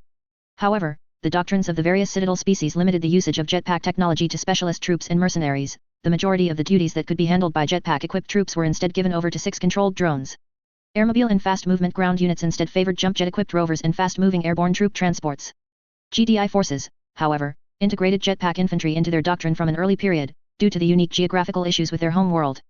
Each generation of jetpacks became lighter, cheaper, and more effective, and the current generation integrates mass effect technology to further increase speed and lift as well as reduce fuel consumption and size. Current generation jetpacks are about the size of a small briefcase and are integrated into all GDI marine armor suits. They consist primarily of a miniaturized engine powered by a small reactor, coupled with personal mass effect generators that reduce mass and allow for easier maneuvering. The usefulness of an infantry corps capable of ignoring terrain, particularly in an urban environment, was demonstrated during the Shangzi War, as GDI Marines were able to consistently outmaneuver the less mobile Turian infantry forces in urban conflicts, allowing them to maintain mobility, initiative, and both fire superiority and ability to disengage. As a result, various Citadel species are reassessing their doctrines in regard to jetpack-equipped soldiers. Solarian STG units now carry such equipment standard, and many Asari militias are integrating jetpacks into their units. Jetpacks have drawbacks, however. Because of the requirement for both mass effect generators and a separate reactor and engines, jetpack troops have significantly greater element zero masses than foot mobile infantry and are much easier to spot on thermal sensors. In area with anti-air coverage, jetpack troops are at high risk while maneuvering. At Shaanxi, for example, hierarchy troops countered jetpacks with overlapping anti-air capability coupled with large numbers of recon and gun drones to limit the mobility of GDI troops. If unable to pin a squad down, the hierarchy would use sensors to isolate the jetpack troops and bombard them with orbital and ground artillery and airstrikes. Chapter 6, Resurrection. Silence filled the council chamber, as the GDI delegation stared up at the bald man looming over them all. It was broken a moment later as a series of hushed murmurs ran through the mostly alien crowd, the commentary largely depending on whether or not the individual in question was versed in human history. In the latter case, it was mostly who is this oddly hairless human? While in the former case, it was a number of contextually sensitive variations of oh, shit. Shepard herself stood silent, processing what she was seeing. The hologram looming over the chamber was of the founder of the Brotherhood of Nod, who had waged 3 long and bloody wars against GDI more than a century ago, and was supposed to be dead, vaporized in a Tiberium detonation that had flattened Eastern Europe. Yudina broke the torrent of murmurs. Cain, he said, his tone somewhere between a hiss, a snarl, and a gasp of disbelief. I would say in the flesh, but... The hologram replied, and then tilted his head slightly. Oh, don't look so surprised, Ambassador. The Brotherhood has kept faith that I would return, and despite GDI's declarations, you never did find a body at Sarajevo over a century ago. Shepard turned toward Kaiden while Cain was taunting the ambassador. Alenko, she said, this has to be wireless. Yes ma'am, he replied, and fired up his Omni tool, understanding what she wanted him to do. This is some kind of trick, Saraceno cut in. We have found evidence that someone has compromised Citadel communications. This isn't really Cain, not after 130 years. Director, Cain replied, his grin widening. I find your lack of faith disturbing. Jacob muttered something beside Shepard, about waiting a long time to use that line. She ignored him, focusing on Kaiden. Got it, Kaiden whispered to Shepard, and the mutant technician scowled. Coming from short range. I think. Inside this room. Shepard looked up, eyes tracking across the room as Yudina snapped a reply that she missed. As she peered across the chamber and the assembled aliens, she noticed that the council was standing idly by. It was hard to read the Solarian councillor's expression, and Vilarn's was the usual impassive Turian mask, but Tavos did not seem to be surprised that Cain had appeared, rather, she seemed vaguely annoyed. All 3 councillors were typing into their consoles' haptic displays, likely conversing silently while the hologram taunted the GDI politicians. Please, Ambassador, Cain said to whatever Yudina had yelled at him. No matter what falsehoods and lies GDI wishes to spread, it is impossible to deny the faithful their prophet. Alenko, Shepard said. I'm getting tired of hearing him talk. Aye, ma'am, Kaiden replied, and keyed his Omni tool. I have returned, the hologram said. To bring truth and guidance to all who would list. The hologram vanished, Cain's words cut off mid-sentence. And done, Kaiden murmured, a smile cutting across his face. Silence filled the chamber, quickly replaced by murmurs and comments from the various dignitaries. Yudina and Saraceno spoke quickly, while the councillors kept their silent conversation going. Finally, the ambassador stepped forward again. Obviously, this was a deception, Yudina spoke, his voice loud and clear. Propaganda by Nod sympathizers or remnants. I move that this interruption be stricken from the record end. Commander Shepard. The room went dead silent at the interrupting voice, which seconds before had been coming from the chamber's speakers. Heads and other relevant sensory body parts swiveled toward the left side of the chamber, where the sudden call had come from. Bodies began to part as someone moved through the crowd. I am surprised, said the same melodious voice that had belonged to the hologram, and a cloaked, robed, and hooded figure stepped through the crowd, coming to a halt maybe 10 meters from the speaker's podium. A human hand reached out through the wide sleeves of the figure's robes and drew back the hood, revealing a bald human with a goatee, dark eyes, and an insufferably amused smile. I expected you to cut me off sooner, Commander, Cain said, still smiling as he stood within 10 meters of the GDI delegation. The council chamber erupted into a hurricane of hundreds of shocked and confused voices. Blood ran down the walls in thin rivulets, from where it had splattered and subsequently dried. On the floor of the corridor, it spread outwards in a series of pools around the bodies, lakes that were barely mitigated by the seams in the corridor plating. It wasn't the dark blue of Turian, or the orange-yellow of Krogan. It actually resembled human blood in color, if not in its texture after having dried. It was Quarian.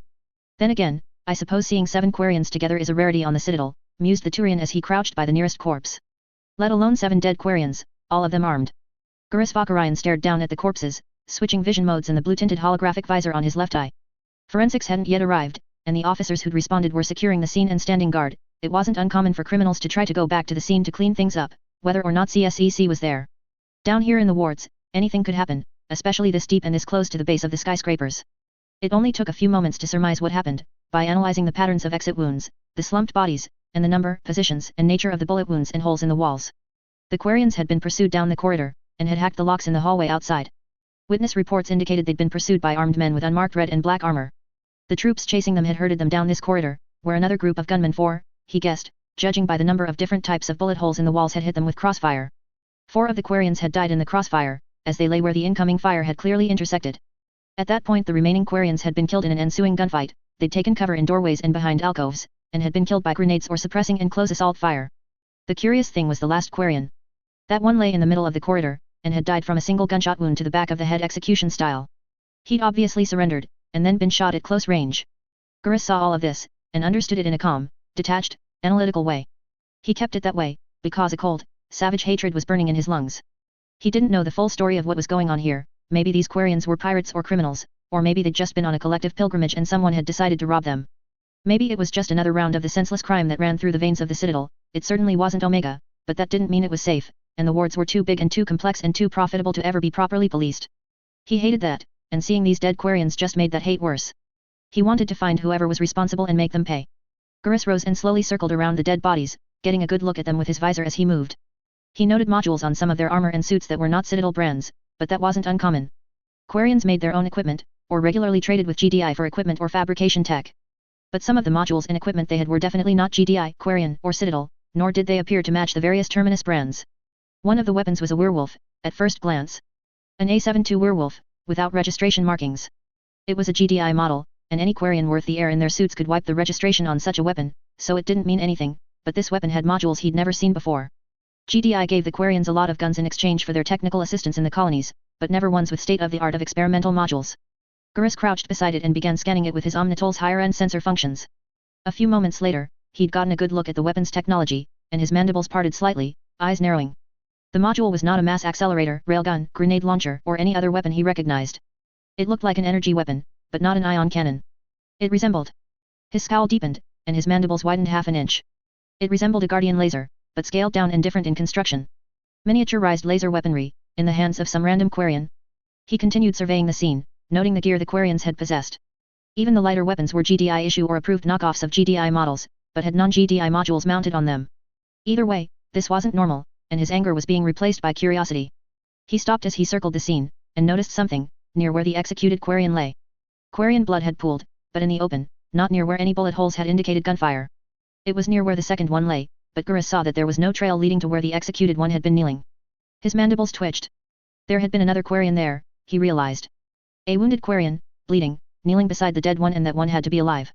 He moved back across the room, searching, eyes flicking across the crime scene, and he found bloody footprints. Some of them were military-style boots, but as he looked closer, he picked out a couple of sets of Quarian footprints, as they'd stumbled over or ran over their dead. One set, flanked by boots, led away. The prints were smudged, as if the person leaving it were being pushed or dragged along. He keyed his radio to the CSEC frequency. "This is Spectre Valkyrian," he said. "There's a survivor. We need to find them, now." Udina responded quickly, Shepard had to admit. "Counselors!" he yelled, jabbing a finger at Cain. "I demand that you arrest this man. Minor tampering with internal communications is an offense that is responded to with fines, not imprisonment," the Solarian counselor responded, his tone dry. "And I believe we mentioned the lack of an extradition treaty just a few moments ago when discussing Saren's actions," Tavos added, her tone positively arid.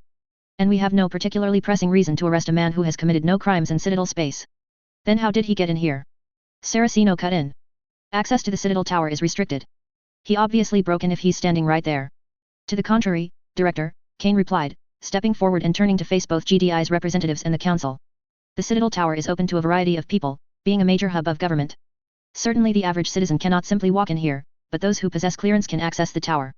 For example, diplomats, government officials, military officers," and his smile expanded, "the recognized heads of major interstellar faiths."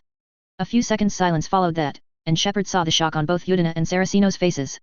Beyond them, Vilarn shifted in place, and despite the mask-like features of the Turian counselor, she thought he seemed positively smug. Tavos slid into the long silence after a moment. "The Brotherhood of Nod is a recognized religion, by GDI's own standards, and the Council acknowledges it as well," she said. "Cain is indeed the recognized leader of the Brotherhood, and has been granted diplomatic access." "Since when?" Saraceno demanded. "Since 4 weeks ago," Cain replied. "Of course, there was no official announcement. The Council recognizes the importance of discretion. When a belligerent government has a history of violent responses to a religious leader's appearance and assumption of control over his faithful, they understand that sometimes publicizing such an individual's presence, let alone their diplomatic access, is unwise."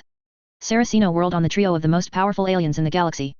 "You gave asylum to a terrorist and the worst mass murderer in the history of the human species," he yelled. "We gave diplomatic access," the Solarian replied, "to a human acknowledged by a major interstellar faith as their leader. He is not guilty of any known crimes in Council space. Save vandalism of a holographic projector. And for that I apologize," Cain said, bowing his head to the counselor. A fine is a small price to pay for a grand entrance. Perhaps, Tavo said, her tone icy. She turned toward the GDI delegation. Besides the lack of criminal history, the maximum human lifespan is only 150 years. It is physically impossible for this human to be the same one that waged war on GDI over a century ago. Unless you want to be as irrational as usual, Vilarn added. GDI jumps at any perceived threat, so why shouldn't we expect them to attack their own historical ghosts? My children would disagree that I am a ghost, Cain cut in. As would I. It is not impossible that I survived for so long. It is just improbable. His smile grew as he turned toward the GDI party. I am Cain, he suddenly declared, his voice echoing in the chamber's unusual acoustics. I am the same prophet who has shepherded the Brotherhood of Nod since mankind built their first mud houses. I am the prophet who foresaw the arrival of Tiberium, and led humanity into a new age where we survived a sickness and cancer that has wiped out uncounted ones before us. He stepped forward, jabbing a finger at Udina and Saraceno. I am the prophet who commanded the Brotherhood in our wars with GDI. I led the bulk of humanity when GDI cast them aside, and I was the one seized the threshold tower while GDI fumbled in ignorance against the scrin, unable to comprehend the enemy they faced. And I have returned. The chamber slithered into a torrent of murmurs and whispers as the assembled humans and aliens began talking in the silence that followed. Udina killed his microphone and began speaking furiously to Saraceno in hushed tones.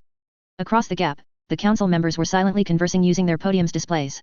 Pressing in from all directions was the flood of alien voices, rapid, high-pitched jabberings of Solarians, feminine murmurs, the metallic and flanged tones of Turians, the filtered voices of Valis, and the monotones of Elcor and the occasional Hanner speaking to someone who didn't communicate visually. Cain took a step backward, smiling. His eyes swept across the chamber, taking in the quiet chaos of the room, and his expression told Shepard that he was reveling in the verbal chaos he'd just caused. The director's board is going to shit itself, Taylor murmured behind her. Not the language I would have used, but I agree, Kaiden added. Shepard herself wasn't sure how to react to what she saw before her. Cain was a historical boogeyman to most of GDI, which was only natural when one was supposed to be dead for over 130 years. He'd made a habit of reappearing from the grave every few decades during the various Tiberium wars, but after 130 years even an organization as institutionally paranoid as GDI had begun to relax. Well, she realized, up until now. And more unsettling for Shepard was what she knew about the Brotherhood. They'd been supposedly marginalized, their military gradually disassembled as GDI had relaxed their approach to Nod with Cain's disappearance and after leaving Earth. The Brotherhood was not a united force capable of military action, despite the threats of extremist militants, according to official GDI policy. Shepard knew for a fact just how misguided that notion was, having seen the Brotherhood's military in action personally.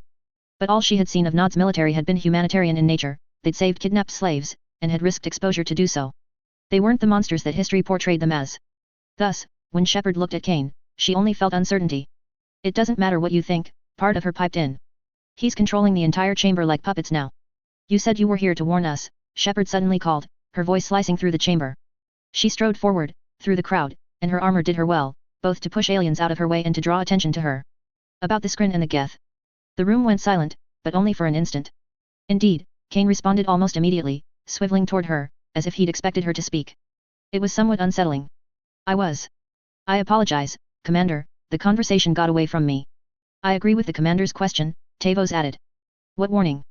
GDI is not the only power that has faced attacks from the scrin and the Geth, he stated. The Brotherhood of Nod has as well. What are you talking about? Udina said. The Brotherhood is not a power worth mentioning outside of its religion. Ambassador, I don't want to accuse you of ignorance, Cain said, condescension tinging his voice.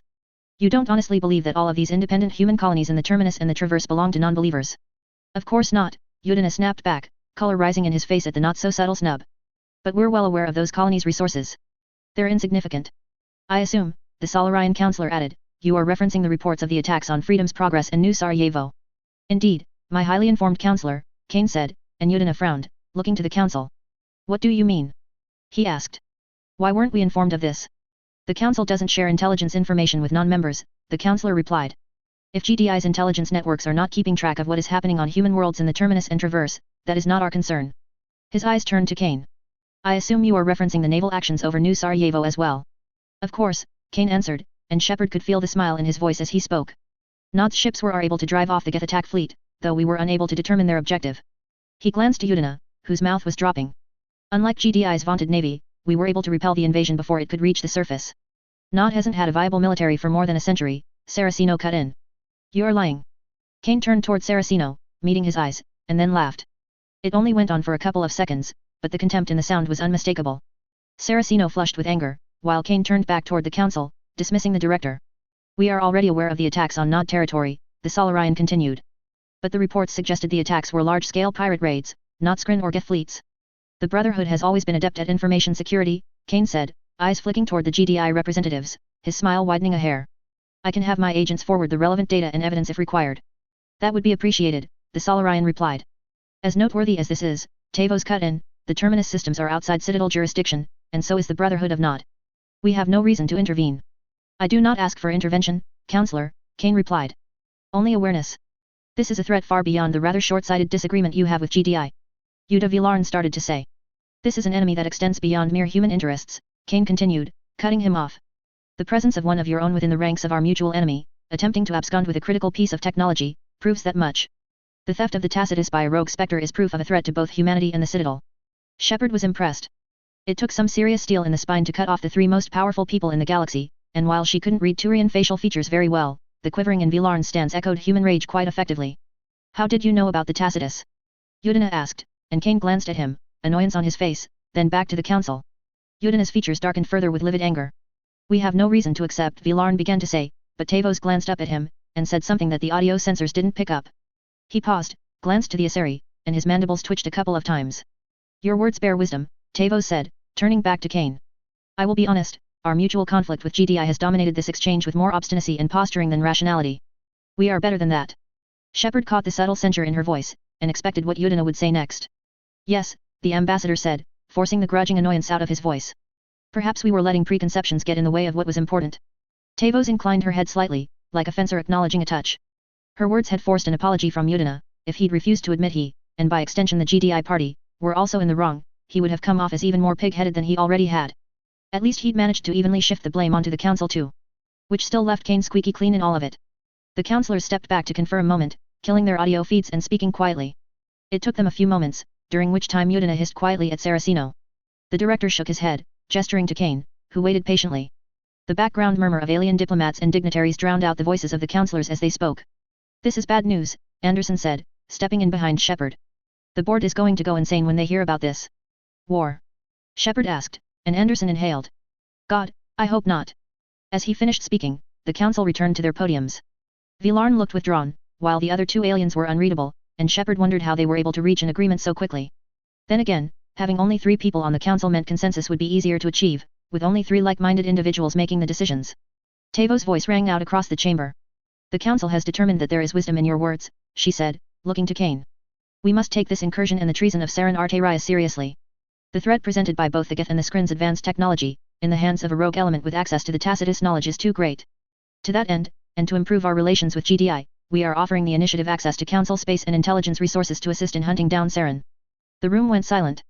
Shepard blinked in shock, and Udina and Saraceno stared, momentarily speechless. Cain's smile never wavered. Udina recovered fast. We accept this offer, Counselor, Udina said, injecting respect and gratitude into his voice. You understand that such access will be limited, Vilarn added quickly. We cannot allow free military access to either our members' territory or intelligence resources. A limited liaison, however, is reasonable. We can negotiate the specifics at a later date, Counselor, Udina said. But I am appreciative that reason and goodwill has prevailed. Indeed, Cain remarked, the faintest tinge of sarcasm in his tone. It certainly did a few minutes ago. Udina's face flushed with color again, but Tavos cut him off once more before he could speak. Ambassador, we will expect your presence in the tower later today to negotiate on our liaison, she said. Please come at your earliest convenience. This meeting of the council is adjourned. But Udina started, and raised his hand toward Cain. His words were barely audible, the councillor having cut off his microphone feed. Tavos didn't reply, and Udina's words were lost in the storm of alien voices that followed. If Cain was good at making spectacular entrances, he was a master at making unobtrusive exits. Shepard turned at Tavos' words, looking for the bald man, and caught a glimpse of him, pulling the hood up on his black robes. He turned, stepping behind a hulking Elcor, and she moved after him. By the time she circled around the intervening Elcor, Cain was a dozen steps away and still moving.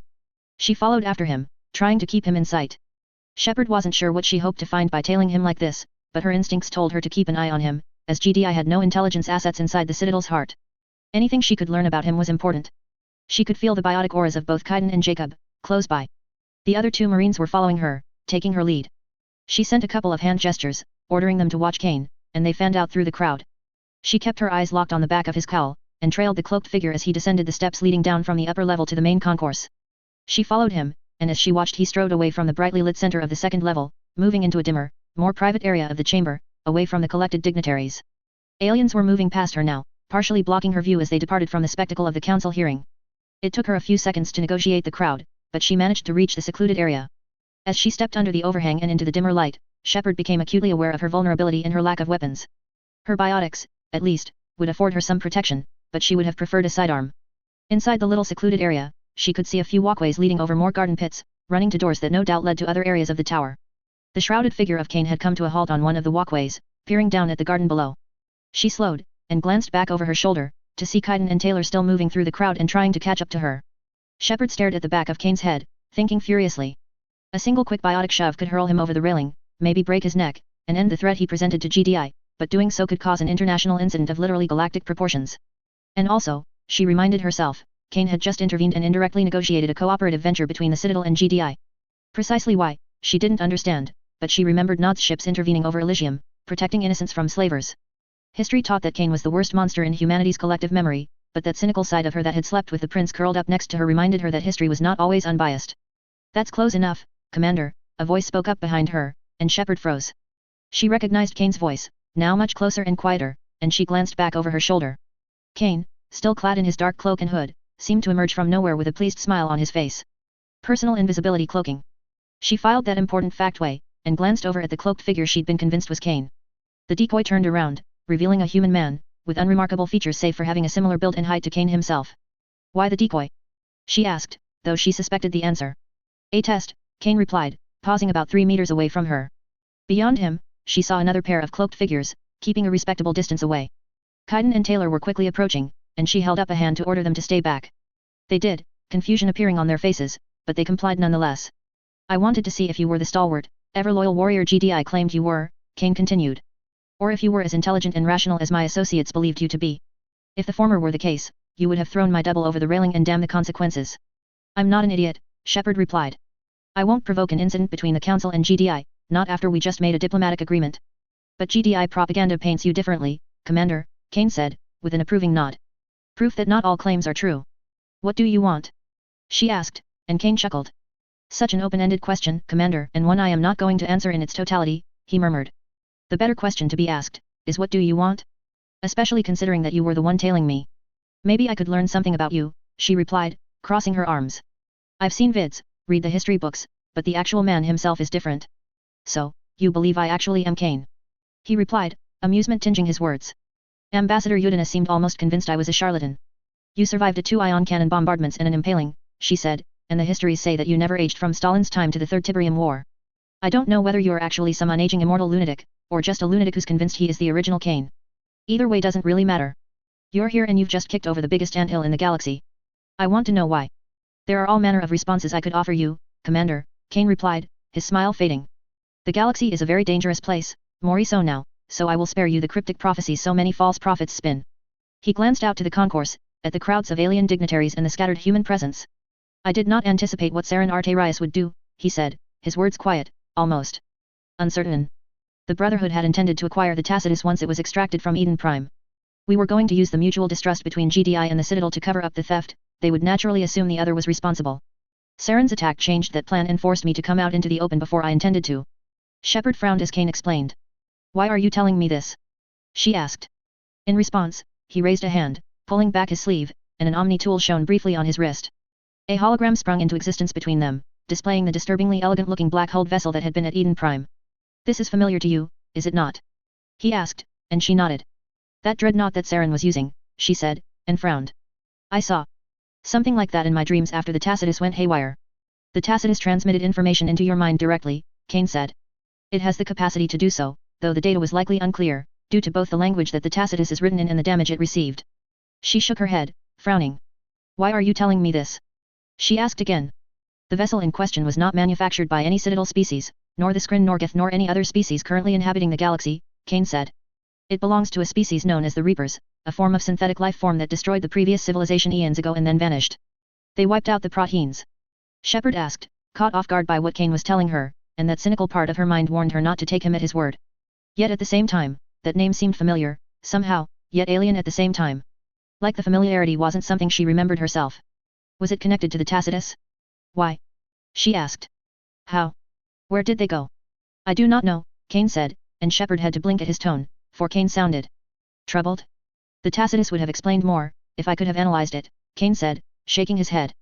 But regardless, Saren and his minions and the ship under his command represent a threat greater than GDI, Nod, or the Citadel. If it were my choice I would not have revealed myself or shown my hand at this point, but events are proceeding faster than I would like. Odd, for someone like you who always seems like the maestro, playing everyone else like an orchestra, she remarked, and he smiled. It was bitter and unpleasant. The irony is not lost on me, Cain said. So, you're just going to give me some vague warning about how dangerous Saren is and how he's flying some ancient superweapon around the galaxy. Cain's grin faded, and he shook his head. The specifics of the threat before us are unknown, he said. Beyond the danger presented by Saren and his army. He glanced down at his Omni tool, and looked back up. A group of Quarians entered the Citadel today, he said, and Shepard blinked at the shift in topic. They possessed information relating to the Geth. They are dead now. Someone intercepted them before they could pass on that knowledge. Let me guess, she said. Saren. I do not know, he replied, shrugging. That information, whatever it may be, is potentially vital to understanding what Saren intends to do. He peered down at the Omnitol's display. There is a Spectre investigating, by the name of Vakarian. He should be able to help you. With that, Cain turned to leave. Wait, that's it. Shepard started, and stepped after him. That's all you're going to tell me? He paused, glancing over his shoulder. Commander, I just informed you that Nod was responsible for attempting to steal the Tacitus from the Citadel and GDI, he said. I warned you that Saren has access to technology superior to that of the Protheans themselves. I supplied you with a lead on where you can find more information that will help you find Saren. He paused. And I admitted that I do not know everything. Be grateful, Commander. I could have ignored you altogether. He then turned and continued to walk away, his cloaked companions following. After a few moments, Shepard stepped out of the secluded area and Kaiden and Taylor approached. What was that all about, Commander? Taylor asked. Didn't expect Cain would stop for a chat with you. Neither did I, she said, frowning and watching the Brotherhood's leader as he crossed the concourse. She caught sight of a GDI uniform, and then realized it was Captain Anderson walking toward them. He gave me a lead to follow up on. Not to look a gift horse in the mouth, ma'am, Kaiden said, but are you sure you should trust Cain? No, she replied, shaking her head. Cain may have some angle of his own. He's working here. I'm not taking his word without verifying it. Commander, Anderson called as he approached. I was looking for you. Same here, she replied. Where's Udina? Trying to argue that the council should arrest Cain, Anderson replied, scowling and looking back up the stairs. They're ignoring him. Easy to do when they're out of the room, Shepard said, and Anderson nodded. Anyway, we need to get moving. I've got a lead on Saren, and we shouldn't waste time waiting on Udina and the council to work out the specifics. What kind of lead? Anderson asked. Shepard shook her head, glancing around the vast room. Not here, she said. The aircar should be secure enough to discuss this. It's sensitive. Cain and his entourage descended to the private garage for the tower's visiting dignitaries. A custom-designed aircar was waiting for them, built to his specifications. Cain slipped into the vehicle, with two of his entourage moving around to get in the driver and passenger seat. That last of his companions joined him in the back of flying limousine. The aircar door slid closed, and it lifted off, rising into the sky and quickly becoming anonymous. Not trusting to chance, though, the modified aircar shimmered once it edged toward one of the airborne traffic lanes, and then disappeared from sensors. It paid to have one's own engineers design personal vehicles. Cain sat in the back seat, his expression pensive as he peered out the windows at the wards below. Did she believe you? Asked the cloaked woman sitting across from him as she pulled back her hood. Cain glanced up at the dark-haired woman. Partially, he replied, and Miranda Lawson nodded. How much did you tell her? She asked, and he shook his head. What I suspect she would believe, he said. She is a skeptic, which I can appreciate. One who forms her own opinions and beliefs. She is wasted in GDI. Do you think she's really worth all this trouble? Miranda asked. Cain frowned, peering down at the skyscrapers passing below, and did not speak for a while. She is just one piece on the board, Cain murmured. A powerful one, but just a piece. I've given her direction. If she finds what we need, then we shall see what further benefit she will bring us. If she doesn't. He shrugged again. The loss of one pawn is not the end. Shepard felt a hell of a lot better when she'd recovered her sidearm at the weapons check station outside the garage. A four-seater aircar was waiting for Shepard and Anderson as they entered the garage, only a minute or so behind Cain and his group. Two GDI soldiers in full kit and helmets were waiting by the car. They saluted as the pair approached and opened the doors. Alenko, Taylor, Shepard said to the two Marines following them. We're heading back to the embassy. Understood, ma'am, Kaiden replied. We'll meet you there. A minute later, Shepard and Anderson were airborne, the two bodyguards taking the aircar over the wards. The two officers sat in the back, and Shepard engaged the privacy screen. Well, Commander, Anderson began. What's this lead? Shepard told him, keeping it quick and terse. Anderson scowled as she explained the meeting with Cain, his admission that Nod was behind the trouble with the Tacitus, his warning about Saren and the Reapers and his lead regarding Vakarian. And you believed him? Anderson asked, his voice quiet and thoughtful. Shepard expected him to be at the very least concerned that she'd spoken with Cain, but he seemed more wary than angry. No, Shepard replied. Not all of it. But I want to verify it. And if he is accepting responsibility for the tacitus, it might help us mend relations with the Citadel. But only if he tells them himself. Right, Anderson agreed. Without Cain admitting it openly to the council, they'll just accuse us of shifting the blame. I'll check on our contacts in CSEC when we get back to the embassy, and see if we can verify this Quarian incident. I'm especially concerned about Valkyrian. You know him? Shepard asked. Only by reputation, Anderson said, peering out the window. Holographic displays flickered past them as they descended toward the ward. He's supposed to be a new Spectre, only been inducted within the last year. A hothead known for being ruthless at getting the job done. Not dissimilar from Saren. Tyrion? She asked, and Anderson nodded. He could be worse, and reputation doesn't always translate into fact, Anderson added. We'll find out if we meet him. Shepard listened to Anderson, noting how he'd spoken Saren's name, and remembered what else Anderson had told her about him. What's the history between you two? She asked. It was a little after first contact, he said, and then paused, shaking his head. I don't want to talk about it. I'm still carrying fragments from that operation in me. I understand, she said. They all carried scars. Like her in echoes. A few moments' silence passed as the car continued across the ward. Then Shepard felt Anderson stiffen beside her. She glanced up at him, and saw his hand drifting to his sidearm. Captain? She asked, and her hand started to drop as well. We're not headed toward the embassy, he hissed. The privacy field fell a heartbeat later. The GDI soldier in the passenger seat whirled around, leveling a large, heavy pistol at her face. Hands up, away from the weapon. Author's notes, well, that was another chapter that took me way too long to write. Writing properly for Cain is hard, especially in conversation-heavy chapters like this one. Chapter 7, Cowboys. Shepard froze, staring down the barrel of the pistol. It was a heavier, semi-automatic model designed for armor penetration, but not GDI issue. However, even at the extremely close range of the car's interior, the barrel didn't quite extend far enough to reach inside her suit's barriers. The first round would smash into her shields and be stopped flat. Unless it was a phasic or photon round, which she suspected they had loaded. In that case it would simply lose the majority of its momentum by passing her barriers, and then cave in her skull. There was a reason assassins and hitmen preferred that kind of loadout. Beside her, she could feel Anderson tensing up. Options were grim. There was no way she could draw her sidearm fast enough to shoot the passenger. Biotics were too slow and too visible, even a small, quick flex of her power would be accompanied by the characteristic pulse of dark energy and the vertigo of shifting gravity fields. He'd get a shot off before she was a quarter of the way through. Unholster your weapon, the passenger said, his voice filtered but distinctly male. That ruled out a Sari. It also didn't have the guttural resonance of a Batarian, either. Human. Hand it over, nice and slow. But first. She narrowed her eyes, considering. She wouldn't be able to draw the weapon and shoot him not before he'd get a shot off, and there was no room to dodge in the tight confines of the car. Even if he missed with the first shot, he'd hit with the subsequent ones. But if she could keep his attention locked on her, even for an instant, Anderson could grab the weapon and at least lock it down long enough that she could use her biotics. Though she did her best to keep her face and body language still and unreadable, the passenger seemed to pick up on her plotting. He shifted in place, leaning a bit back, and pointed his pistol at Anderson. The captain's uniform didn't come with barriers or any defensive measures beyond standard military ballistic weave. Without a helmet, a single shot from that range would blow his skull to pieces. The situation didn't present her with any immediate options. She shifted gears, considering the enemy's possible affiliations and motivations. They didn't want her dead, that much was clear. They had access to a GDI vehicle and uniforms, so they could easily have just flown in a drone-controlled car with a bomb, or spun around and hosed the rear seats with a submachine gun. She slowly reached down and removed her pistol from the magnetic clamp on her thigh. Stalling for time was unlikely to work. Kaiden and Jacob might miss them, but it would be a while, and they'd be less able to track the car the further away it got from the embassy. CSEC was out of the question. GDI would take a while slogging through the process of getting their disappearance reported and getting a response mounted. Once they had her weapon, she surmised as she lifted it up, they'd take them to wherever their hideout was, probably using Anderson as a check on her behavior until they could restrain her. Interrogation would likely ensue. The pistol rose, unfolding automatically, and both the passenger and the driver visibly tensed up until she turned the weapon around, handing it butt first to the passenger.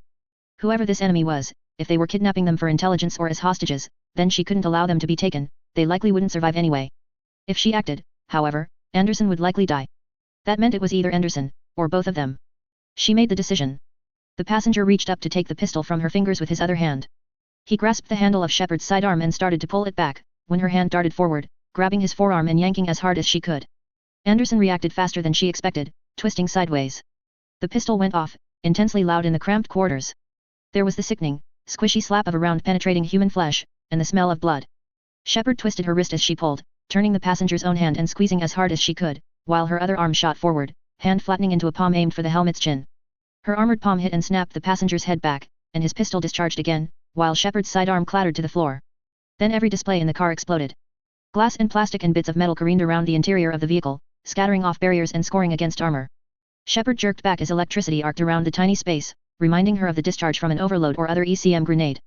The car twisted in midair, the driver shouting something in shock or panic, while the passenger fell backward against the door on his side, shaking his head. Shepard spared an instant to glance at Anderson, and saw blood weeping from his left upper arm. He was otherwise unharmed, if dazed by the sudden explosion, and she surged forward toward the passenger, dark energy twisting around her as she prepared to hit him hard enough to splatter him across the windshield. The pulse of raw force went into the windshield instead, as the car twisted sideways, the blast cracking the transparent barrier. The vehicle tumbled and spun, careening out of control, the driver screaming something about electronics being disrupted. Shepard was tossed against the rear driver's side door as the vehicle spun, Anderson flopping over her, his blood splattering into her face. Then, out the window, she saw the facade of one of the ward skyscrapers rising up toward them, sapients of every shape and size scrambling out of the way before they hit. The transparent barriers crashed inward, deforming under the impact and absorbing the energy of the car. Shepard felt rather than heard the crash, shuddering through her body, and was chucked forward against the driver's seat. An eye blink later, there was another thundering impact, and then stillness. Is now element 0. Confidently, anything is possible when. Pain rolled through her body as Shepard slid back into consciousness. She shook her head, which made the pain worse. She could hear sparking cables, a laboring engine, and in the background, what sounded like an advertisement of an Elcor droning on about body wash. Smug, I am on Arachne. Shepard pushed off the floor of the car, looking up, and as the passenger side door was forced open, the armored man on that side of the car kicking viciously in an effort to get free. The driver lay slumped, blood sheeting over his or her torso, a hand-sized shard of glass embedded in his her throat. Anderson lay beside her, the captain looking as if he'd taken a beating, blood pulsed from his arm wound and he lay unconscious, a nasty welt across his forehead. The passenger side door crashed open, and the armored figure scrambled free. She had to make a decision. The driver was down. Not likely to be recovering but not certain. Help would be inbound in minutes, so the captain would likely survive. She didn't have time for a medical application. She looked up at the passenger as he scrambled out of the car. No, she growled. Reality twisted around her fingers, and the passenger was lifted off his feet and hurled 3 meters into a hollow display showing an absurdly muscular Elcor wearing some sort of white loincloth and blue towel draped over its shoulders, sitting atop a big insect-like creature. The man went straight the display, shattering it into a dozen pieces of glass and plastic and thin metal, and went sprawling. Now she had time for a medical application. It took only a second to open and spread the pack and its associated bandage over the captain's wound, and once she finished, Shepard scrambled over him. She glanced around for her pistol, but the sidearm was nowhere to be found. Probably had flown out during the crash. She dismissed it and kicked out the rear passenger side door, then clambered out of the vehicle right as the passenger started to stand. He glanced back toward her, his movements a bit drunken and loose, and then bolted toward the shattered windows of the building. The jetpack he wore on the rear of his armor flared to life. Shepard snarled, bolting after him, and her biotics flared up again, blue light coiling around her as she closed. She didn't have the energy or focus to create a powerful mass effect field so quickly after generating the last one, so she settled on making a quick, weak one. Gravity twisted around the passenger as he ran and just as he fired the thruster, he was suddenly spinning around, weightless for a brief moment. The jetpack fired, but now he was oriented toward the ceiling. He went straight up, spinning wildly in midair, and body planted against the ceiling. He then went tumbling down to the floor and crashed with the impact of ceramic on metal. Shepard dashed toward him, knowing that without her pistol she was going to have to do this the old-fashioned, dirty way with brutal hand-to-hand violence. In the distance, she thought she heard sirens, and the sounds of incoming aircars. He was starting to stand again, had to hand it to the man for sheer resilience, as she closed in. He looked up, saw her approaching, and snapped up his pistol. The sidearm flashed, one shot hit her shields, and then she was on him, right shoulder pivoting to lead into a body check while her left hand rose up, grabbed the wrist of his gun hand, and lifted it up and out. He went tumbling backward, and Shepard went with him. They pitched over a metal bench and a concrete planter, and crashed to the floor on the far side. He pushed up, his free hand balling into a fist and swinging. Shepard ducked her head, the blow clipping her on the cheek, but she grit her teeth through the jarring impact and pushed down, pinning his gun hand. Her right arm coiled in tight, fending off another punch, and she shoved her forearm down across the man's throat. He gasped in surprise, free arm pumping and trying to hit her and drive her back, but she pressed all her weight down on her right arm, choking off his air supply. He gasped for a couple of seconds, and then his legs shot up, scissoring around her waist and locking in tight. She blinked in confusion, not sure what he was attempting. The rigid armored plates would prevent him from contracting his legs and squeezing her. Then his whole body twisted in a single, jerking, spasmic movement to her left. It wasn't enough to throw her off, but it let him rise up, for just an instant. Then there was noise, and she was spinning around and tumbling through the air. The flight was brief, only lasting an instant, and as Shepard rolled away, she understood. He'd twisted around to give his jetpack an angle to fire at, and triggered the thrusters on his left side, spinning them both around and allowing him to improvise a leg toss. Clever bastard, she muttered as she rolled up to her feet. He had flipped himself all the way over onto his stomach with the violent, brief burst from his jetpack, and was starting to stand, pistol rising again. She focused, snarled, and another biotic pulse rushed through her. Once again, Shepard didn't have the focus or energy to create a powerful blow, so she instead focused on making it count. She sent the shove low, the altered gravity hitting him across the knees. He lost his balance, falling forward and dropping to his knees. His free hand slapped down against the floor to arrest his fall, and he looked up, raising his pistol again. The tip of Shepard's boot swept up into his helmet's chin, snapping his head back. He fell backward, then his feet sliced out and hit her in the knee of her other leg before she could regain her balance. She dropped to the floor, and immediately planted her hands and feet, pushing back up. Shepard barely managed to rise to her knees before he body-checked her, knocking her to the ground. His free hand slapped down over her face, pushing her head to the ground and the pistol. Thwom. The man suddenly went limp, his armored body collapsing down onto Shepard, blood and other matter erupting from one side of his helmet. She blinked in surprise, and pushed the sudden corpse up off of her chest. From there she had a good angle with which to see the neat, bloody hole that had been blown in one side of the man's helmet, and the much more ragged and gory hole on the other side. Shepard stared for a second, recognizing a well-placed round from a long rifle, and pushed the corpse the rest of the way off her. A shadow fell over her, blotting out one of the holographic lights, and she looked up. A Turian loomed over her, clad in blue-black armor. In his hands he held a scoped carbine, and mounted on the left side of his head was a wraparound holographic visor. Shepard? He asked. Commander Shepard, I take it. He reached down, extending a hand toward her. She took it, and the Turian hauled her up. As she rose, she could see his face more clearly, the mask-like visage was bare, save for some conservative blue markings along the mandibles. Yeah, she said as she rose to her feet. Good shot. Quarian, the Turian said. Spectre Gurus Quarian. And you're welcome, Commander. Shepard scowled as the CSEC medic checked her out. Behind her, the thrumming of an ambulance's engine could be heard as it lifted off, carrying her unconscious captain into the air to a hospital, a pair of CSEC armored cars following it in escort. Gurus Quarian stood a short distance away, having spoken to the CSEC officer in charge of the scene. They'd arrived with their usual timely efficiency, less than 2 minutes after the fact, and set up a perimeter around the crime scene. He suspected that they would have arrested Shepard immediately, if he hadn't been present to essentially tell the police to lay off. His mandibles tightened against his jaw as he walked toward the crashed aircar. He'd been an officer for CSEC for a year, after he'd mustered out of the military and following in the footsteps of his father, but the rigidity of the system had grated against his sense of right and wrong. Procedure, he felt, should never stand in the way of action. He'd had countless arguments with his father about that.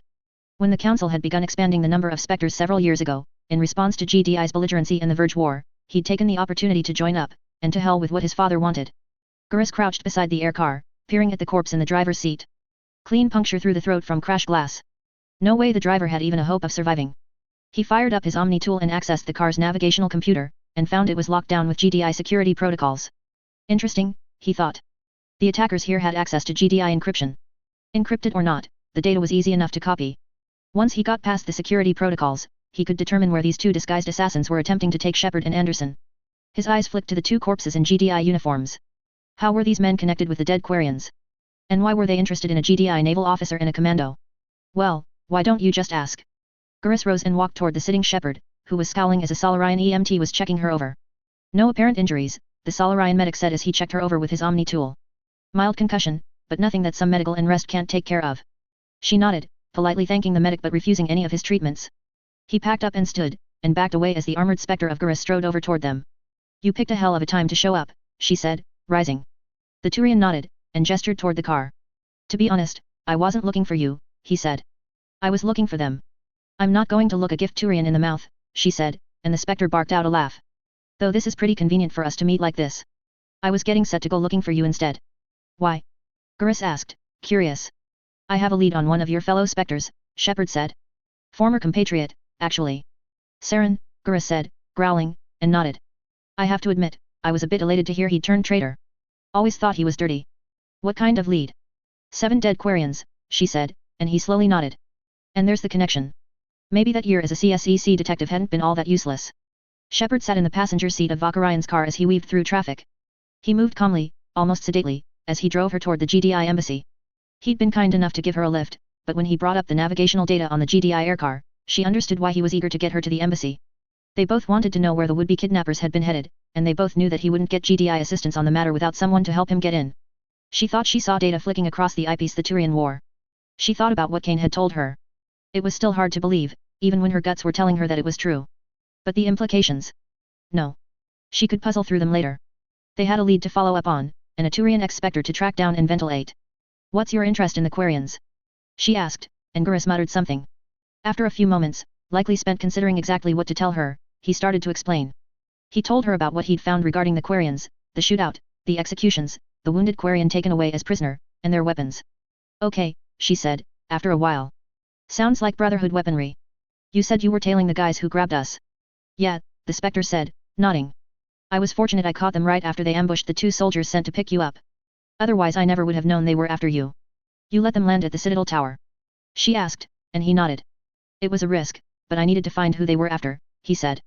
Fortunately, I did. How did you track them? She asked, and he grunted. Long story, lot of leads, he said. Starting from the massacre of those Quarians. What leads did you have? She asked. None, at first, he said. The weapons didn't lead anywhere, because there were no serial markings on the shipment and no one on the Citadel that I knew of was moving lasers on that small a scale. Like you guessed, I suspected Brotherhood involvement, but otherwise had no immediate leads. I decided to run down the possibility of mercenaries being hired to hit the Quarians. I didn't expect much, but I knew if anyone knew about financial movements on the Citadel, it would be Barla Von. Who's that? She asked. Vallis Financier, the Turian said, bringing the car around onto another lane of airborne traffic. He keeps an eye on important people on the station, tracks money transfers, and works for the Shadow Broker as a free agent. I've used him a lot to get leads I needed. What happened? She asked. Ah, Spectre Vakarian, the filtered voice said. What an unexpected surprise. Gurus strode into the Vallis spare office, his mandibles widening slightly in the Turian equivalent of a polite smile.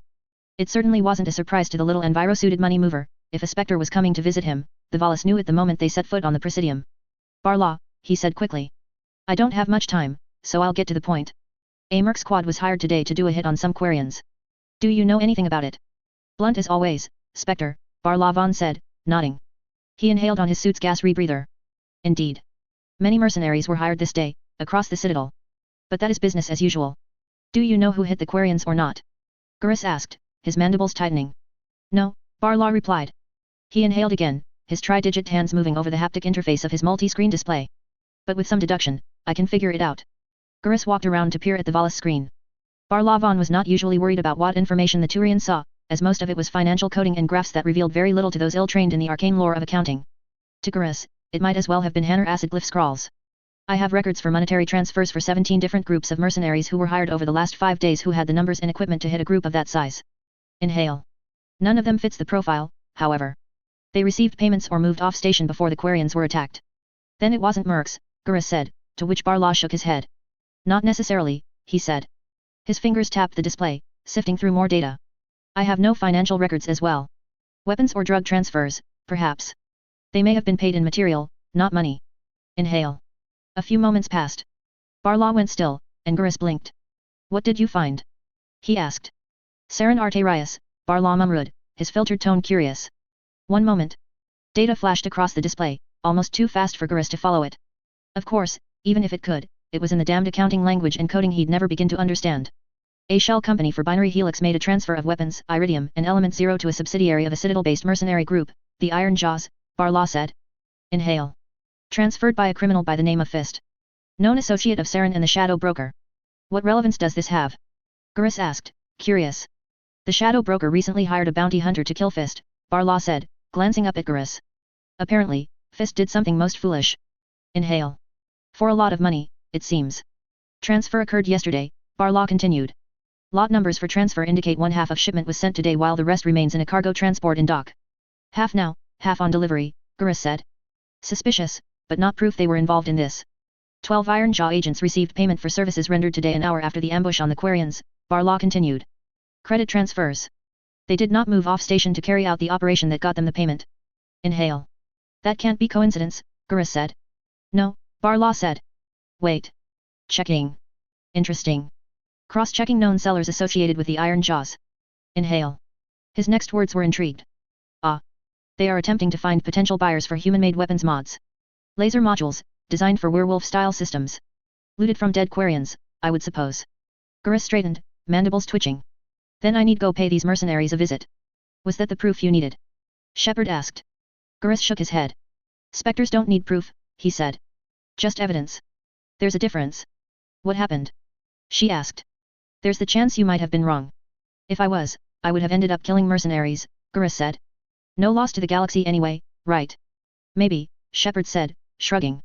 But I wasn't wrong, Gurus said, his voice tight but satisfied. It just took me a while. So you went after the mercenaries, she said. How? I couldn't just walk up to them and ask, he said. So I did the next best thing. The warehouse wall exploded in with a deafening crash of metal, ceramic, and screaming engines. Debris careened around the room, glass rained from shattered panes, and a cargo hauler plowed into the room. Cargo crates went scattering, tumbling down with resounding crashes and crunching impacts. The hauler, 7 meters tall and 8 wide, came to a halt. The Iron Jaw mercenaries recoiled in shock and surprise. 2 of them were sprawled on the floor, hit by flying debris, while the other 2 went for their weapons. Gurus stepped out of the hauler's cab, assault rifle shouldered, and he fired 2 quick-tech grenades, one after the other, from the launcher on his Omni tool. Flashes of blue ANR reddish lighting played over the 2 standing Iron Jaw mercs, overloading their weapons and suit systems. His assault rifle barked as he strode forward, hitting one mercenary in the knees with 2 precise shots that dropped him to the floor. The other managed to get a shotgun up, only to find the weapon to be convinced it was overheating. Gurus strode up toward the mercenary as he futilely pulled the trigger and beat him across the face with his rifle. He walked around, kicking weapons away from prone mercenaries and doling out quick knee shots to those who weren't already blessed with them. Finally, he singled out the senior-most mercenary of the group, a Battarian, and hauled him to his feet. I'm in a hurry today, Gurus said, meeting both sets of the Batarian's eyes. So I'll be right out of here if you just tell me where the Quarians are. Subtle, Shepard said, and Gurus shrugged. You find the Quarians. They didn't know, Gurus said. Pity. Would have saved the whole group a lot of trouble. What happened next? She asked, and Gurus chuckled. The warehouse wall exploded in with a deafening crash of metal, ceramic, and screaming engines. Debris careened around the room, glass rained from shattered panes, and a cargo hauler plowed into the room. Cargo crates went scattering, tumbling down with resounding crashes and crunching impacts. The hauler, 7 meters tall and 8 wide, came to a halt, its front scarred from impact damage. The Iron Jaw mercenaries recoiled in shock and surprise. 3 of them were sprawled on the floor, hit by flying debris, while the other 4 went for their weapons. Gurus stepped out of the hauler's cab, assault rifle shouldered. Ah, Shepard said. If it worked once. How many warehouses do the Iron Jaws have? Quite a few, Gurus said, his tone a bit weary. That group didn't know either. What happened next? She asked. He glanced to her. The warehouse wall exploded in with a deafening crash of metal, ceramic, and screaming engines. Debris careened around the room, glass rained from shattered panes, and a cargo hauler plowed into the... I get it, Shepard said. How many warehouses did you crash? 6, Gurus said. That hauler got pretty battered. I eventually got some information I could use from those idiots. What did you find? The survivor of the attack was a male Quarian, he said. They handed him over to the criminal who hired them, Fist. They didn't know where he'd taken him, but there was a Battarian who did. Name was Dorman. Turns out he was the leader of the mercs in the first warehouse I visited. I figured if I hurried back, I might catch him. The warehouse wall exploded. Again? Shepard asked. I've yet to encounter a potentially dangerous situation that can't be defused by smashing through a wall, Gurus replied. Just get the important part, she said. It took Gurus a few kicks to knock open the battered door of the cargo hauler, but he got it open and strode out, assault rifle in hand. The warehouse was empty of mercenaries. Across the room was the large hole he'd battered in the wall the first time he'd arrived. Well, shit, he muttered. Turns out one didn't need one's legs to operate an aircar, Gurus said. So I went after him. Tracked him down through CSEC. You hit him with the cargo hauler while he was airborne. She guessed, and he scoffed. Of course not, he said. Dorman landed his aircar at the lot outside the docks the Iron Jaws operated. He clambered out, wincing as he limped across the landing zone. The medical dulled the pain and had closed the gunshot wounds from the insane Turian who'd been hitting their warehouses for the last couple of hours. He'd been in touch with his men, warning them of the Turian's involvement, and had sent a message to Fist to alert him as well. He didn't like the human, but he was a business partner who kept. Noise hammered dint, and he was lifted up and tossed a dozen meters away. He flopped down onto the ceramic surface of the aircar lot, his armor crunching and dizziness sweeping through his body. He rolled a couple of times before coming to a halt, ears ringing and all 4 eyes blurry. He blinked a couple of times, and looked to his car. It was on fire. The ground shivered, as if some powerful hovercraft was nearby, and he tried sitting up. Nausea rolled through him, and he nearly vomited. 12 meters away, a hover tank with CSEC markings settled to the ground, and the door on the side opened. Gurus Vakarian emerged, assault rifle in hand. Being able to requisition any Citadel vehicle has its perks, Gurus added. And didn't? Shepard asked. She had made a conscious choice to stop being surprised by Gurus' antics at this point. Talked, Gurus said. Truthfully, this time. Didn't even need to lift a hand, except to give him some medical. Disappointing. But he told me where they took the Quarian. I paid Fist a visit. How many people died? She asked. Fewer than you'd think, he said with a shrug. Gurus stepped over a half-dozen bodyguards, a couple of them still breathing but with ragged, bleeding holes in their legs and arms where he'd been able to place incapacitating shots. Of course, there was no truly safe place on a person to shoot, unless one was a Krogan, but Gurus had taken pains to try to put shots where fatalities were least likely to happen. Even so, 7 of Fist's guards wouldn't be making their next paycheck. He strode into the back room of Kura's den, the club that had until a few minutes ago been a bustling morass of writhing bodies, illegal substances, and bad dance music, at least until Gurus had triggered the fire alarm. Once the civilians had cleared out, he went in, and Fist's guards had opened fire on him. As the human saying went, hilarity ensued. He was being subtle this time. He didn't crash a vehicle into the building, at least. Fist exhibited the same level of wisdom as his guards. Die, you fucking skull-faced spectre fuckhead.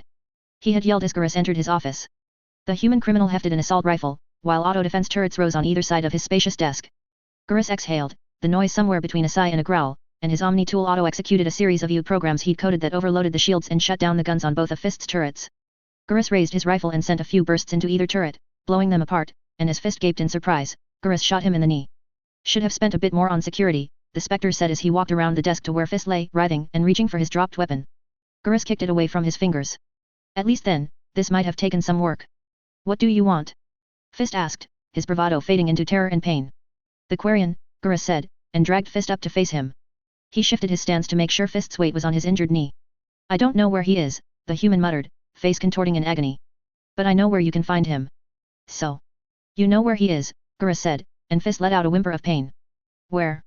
If I tell you, they'll kill me. Fist protested. Fist, Gurus said, shaking his head, tone amiable. You already told me you know where they took him, and now you are going to hold out on me. He put the barrel of his rifle against the criminal's knee.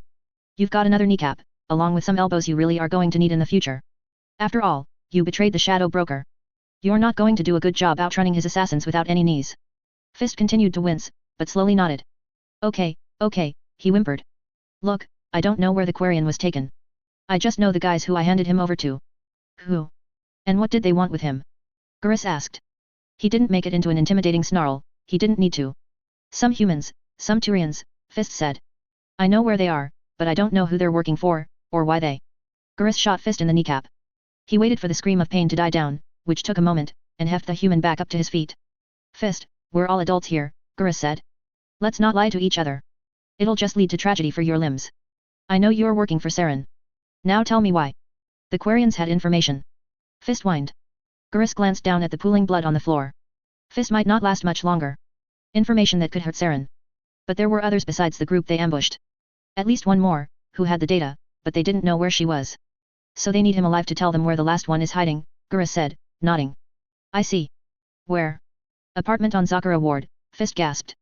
He flubbed out the address, his words slurring, and passed out a few moments later. Gurus dropped him to the floor, carefully stepped around the pool of blood, and strode out of the den. Did you call for a medevac? Shepard asked. Yes, Gurus replied. I didn't like it, but... He shook his head. I headed for the apartment address he gave me. Scoped it out. There were only 2 humans inside, and after they left I went in, looking for information. Nothing was there, they'd scrubbed the hard drives on their computers. Pulled a copy anyway, I'm going to give that to the techs to see if they can piece anything together. I tracked their vehicle and followed them, and caught up just in time to find them having finished with ambushing your people. Professional hit, no blood, just tranquilizers and broken necks. They stole the uniforms and vehicle. I tailed them, found out they were after you, and intervened.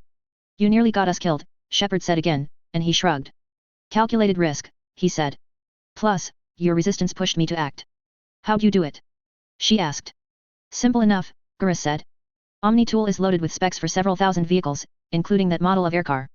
From there, I could access manufacturer override, hack the remote guidance systems, and force a landing. Simple stuff, really. He chuckled. Up until you started fighting back. Then I had to blow the guidance systems, and, well, everything else on that car to keep them from maybe killing you, and force it to crash. Thanks, Shepard said. Is that sarcasm?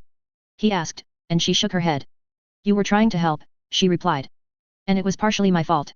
Nonsense, he said, shaking his head. His mandibles clicked once. We all act on imperfect information. Beneath them, Shepard could see the GDI embassy approaching. Gurus brought the aircar around toward the building's landing pads. As the car descended and settled down, a pair of figures jogged out toward them, clad in full body armor, save for their helmets, and Shepard could pick out the green crystals jutting from Lieutenant Alenko's skin well before they reached the car. The second figure was, naturally, Lieutenant Taylor. Commander, Cain said as they stepped out of the car. His eyes flicked to Gurus, but she held up a placating hand. We got word about the crash, Jacob said. But they didn't tell us anything else. Where's the captain? Cain asked. Hospital. I'll brief you when we get inside, Shepard said. She gestured to Gurus. This is Spectre Valkyrian, he's with me. He'll be working with us. Understood, ma'am, both lieutenants said, at roughly the same time. Kind of uncanny, she thought. Admiral Parker will probably want to talk to him anyway, Kaiden added, and Shepard stopped. Oh hell. She'd forgotten. Oh hell. What? Gurus asked. Who is Admiral Parker? Hell, Shepard said, shaking her head. I forgot Admiral Havoc was going to be here. Her mind reeled, remembering everything the Spectre had told her about how he handled things, and then about everything she knew about how Admiral Nicholas Parker V operated, and realized that putting them in the same room would result in, well, havoc. On the one hand, there was an elite covert operative whose general approach to problems was apparently overkill. And kneecaps. On the other was a special operations commander for whom orbital bombardment was the first resort, and was unsatisfied when an operation was completed and at least 2 buildings were not demolished. Her mind treated her to horror scenarios, where hostage rescue and strategic ordnance deployment were used in the same sentence. Words like collateral damage and unspecified urban renewal followed. Is this going to be trouble? Gurus asked, to which Shepard shook her head. No, she lied, and wondered if there was some way to avert this. He might even like you. Which was a terrifying concept. Admiral Nick Havoc Parker V and Spectre Gurus Valkyrian in the same room. She suppressed the horrified shudder running through her. Codex, History, Brotherhood of Nod, General Extranet History. The Brotherhood of Nod is an ancient human society that claims to have existed throughout human history. Little official knowledge is available regarding their activities prior to the incursion of Tiberium in 1995, though Nod agents claim that they were instrumental in guiding human technological and social development, a claim that is denied by GDI. After the initial discovery of Tiberium, the Brotherhood emerged to the public as a political, economic, social, and religious force, acting to aggressively unify various downtrodden nations in a loosely aligned coalition opposing wealthier states. Preaching an ideology of self-determination, selfless devotion, and unity, coupled with drawing upon resentment and anger from disaffected portions of the population, the Brotherhood's beliefs spread rapidly. Most importantly, the Brotherhood developed and spread technology to harvest the initial forms of Tiberium, allowing the nations unified under their banner unheard of economic power. Following the command of a single messiah-like leader known only as Cain, the Brotherhood became a superpower only rivaled by the United Nations and the Global Defense Initiative. Military conflict between the Brotherhood and the Global Defense Initiative was inevitable, and erupted within a few years. A series of military conflicts known as the Tiberium Wars rocked Earth, while the planet succumbed to the alien material. Cain himself was reportedly killed 3 times during the conflicts, only to reappear at the start of each new war. Eventually, by 2049, the Third Tiberium War saw the incursion of the alien Skrin, who were theorized to be behind the Tiberium transformation of Earth. After a massive, devastating war, the Skrin were expelled, and the Brotherhood of Nod were apparently defeated militarily, with Cain having been declared dead once again. Brotherhood armies were disarmed, surviving generals were imprisoned, and the globe was firmly placed under GDI control. The Unified Human Armistice Treaty was signed, which officially disarmed the Brotherhood while still allowing for freedom of religion, and Nod communities were allowed to govern themselves so long as they remained armed only with self-defense forces. Despite the UHAT, periodic acts of terrorism by Nod extremists persisted throughout the next century. As humanity expanded off of Earth, Nod followers founded many new colonies throughout the solar system. Though GDI retained nominal authority over these human colonies, the Brotherhood communities remained largely independent. Extremist sentiment grew on many outer colonies, particularly in those on Europa and the rings of Saturn, forcing GDI intervention in 2102 when they were linked to terror attacks on Earth, Mars, and Luna. These conflicts, while not as destructive or as prolonged as the Tiberium Wars, were bitter and bloody. After the discovery of mass effect technology on Mars, a Nod pioneering colony on Charon discovered the inactive mass relay apparently hidden in Pluto's moon. During the subsequent expansion rush to get out of the solar system, Brotherhood pioneers claimed and established colonies on many worlds. After the First Contact War ended, many enclaves of Nod humans sought refuge throughout Citadel space, and a mass exodus of Nod followers took place to unclaimed, or in some places, claimed, worlds in the Terminus systems. Currently, there are thousands of Nod enclaves scattered throughout human, Citadel, and Terminus space, ranging from small hamlets to continent-spanning metropoli, though the latter are restricted to human space. Colonies of between 10 and 100,000 are commonplace in the Terminus, and on some worlds, Nod followers wage open conflict with alien species who claim the same resources and territory. Though GDI alleges that the Brotherhood does not maintain a major unified military force, in-ops units maintain a regular vigil over known Nod colony worlds to ensure the UHAT remains enforced. Author's notes, as you may have noticed, Gurus is a bit different. This is kind of what happens when you take someone whose solution to uncontrolled crime and restrictive police procedure was to become Sniper Batman and give him free rein to prosecute crime his way, without providing the baseline sense of restraint that a police force would instill. You get, well, the unholy fusion of Turian Jack Bauer and the Kool-Aid Man. Chapter 8, Scouting. A buzzing sensation jerked her awake. She looked up, blinking sleep out of her eyes, and the still quiet of the room, save the thrumming of the computers in front of her, sent a momentary jolt of panic through her. It took her a second to remember where she was, Citadel, Zakura Ward 229 blocks, close to ground level, and then she felt another burst of panic as she remembered. Keela, I fell asleep. Right when he needed her the most, she'd nodded off. Where were her stims? Exhaustion was no excuse, not when Cal's life was on the line. She should have been doing something while the hacking programs had been running the trace and infiltration. Prepping weapons or monitoring news feeds or trying again to get in touch with the fleet. Something other than worrying. She rose to her feet, glancing around the apartment. It was dim, but she didn't need good ambient light with her helmet's built-in amplification gear. Aside from a trio of bunk beds, the two large chests where they'd kept most of their equipment, and the computer terminal and hollow displays taking up an entire wall, the room was bare. She moved across the room, passing the attached but little-used bath, their enviro suits made it largely useless save for dumping, and opened one of the crates. The gear inside was meticulously sorted, and it took her only a moment to find the stim packs. She took one of the injectors out and slid into the port on her suit's left shoulder. There was a hiss, a prick, and the cloudy fog in her head faded, her heartbeat quickening and everything coming into deadly clear focus. Tali Zora Vasnima shook her head one last time, then turned and headed back to the terminal. Her hands and eyes flicked over the displays, and she remembered why she'd awoken. The buzzing had been the signal that the processes had finished. She sat down, heart beating even faster in anticipation as she looked over the data, and she correlated it with her memories of the ambush. She had been coordinating here at the base while the main group had been heading for a meeting with the contact to arrange for the actual transfer of data. She'd suddenly lost contact with the entire group, and had been forced to work through hardline connections to local security networks and traffic observation equipment to locate them. Thus Tali had watched in helpless horror as her friends were gunned down one by one by the human, Battarian, and Turian mercenaries. She'd done what she could to help them. She'd tried sealing doors to cover their escape, to alert CSEC of the attack, to blow consoles and power lines to distract the mercenaries, but it had been useless. They'd killed everyone, save Kal, who she'd watched them drag off. That had been nearly a day ago, and every second since she'd been trying to find where they'd taken him. Except for when I'd nodded off from worry and exhaustion, damn it. Tali had first tried backtracking the mercenaries' movements from cameras elsewhere, but they'd covered their tracks well, right up until they'd ambushed Cal's group. Most cameras had been jammed as they'd approached, but she backtracked the jammed devices until she'd isolated a garage that appeared to be the origin point. 23 vehicles had entered the garage based on pressure sensors in the surrounding area, 4 of which had tonnage to carry 24 mercenaries. None of those vehicles' registration was suspicious, but that meant nothing. Mercenaries on the Citadel, she suspected, were good at covering their tracks and using vehicles with innocuous registration. And they wouldn't be using that garage anyway for their extraction, if Cal's lessons and training had taught her anything. They would have improvised extraction. She'd run a check on large enough vehicles moving through the area, once again penetrating the Citadel's own traffic monitoring systems, and found hundreds that could have carried 24 humans and 1 battered Quarian. Traffic control noted 17 illegal stops in that area over the roughly half-hour-long period between the mercenaries' landing, the gunfight, and the escape. Cameras had likewise been disrupted, but only traffic-based ones. She'd found a couple of private security cameras mounted outside the building that had caught a partial view of the mercenaries boarding an unmarked air transport with Kal in tow. 2 hours of work had gone into tracking the transport's 10-minute flight, as she found cameras along the flight path and checked their records. The transport's path took them into the factory district on the ward, where she'd lost track of it. She'd been about to scream in frustration when she remembered that the devices being jammed at the extraction point were all Citadel traffic sensors. Someone had been inside the Citadel network, disrupting electronics to cover the mercenaries' escape.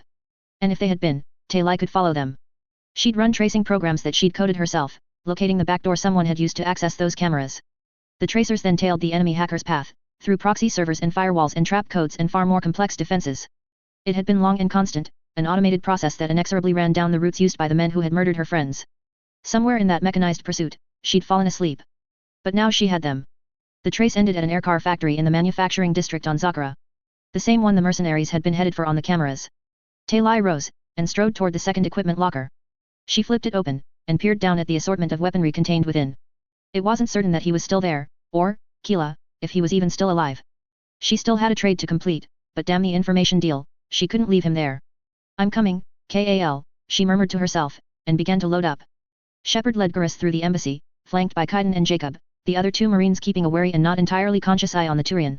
It wasn't a case of active mistrust so much as the automatic wariness that existed when tensions between species were naturally high. Even tolerant individuals developed it, and Jacob and Cain were among the most laid-back humans she knew. They moved through the lobby, passing the guards inside, and Garrus' eyes flicked toward them. She glanced up at him, and he turned his gaze back down toward her. 200, he said. Heavy security. Good. Guards? She asked, guessing what he'd meant, and he nodded. How do you figure that? 6-man squad at the entrance, 6-man unit inside as response force, 6 men inside the lobby. 6 more on the rooftop, and I assume 6 to 12 more scattered throughout the building. That makes a full platoon, 3 shifts a day makes for 3 platoons, plus an additional response platoon on alert inside the embassy in case of attack. Company strength force, add in additional platoons for relief, working during leave time, and a reserve for emergencies. And increase those numbers because, well, you're GDI. So I estimate 2 companies worth of troops assigned to guard the GDI embassy. He peered down at her. How am I doing? He asked, and she nodded. That's a good guess, she replied. After all, she couldn't tell him how many guards the embassy actually had. Gurus let out a bark of laughter, and she knew he'd caught her meaning. Commander Shepard. Came a call from the upstairs balcony for the lobby, and she looked up. Her heart sank as she heard the voice, and visually confirmed the incoming threat. Striding down the steps came Rear Admiral Nicholas Havoc Parker V, a grin on his face and arms held out like a grandfather about to hug his children. The Admiral took after his ancestors, strong jaw, short brown hair that was edging toward grey, sharp and solid cheekbones, and a blunt nose that had probably been used to catch falling aircars somewhere in his youth. He was also clad in marine armor, which was at odds with how a lot of GDI officers dressed, as they preferred their garrison or naval drabs. But then, Admiral Parker was a special case. One didn't get to be the Rear Admiral in command of GDI Special Operations without proving to be both capable and a bit eccentric. The Admiral came from a long line of warriors who had served the Global Defense Initiative since the organization's inception back in the 20th century. Badass Weekly had done a month-long special on the Parker clan, exploring the distinguished, mayhem-strewn lineage and service of the family. Most, if not all, of said service had involved explosions of one kind or another, and the Rear Admiral had served as a commando before taking on his position as GDI's head of special operations. Admiral, she replied as he came down the stairs, lowering his hands. Heard you were hit on the way in, he said, and held out his hand. She shook it. Glad to see no puissant assassins could take down one of my commandos, hey. It got a bit hairy there for a minute, sir, she said, and he nodded. His eyes tracked up to the Turian Spectre next to her. I don't believe we've met, Parker said, extending a hand to Gurus, who took it as well. Gurus Quarian, Special Tactics and Recon, he said, and Parker's grin returned. Ho, shit, a Spectre. He said, laughing. Not every day I get to shake a hand with one of you guys. He turned back to Shepard. Okay, I'm not usually in this position, but I have no idea what's going on. Heard about the ambush, but nothing on why. Help a poor dumb Rear Admiral out. Not here, Shepard said. Parker grunted. Briefing room, he said. Follow me. He lay back in the hospital bed, drifting on painkillers. They'd administered them a while ago, and they were starting to wear off, but she still floated on a gauzy wave of light pleasure. The auto-surgeons had removed the slugs from his knees and patched them back up, and a blood bag was set up to replace what he'd lost. He'd spent the last couple of hours drifting in and out of consciousness. Hello, Fist. His eyes opened suddenly, adrenaline fighting against the painkillers, and he jerked his head up. He recognized that voice, and the distinct, gravelly accent. A human slouched in the doorway of the ICU room he lay in. He wasn't terribly remarkable, save the hideous scars running ripshod across the rough skin of his face, intermixed with the inevitable wrinkles of age. He had close-cropped, graying hair and mismatched eyes, one the result of getting a significant chunk of his face blow off. Both eyes gleamed, however, alert and dangerous. Despite the slouch, his civilian attire, and apparent age, Fist knew the man was quick as lightning. Fist inhaled sharply, heart pounding. Massini, he gasped, and reached for the nurse call button. And shouldn't there be a guard outside? You've been a very stupid man, Fist, the Zaid Massini said, casually walking into the room. The shadow broker is rather unhappy with your services of late. So unhappy that he'd arranged for the ICU to be empty when Zaid had arrived? Fist fought down the panic he was feeling as the mercenary walked up beside him. Paid me a lot of money to head all the way here to the Citadel, the human said. Damn expensive, I said, but I don't turn down good money. As he reached Fist's side, the mercenary leaned over into the cabinet beside the bed and peeled out a big, fluffy pillow. Suppose the broker must have had a thing for those Quarians, he mused. Please, I didn't, Fist started. Spare it, Zaid said. You haven't got long anyway. Let's keep the time we have economical. The mercenary reached down to his waist and drew a long, wicked knife. He set it on the table beside the bed, and put the pillow down next to it. You gave the Quarians to Saren, Zaid said. I need to know where they took them, and what they know now. He stared down at Fist, the criminal shaking almost violently with terror at the calm, casual killer looming over him. A single sharp, deadly eye glared down at him. He gestured to the knife and the pillow. Your call on which one I use, Zaid said. Fist closed his eyes, and slowly, his voice stammering, he told Zaid everything he knew. Everything about the deal he'd made with Saren, how he'd turn over the Quarians and the data which was supposed to go to the Shadow Broker instead, and where they'd taken the Quarian survivor. He told Zaid everything he'd withheld from the lunatic Turian who'd kneecapped him and left him in this position, force composition, layout, weapons and gear, and so on. That's everything, he whispered. Suppose it will have to do, Zaid said, and picked up the pillow. Fist closed his eyes, and let the painkillers take him. The GDI embassy had plenty of rooms secured enough for sensitive conversations or briefings. Admiral Parker led the motley group down to one of the high-security rooms, which outwardly resembled a lounge and hid an array of counterintelligence equipment that effectively made the room a blank spot on the Citadel's emissions net. Not even the keepers could get inside. They stepped inside the room, and Shepard noted a couple of desks, some couches and chairs of varying configurations for various species, and a large, wide holographic display table in the center. Okay, Commander, Admiral Parker said, walking over toward the table. Lay it on us. She nodded, and Shepard went over everything they'd learned thus far, starting with Cain's warnings about the Reapers and the hints that the Quarians had information on Saren's plans to the attempt on her and Captain Anderson. Gurus added what he'd learned, and as she'd feared, the Admiral's interest had grown when the Spectre described how he'd gone about gathering his information, one act of property destruction at a time. Like the way you work, Valkyrian, Parker said, and Shepard shook her head. Of course he would.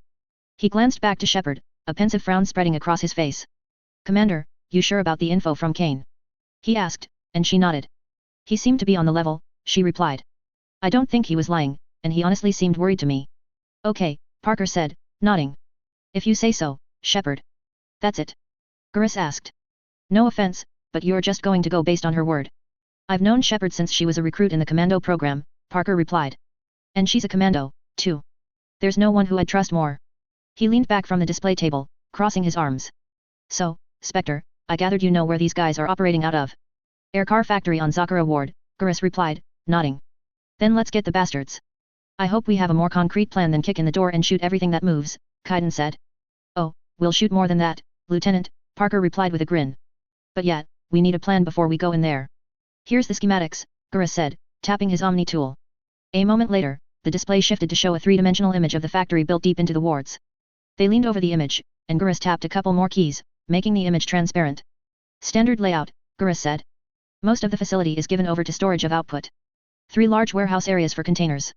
Manufacturing zone here, beside receiving. Freight loaded onto interior shuttle system that transports to the port complex. Lower level maintenance access here, upper level access here. Office section here. The layout matched Gurus' description. Shepard noted the maintenance areas in particular. A latticework of tunnels above and below the warehouse and manufacturing area would allow easy access to the rest of the facility, which would naturally mean that the defenders would have those areas heavily monitored and secured. How'd you get the schematics? Shepard asked. Official Citadel records, Gurus replied. There's a possibility they've been altered, but it's unlikely, especially in that lower maintenance area.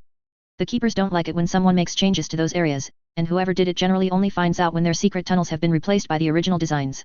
She frowned and then nodded. The enigmatic caretakers of the Citadel were a factor she hadn't considered.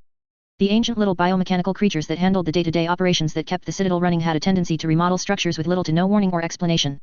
Naturally that would extend to the honeycomb of maintenance tunnels and passageways running throughout the station itself. Force composition? Parker asked. Uncertain, Gurus replied. Fist said at least 24 mercenaries, though none of them were part of any official group.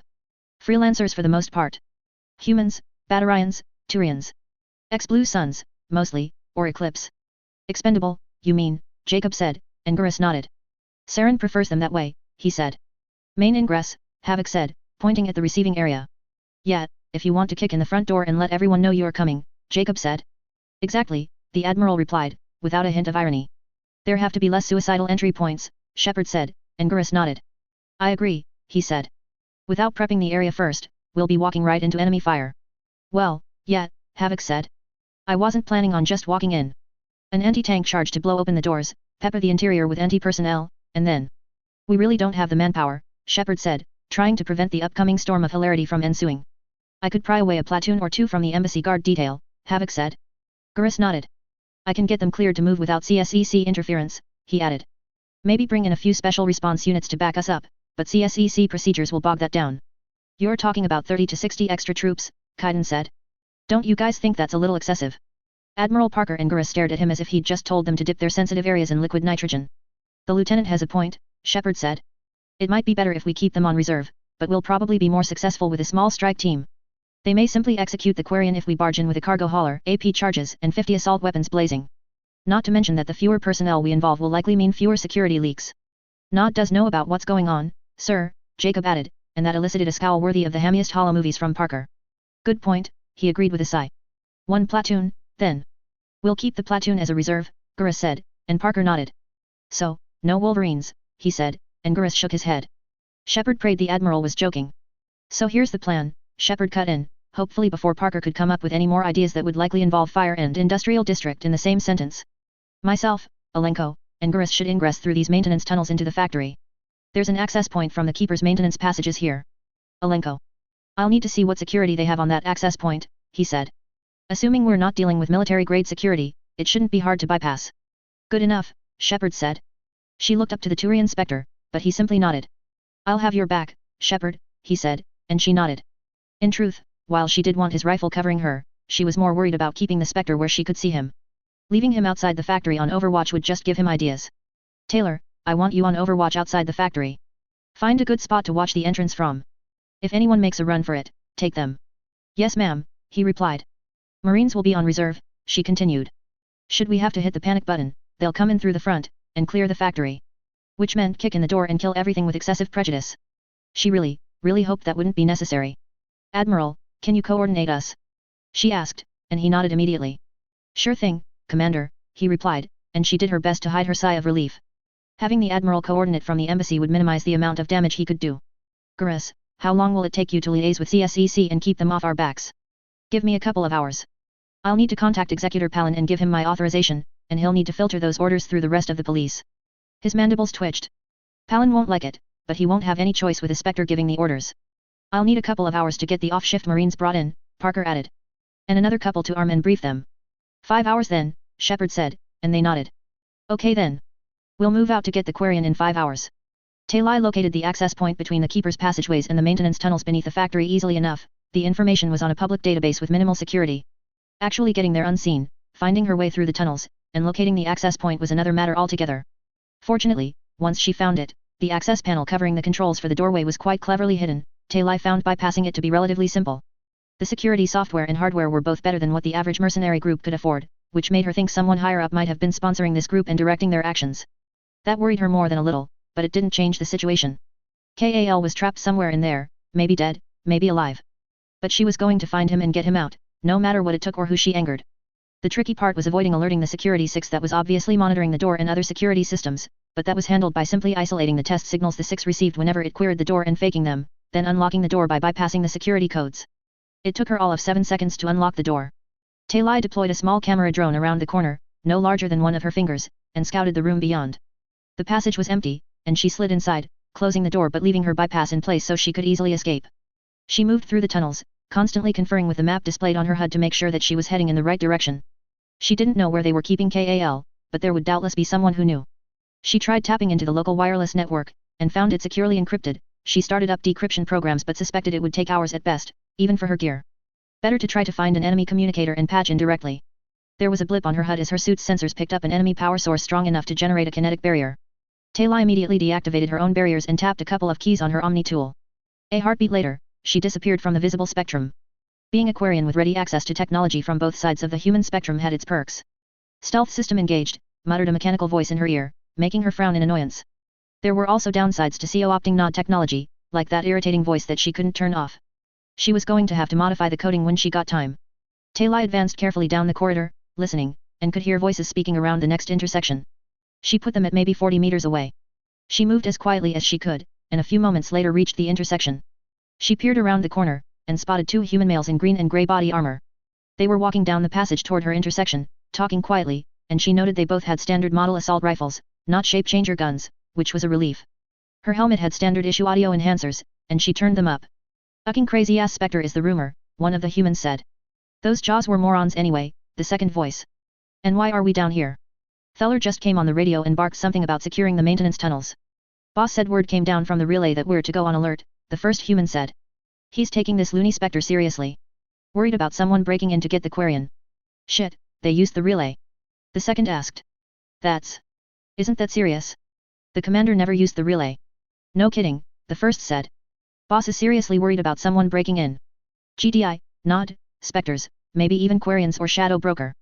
Better if we could just dump the Quarian and clear out," the other muttered. The two were drawing closer, enough so that Tali pulled back from the corner and moved down the passage. "Way too much attention." "Yeah, but until he tells us where the other one is, we're stuck," the first human said. "Nance could make him talk," the second said. "Give us all a biology lesson in the process, too." Tali's heart began to pound harder. Kal was still alive. "Yeah, and probably kill the Quarian before he could say anything," the first human said. They stepped into the intersection. "Till the boss says otherwise, the suit stays on. We're just using drugs for now. Safer that way. Just leave him sealed up in that office until he's ready." They started moving up the corridor, opposite the direction where Tali was crouched, and she advanced past them. She considered trying to take them out, they might find her tampering with the door, but decided against it. It would be too risky and too noisy to try. Plus, she had confirmation that not only was Kal alive, but she also had a decent idea of where to find him. She just had to locate the offices, find Kal Rieger and get him out from under the noses of dozens of heavily armed mercenaries.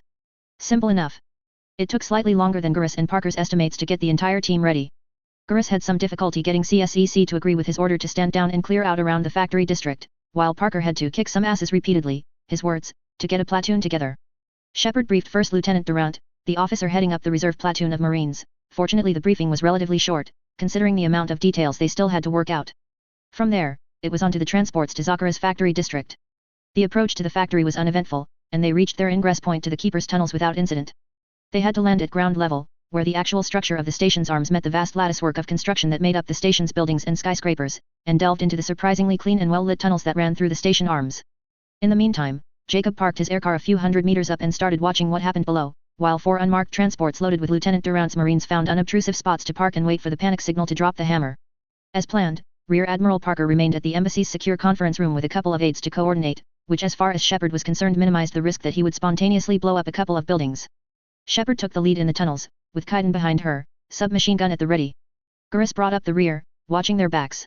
Though they were still nominally inside friendly territory, there was always the outside chance of an ambush, so all sectors had to be covered. It wouldn't do for them to run into the one group of savvy mercenaries who went the extra kilometer to secure their base. They slid through the low tunnels, following the maps Gurus had given them, and within 20 minutes they had found the access point marked on the map. Cain moved up and crouched beside it, Omni tool flaring up. He went to work, data scrolling across both his haptic display and the HUD on his helmet's visor. Good security here, he reported. Might take me a minute. A tense few moments passed as the lieutenant worked on the lock. Commander, Jacob cut in over the radio. We got some drones buzzing around the factory out here. She looked up from where Cain was working. Sentries? Shepard asked. Not clear, he replied. Not gun drones or anything like that. Trying to isolate their frequencies, but there's a lot of ambient traffic. I don't think they're with whoever is inside that factory, but I can't say for sure. Fist was working with the shadow broker before Saren co-opted him, Gurus said. Might be broker drones.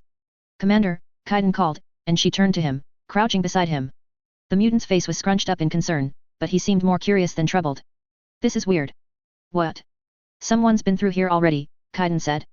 Accessed this door and ran a bypass. Managed to trick out the security 6-2, and installed a backdoor allowing them to escape. How recent? Shepard asked. Last hour or so, he said. Whoever it was did pretty good work. Went through the door in seconds. I've never seen anyone bypass security like this so quickly. Can you get through? She asked. In response, the door slid open. Fairly sure, Cain said, standing. Gurus was already at the door as it opened, assault rifle raised, and Shepard followed him. They moved into the corridor beyond, rifles sweeping and covering both directions. Cain followed. They advanced down the corridor beyond, Shepard leading the way to the office section of the factory. That was the most likely place where the mercs were hiding the Quarian, out of the way of civilian workers who would be in the plant or storage area. A blip appeared on Shepard's HUD, and she held up a hand to halt. The others paused. The contact resolved itself into 2 contacts in a corridor running parallel to theirs, with power signatures and element 0 cores indicative of 2 human-sized individuals in standard armor. They were moving parallel to Shepard's team and showed no signs of having spotted them. You see that? She asked, and Cain nodded. 2 contacts, average grade gear, next corridor, Gurus said quietly. We should take them now. Agreed, she replied, and Shepard moved down the passage to the corner. She waited for the enemy troops to walk around the corner into the intersecting hallway, and she could distantly hear them talking. Cain and myself will pull them, she said. Gurus, drop their shields with ECM. They nodded, and on Shepard's signal, they rolled around the corner. The 2 guards jerked to a halt. Their gear had standard thermal, electromagnetic, and low-light vision gear, but didn't have the sensors that the higher-end suits that Shepard, Cain, or Gurus carried. Thus they hadn't detected the element 0 cores or energy signatures of the trio's suits. The ambush that came around the corner caught them completely by surprise, but to their credit their weapons were already shooting up to a ready position to open fire. They weren't quite fast enough. Their visual displays erupted in a shower of screaming ECM as Gurus launched a precisely calibrated tech grenade from his Omni tool between them. While they were reeling, Shepard and Cain unleashed their biotics, dark energy swirling around them.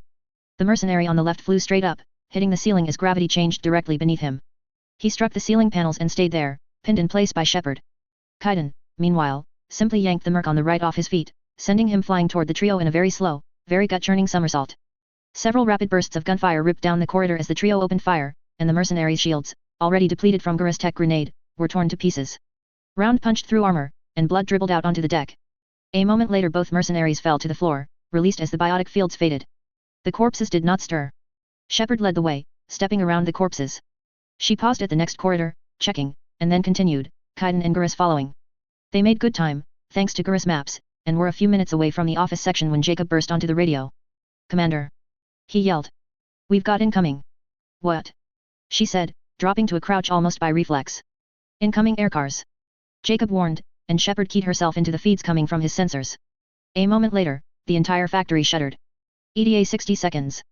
Zaid Massani heard the sixth's announcement, the words matching the display indicating how long he had to reach the factory. He leaned back in his chair, eyes moving over the displays once again, seeing the various sensor feeds from the drones he'd dispatched. Nothing had changed, save a suspicious-looking car that had paused outside the factory, hovering a few hundred meters up. He double-checked to make sure both his own transport and the small air car moving ahead of it were still following their pre-programmed route, and then closed his eyes. Before combat, most men got jittery, due to adrenaline and anxiety. Zaid, however, had seen so much action across the stars that he no longer felt that way. Before combat, he just felt calm. Peaceful. Maybe this would be the brawl that got him killed. He wouldn't know until he was neck-deep in it. Zaid opened his eyes, right before the six reported the ETA was now 30 seconds. He leaned forward in his chair, stretching his neck. His heartbeat began to intensify, and adrenaline began pumping through his body, in anticipation of the coming chaos. But there was no emotion beyond that chilling calm. He watched the displays as his heavy lift transport and the small aircar circled around one factory structure and began descending toward the aircar facility. He saw the wide, open receiving area, a few transports parked in front. He saw the big, wide titanium doors that would normally slide open to accommodate incoming parts or materials. And as his transport slowed and turned, descending toward the front doors as if to drop of equipment, Zaid saw his little aircar and the half-ton of crude but effective explosives loaded onto it crashed through those doors. The detonation blew the doors inward, bending titanium and shattering ceramics and hurling hunks of metal into the warehouse beyond. On the receiving platform, transports were knocked sideways and crates of parts and material were sent hurtling into the air. Zaid's own transport buffeted in the overpressure wave, and he could see flying sparks from smashed electronics and erupting fire from inflammables inside the factory itself. The sudden burst of fire was throwing up a sheet of light and heat that scrambled his thermal and visual sensors, but he could see movement of humanoid figures beyond the inferno as the enemy reacted to the sudden assault. Zaid exhaled, clenched his fists, and rose as the transport settled down in front of the doors. As he stood and turned toward the door, he could hear the faint pumping of hydraulics and whining of servos. For a moment, he considered simply punching off the doors of the transport to make an impression on his opponents, but dismissed the idea as impractical. He needed the transport intact if he was to extract the Quarian. Instead, he opened the doors with a press of a holographic key, and stepped outside. The meter from the rear base lip to the platform wasn't very far, but it was enough that when his feet hit the platform, the ceramic cracked from the weight and force of impact. He turned toward the doors, tracking targets on his sensors, picked them out. He leveled the weapons mounted on either forearm, and started forward. Zaid Massani was a damned dangerous man, famed for taking down biotics, Krogan, and Asari commandos, as well as sundry ordinary soldiers, thugs, goons, bounty hunters, mercenaries, armored vehicles, aircraft, naval vessels, the occasional starship, a space station, and one very unlucky dirigible. He'd even been featured in Badass Weekly, and that was a publication with standards. But he wasn't badass enough, or fool enough, to take on a few dozen heavily armed mercenaries in their own territory by himself. But that was why Zaid Massani cheated. That was why he used a car bomb to open the door, and it was why he was stomping through the front gate of the enemy stronghold in a suit of Rev 12 Wolverine mechanized armor mounting a triple-barreled armor-piercing mass accelerator and a 4-shot, rapid reloading rocket-propelled grenade launcher. It was only prudent. Commander, Cain said, watching the feeds from Jacob's position, tell me I'm not hallucinating. You are indeed seeing the unbridled truth, Lieutenant, Shepard replied. That's a Wolverine. REV-12, modified for close quarters combat. That's not the Admiral's doing, is it?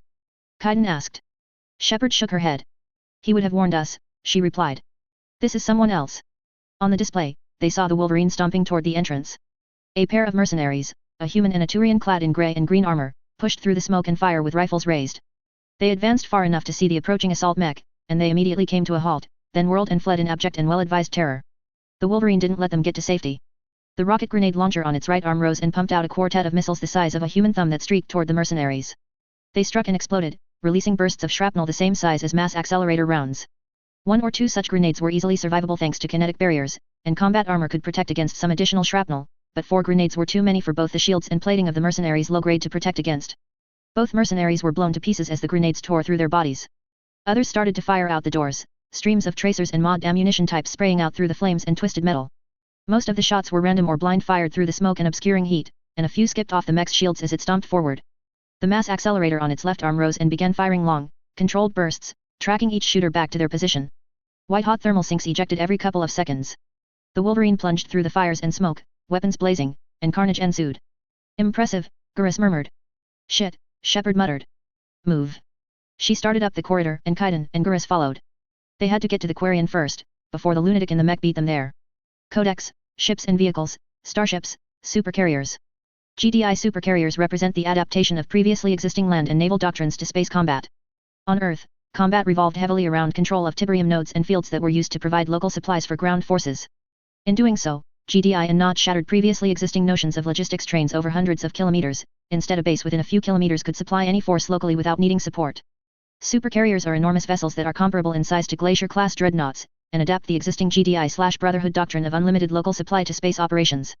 Supercarriers are largely based on the MCVs, Mobile Construction Vehicle, and MARV, Mammoth Armed Reclamation Vehicle, used in surface warfare, but adapted to fulfill a similar role in space. Supercarriers deploy to resource-rich systems in contested zones and rapidly break down local resources, most commonly asteroids, and use these resources to support cluster-wide combat operations. Supercarriers can provide any number of services, such as resupply of fuel, ammunition, replacement parts, prefabrication of space stations or surface facilities, or even local construction of smaller-scale vessels such as fighters, frigates, and cruisers. Most fleets operate from established bases and supply depots, and generally carry enough consumable supplies to allow them to remain away from bases of operation for months or years at a time. Supercarriers allow GDI and Not fleets to resupply fleets locally, allowing them to operate with less tonnage devoted to storage and consumable supplies, giving such fleets a tendency to be leaner. It is worth noting that this tendency to rely on supercarriers is more prevalent among Not fleets than GDI, who still make use of traditional supply bases as well. As a result, supercarriers serve primarily as a strategic resource instead of a tactical one. However, in case of being forced into combat, most supercarriers carry at least one dreadnought-grade ion cannon and a large assortment of fighters and frigates, along with escort fleets. Should combat ensue, a supercarrier will maintain distance from the attacker until it can withdraw, at which point it will relocate to another system. Codex, ships and vehicles, starships, Glacier-class dreadnought. When GDI made contact with the Citadel, the size and scale of the dreadnought-class warships used by the Asari, Solarians, and Turians was impressive, particularly the mighty and unparalleled Destiny Ascension. Building off of the design of the standard dreadnought, GDI naval engineers first developed human-engineered dreadnoughts to counter these, but the initiative's naval command and the directors board worried about the superiority of Citadel fleets in terms of sheer firepower. As a result, GDI developed and deployed the Glacier-class dreadnought. Fully 2.5 kilometers in length, the Glacier is like its namesake, immense, powerful, and not terribly maneuverable or swift. The Glacier mounts 4 dreadnought-grade ion cannons, and has kinetic barriers strong enough to withstand a like number of dreadnoughts assaulting it. The majority of such immense vessels' space are devoted to the weapons, power generators, and engines necessary to move such a warship in space. The Glacier's slow speed, both at STL and FTL speeds, render it unfeasible for typical fleet engagements. Glaciers are instead used to either escort supercarriers, defend high-value worlds, or to assault high-value planets that an enemy fleet must commit to defending. In such cases, the Glacier is used to either force the enemy to flee, or to commit to holding the world. To date, none of the latter instances has resulted in victory for the defenders. Chapter 8, Enemy of My Enemy. Tali Zora Vasnima cracked open the access hatch and poked a fiber-optic cable through it. It opened into a maintenance gantry overlooking the bay where mass transit cars docked to pick up output from the factory. The gantry ran across the bay to another door that, according to the schematics, would lead up to the main warehouse area. She stared at the screen, tapping her foot in anxious worry. The bay was open to the rest of the warehouse, which meant anyone inside would have a clear shot at her the moment she stepped out onto the gantry, and there wasn't much cover. But it was the least secure approach to the rearmost warehouse area and the offices beyond where KAL was being held. There were likely other hatches further down, but they would either be more secure or didn't show on her schematics. Nothing ventured, she decided, and quickly opened the hatch the rest of the way. She stepped through. Without warning, the factory shook violently, and she tumbled through the hatch. Heart shooting up into her throat, Tali activated her cloak and scrambled sideways before she'd even found her footing again. She dropped into a crouch, scanning the warehouse, and could hear warning klaxons overhead. Her suit sensors picked out at least 24 mobile element zero masses and power sources overhead, rushing toward the far end of the factory, and she could detect local fire alert warnings in the factory's automated emergency response systems. In the distance, she heard gunfire and explosions. Someone else was attacking the factory. She didn't know who or why or how long it would take them to break through, but her experiences thus far told her not to trust anyone on the Citadel. She had to reach Kal Rieger before they did. Tali rose and moved as quickly as she could to the door without compromising her camouflage. Zaid Massani rampaged into the chamber beyond the entry dock. That wasn't a verb normally reserved for movement, but the term was applicable when one stomped forward through fire and bullets, blasting away with a multi-barreled mass accelerator and periodically launching rocket grenades. The floor shuddered under the pounding feet of his Wolverine as he thundered into the room, picking up a couple of armored targets 20 meters away, fleeing for cover behind a piece of heavy manufacturing equipment. He targeted and triggered the guns, the mech shuddering under the force of its own hypervelocity fire. Their shields lasted for a second and a half, while their armor didn't last a third that long. The room beyond the entry was the typical factory setup, lined with machinery along the walls, cranes overhead to transport refined goods, and flatbed conveyors to move incoming materials to the machinery. Storage would be deeper in, and that was where the Quarian would be stashed. He'd just have to murder and explode his way back there and pull the poor bastard out. Zaid stomped into the factory area, sensors tracking half a dozen hostiles, all armed with small arms. They appeared on his display as red wireframe circles around either their visible shapes, thermal overlays, or 6 generated humanoid markers, and all of them were scrambling for cover. He could pick out bursts of signals as they communicated back and forth via radio, no doubt trying to coordinate a counterattack. Bullets pinged off his armor as the mercenaries sprayed blind fire around corners and over machinery. It wasn't intended to actually stop him or even damage his mech, but rather wear down his shields. Continuous small arms fire would steadily drain shields that could resist anti-tank munitions if enough bullets were fired at them. He snorted. One couldn't wear down shields if the kinetic barriers weren't programmed to activate in response. His Wolverine's shields were modified to ignore small arms unless the incoming round was about to hit something sensitive, like one of the clusters of microcameras or other sensors mounted on the hull. Zaid came off as a brutish thug at times, which concealed his other attributes. One didn't survive in this business as long as he had without knowledge of weapons tech and the minutiae of the same. He'd reprogrammed the shields on his mech personally, and fine-tuned it, his armor, and personal weapons for maximum efficiency. It, coupled with sheer cussed determination, gave him the edge to survive a career fraught with explosions and miscellaneous injuries. A gleaming red missile lock detected flashed across his screen as he crossed the manufacturing area, and Zaid sneered. About damn time they woke up. A quartet of rockets screamed toward him from across the room, big ones fired from shoulder launchers. Zaid sidestepped, the deck pounding under his feet, and the active defense system mounted on his walker spat hypervelocity rounds at the incoming missiles. Two of them exploded before they could reach him, and another was clipped and went careening off to the side to explode against part of the assembly line. The fourth hit his shields, a mass effect field springing up right before impact and detonating the rocket, deflecting the shrapnel and kinetic force away. The mech shuddered but otherwise remained stable, and Zaid bit out a laugh. His sensors had backtracked the launchers to their source of origin, a platform across the manufacturing bay. He picked out a collection of mercenaries among the heavy crates and shipping containers and leveled both his mech's guns at them. Have to do better than that, he snarled, and returned fire. He's cutting a hell of a swathe, Cain noted as. Your grasp of the obvious is inspiring, Lieutenant, Shepard said as she advanced down the corridor. She checked her Omni tool as they paused next to a sealed hatch. This access takes up to the loading lift in the third warehouse section. The office section is just beyond. On it, Cain said, stepping past her and firing up his own Omni tool. Gurus and Shepard took opposite ends of the corridor. Okay, the mutant marine said after a moment. Bad news. That friendly fellow in the REV-12 up top has triggered a total security lockdown. This hatch is part of it. I hope there's good news, Shepard replied, and Cain grunted. More bad news first. Our friend who came in ahead of us went through here first. That triggered a flag and heightened security on this hatch. Local 6 is watching it. He paused. The good news is that there was a beep, and she heard hydraulic pumping. That 6 isn't quite good enough. The hydraulics hissed and the hatch began to slide open, the separate door sections sliding up and down slowly. It got wide enough that Cain could angle his body through when it suddenly stopped and a harsh buzzing sound rang from hatch's panel. Damn it. Cain hissed and grabbed the top of the hatch as it started to close again. He planted a boot on the lower half of the door, and with a snarl, he tightened his muscles and stopped the door cold. 6's locking it down. Get inside. The mutant bit out, and Shepard hurried through the open doorway. Gurus followed as she swept the room beyond, a maintenance gantry overlooking the bay in the warehouse floor that transports would rise up into to dock and load. As Gurus pushed through the door, she could hear Cain snarling, and turned toward him. The door was closing slowly, despite his inhuman strength, and Shepard realized that Cain wouldn't be able to lever himself through the door at the rate it was shutting. Alenko, wave off, she ordered. Find another entrance. You're no good if you get crushed in that door. Ma'am, Cain growled, and released the door. It hissed closed as he backed away into the corridor as it descended. I should be able to get in through another entrance. Understood, she said. Report when you get through. She turned around, sweeping the bay, and gestured toward a door at the far end that the schematics said would run up to the warehouse. There, she said, and Gurus nodded in turn.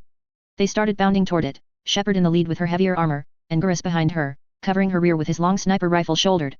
They charged down the gantry, the metal ringing under their boots, and Shepard caught a flicker on her sensors. Gurus' long rifle pounded behind her, and she distantly heard a choked cry of pain and the wet impact of a round punching through body armor and the flesh underneath. On her sensors she saw at least 2 other contacts appearing above, at the edge of the bay. The air overhead erupted with gunfire. Shepard looked up as she ran for the door, less than 20 meters away now, and clenched her left hand. Dark energy swirled around her as she picked out a target. There were 2 mercenaries, one human and one Turian, wearing the same color armor as the men they'd killed in the tunnels. They crouched at the ceramic railing overlooking the bay with weapons shouldered. Shepard's hand pumped. Gravity pulsed around her and a blast of force rocketed out away from her arm, hurtling up at the human. He ducked behind the solid railing, but the biotic throw curved slightly en route and slammed into the mercenary's upper chest and head as he dropped behind cover. The impact snapped the man's head backwards and sent him tumbling away, unconscious but alive. The Turian mercenary's rifle barked out several quick bursts, hammering her shield and punching through the metal of the gantry. She raised her weapon to fire, and then the merc's head snapped sideways and dark blue blood and chunks of helmet flew up into the air on the opposite side of his helmet. The report of Gurus' rifle echoed around the bay. That was impressive, she murmured as she reached the door. It slid open as they approached. Took too long to line up, Gurus replied over the COMM. But they know we're here. We need to finish this fast. The factory shook again, and a long, savage roar of heavy mass accelerator fire sounded from the entrance to the structure. Something else exploded, and more gunfire echoed through the warehouses. "I think they're going to be a little busy," Shepard said as she ducked through the doorway, and Gurus followed her. Whatever it was he was shooting at, the enormous mound of machinery didn't like it, and expressed its displeasure by exploding violently. Zaid had to take a few steps back lest the walker tumble over. Metal shrapnel deflected off his shields. He glanced at his status display and bit out a curse. The active defense system had taken a hit and was malfunctioning. The enemy infantry were still firing at him from multiple directions. He ignored the small arms fire, hunting for heavier weapons that posed a real threat to the walker. The hull continued to ring from bullet impacts and the periodic flash of the shields deflecting incoming shots at vitals. He stomped forward, pushing through the smoke and chaos and fire, rounding the burning pile of slag that was once factory machinery. The onboard 6 highlighted a pair of thermal signatures, one on either side of the factory, high up. He looked up on his holo display, and spotted the 2 mercenaries on catwalks overlooking the factory about 20 meters up. He saw one with a missile launcher and another setting up some kind of heavy cannon, likely anti-materiel. He targeted the missile launcher, his autocannon rising, but the enemy trooper beat him to the shot. The missile erupted from the launcher and screamed toward him, smashing into his shields. The mass effect barriers shuddered under the impact and the walker stumbled backward and sideways. Zaid snarled and bit out a couple of curses as he steadied the walker, and the impacts of small arms fire intensified as the infantry saw his moment of weakness. His eyes flicked to the walker's internal displays. Shields were out, recharging. It would take a few moments for the launcher to reload. But with his shields down. Clever bastards, he bit out while pivoting toward the opposite end of the factory, raising both cannon and missile launcher. He sighted and fired both weapons at the anti-material gunner.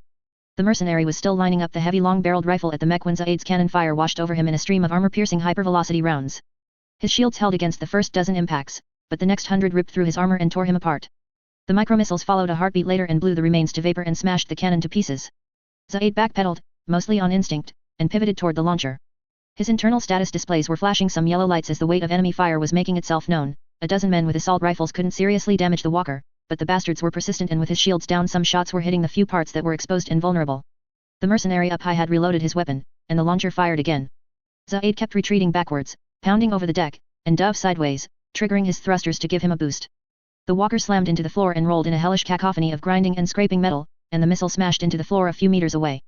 The explosion gouged a several-meter-deep furrow in the factory floor. Zaid scrambled to his feet, the mech standing up only a little bit more awkwardly than a man in full-body armor. He checked his systems as he rose, and saw that for the most part they were undamaged, save the still unresponsive adds. The missile, like most non-mass accelerator projectile weapons, had been an anti-armor device intended to penetrate ceramic and metal plating with a directed shaped charge. It wasn't designed for anti-personnel work, which ironically had saved Zaid from taking further abuse thanks to hypervelocity shrapnel. As he stood, Zaid sighted the asshole with the missile launcher, who was frantically reloading his weapon. The old mercenary snorted and leveled his own launcher. The 4 rocket grenades that impacted the gantry made sure he'd never get a third shot off. Tali crept along the lines of crates along the storage bay, her attention divided between half a dozen tasks. In one corner of her helmet she had data feeds from her suit, giving her information on the power draw on her shields and stealth systems. In another there was a local terrain plot from her suit's sensors, feeding her a plot of the piles of hovercar crates and machinery superimposed over the factory schematics. 3 separate windows were open in another corner, tracking the movements of each of the groups of intruders in the factory, the insane mech pilot in the manufacturing bay, the human and Turian in the same storage area as Tali, and the lone human in the tunnels below the factory, looking for an entrance. Other data feeds were scattered around her HUD, hacked internal cameras tracking enemy troops, status displays of the active intrusion runtimes she'd inserted into the local systems, and updates from her other hacking programs attempting to gain further access to local systems. It would have been far too much data for anyone lacking a mind-machine interface to understand, unless they were Quarian. Tali's earliest memories were from behind the helmet's every Quarian war, and like all of her species, Tali had become accustomed to being surrounded by data displays and constantly shifting information. She navigated the dizzying array of ever-changing input without even really thinking about it as she crept through the warehouse. She kept adjusting the parameters on her hacking programs while watching for possible enemy contacts on her displays. She had to be cautious lest she alert the already wary Security 6, which was almost as well designed as a Quarian-coded unit. Popular misconception held that Quarians were somehow naturally superior to others when it came to technology, including coding their security systems. The reality was simply that Quarian culture was steeped in technology and a Quarian was surrounded by complex machinery from birth. A human, Turian, or Batarian who was born and lived on a constantly repaired battleship 3 centuries old would get just as much technical expertise as any Quarian. Very few did, however. She looked over the 3 sets of intruders, not counting herself, of course, and wondered who they were. 2 of the humans wore GDI-issue intervention armor and the mech was a REV-12 Wolverine, but the Turian was an anomaly. Were they some other group of mercenaries who had managed to acquire GDI gear? Or were they actual GDI troops? It seemed too chaotic and uncoordinated for a GDI raid, and they would have been expected to use a lot more firepower. Or was it someone else? Shadow Broker? Blue Suns or Eclipse in disguise? Brotherhood of Nod was possible, too. Phoenix Group? She considered the possibility that it was a joint GDI/Citadel operation, but dismissed that as ridiculous. The Citadel would never permit them to operate on the station. Tali shook her head. She didn't have time to figure out who was attacking. She was close to the office section, which was located on the far wall of this warehouse section. She could see a control room about 10 meters up and 30 meters away, and two figures in armor, apparently conversing on the other side of the plate armor glass. She zoomed in on them and activated a small laser on her Omni tool. With a gesture she activated a laser microphone program on her Omni tool. Seconds later she could hear the figures inside talking. "There. I've sent the alert up the relay," said one voice. He was young, male, human, anxious. "Good," replied the second. "Older, certain, definitely Battarian. Seal the outer doors and bring forth back to deal with those two in the warehouse. We'll set the heavies in 3rd, 5th and 6th inside the first warehouse section once he breaches those doors and blow him to hell." "On it now," the human replied. She could hear the beeping as he hammered away at a haptic interface. Sealing the doors and recalling the squads. "Orders are out. Ains and Hauptbelu are mobilized and moving out. Have Ains help kill those two in the warehouse," the Battarian said. "Hauptbelu will help kill the mech." "Yes sir," the human said. "Orders acknowledged." "And grab 3 men," the Battarian added, "keep the Quarian under guard. If anyone approaches, kill him. The boss won't like it but we can't risk him escaping and alerting GDI or the Citadel." "Yes sir," replied the human. Tali's heart shot into her throat again. She had to get to Kal Rieger before the mercenaries killed him. The others in the warehouse would distract them, but... She switched over to her hacking runtimes, and checked to see what they had access to.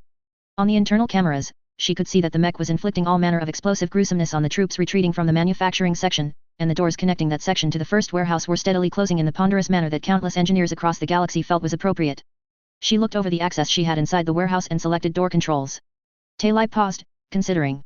The local 6 would detect anything overt she did immediately. Passive access to cameras and internal sensors and wireless communications was one thing, but outright manipulating the interior of the facility would set the security on her and make things a lot harder. Nothing ventured, right? And if you have to reveal yourself, make sure you do so in the most devastating way possible.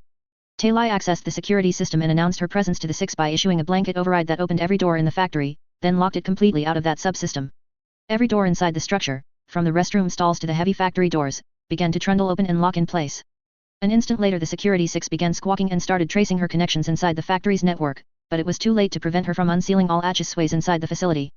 She started forward again, under the cover of the mech pilot's renewed assault as he stomped across the threshold into the warehouse and the mercenaries suddenly found their jobs tenfold more difficult. Shepard remained in the lead as she and Gurus moved between two lines of shipping crates, the Turian Spectre covering her rear with his long-barreled rifle. The weapon thumped behind her as she reached an intersection in the warehouse and checked her corners. Her sensors showed some contacts close by, but not many. "Hostile down," the Turian murmured, and she grunted in acknowledgement. She checked a superimposed schematic with the real-time map her suit's sensors were assembling. They could have moved faster, climbing on top of the containers with Shepard's jetpack, but that would have exposed both of them to fire from multiple directions.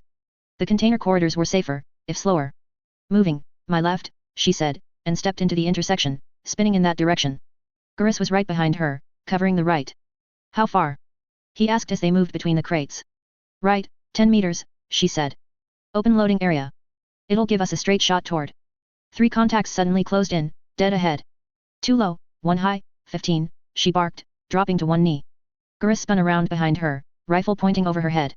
15 meters down the container corridor, 2 mercenaries swept through a gap in the crates, rifles shouldered. Gurus and Shepard fired at the same time, the Spectre's shot hitting the leftmost mercenary in the throat and punching clean through his shields.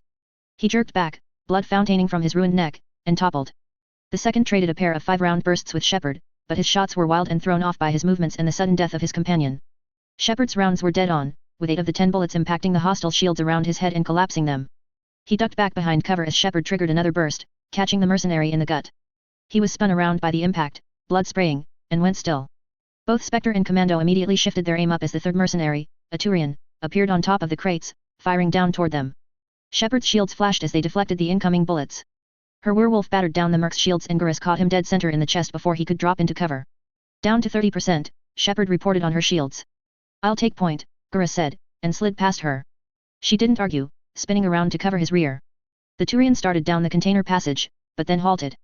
Shepard's back bumped into his, and then she saw what had given Gurus pause on her sensors. 2 major power flares had appeared on their sensors, one heading toward the far access door and the other heading straight for them. "Mech," she warned, and could hear the hissing of the thrusters the approaching heavy armor suit needed to launch itself across the warehouse toward them. She looked up, spotting the bulky 2-meter-tall armature as it landed on a container 20 meters away, the pilot raising both of the walker's arms to fire. Gurus and Shepard reacted at the same time. His Omni tool flashed and a microgrenade hurtled out toward the walker at the same time as Shepard twisted dark energy around her arms. The gravity throw she launched at the mech hit it low in one of its legs. It didn't have enough force to knock the mech down, but it did force the mech back a step. Gurus ECM grenade hit an instant later, and every weapons system and safety feature on the walker went haywire as the microgrenade triggered overheat alarms. It bought them a bare few seconds, and Gurus took them, charging down between the looming containers for the gap Shepard had specified, and she chased him. He reached the corner and dove around it, and she leapt after him. The corridor behind her exploded as hundreds of hypervelocity rounds and 3 rocket grenades ripped along the metal floor, gouging furrows and hurling shrapnel. Shepard's shields beeped insistently inside her helmet, warning her that they had been blown out, and pain flickered along her legs from ruptures in her suit. She scrambled to her feet, her suit pumping medical into the minor shrapnel wounds. Gurus helped her rise and handed her the werewolf she'd dropped during her dive. He didn't say anything, instead chopping a hand down the passageway between the containers. She shook her head as the walker fired another couple of bursts at where they had been. "We have to kill it," she shouted over the din, and he nodded. He slid a canister out of one of his armor pouches and tapped a couple of buttons on the side of his rifle, while Shepard switched her werewolf over to grenade launcher mode. She glanced back to him as he ejected another canister from his rifle and slid the new one in. "Tungsten rounds," Gurus murmured, and she nodded as he modded his rifle. Within seconds the weapon would be reconfigured to fire the new ammunition type. Then the walker's thrusters fired again, and it launched itself over the containers to get a better firing angle. It came crashing down on one of the adjacent metal structures. They raised their weapons and opened fire as it came down.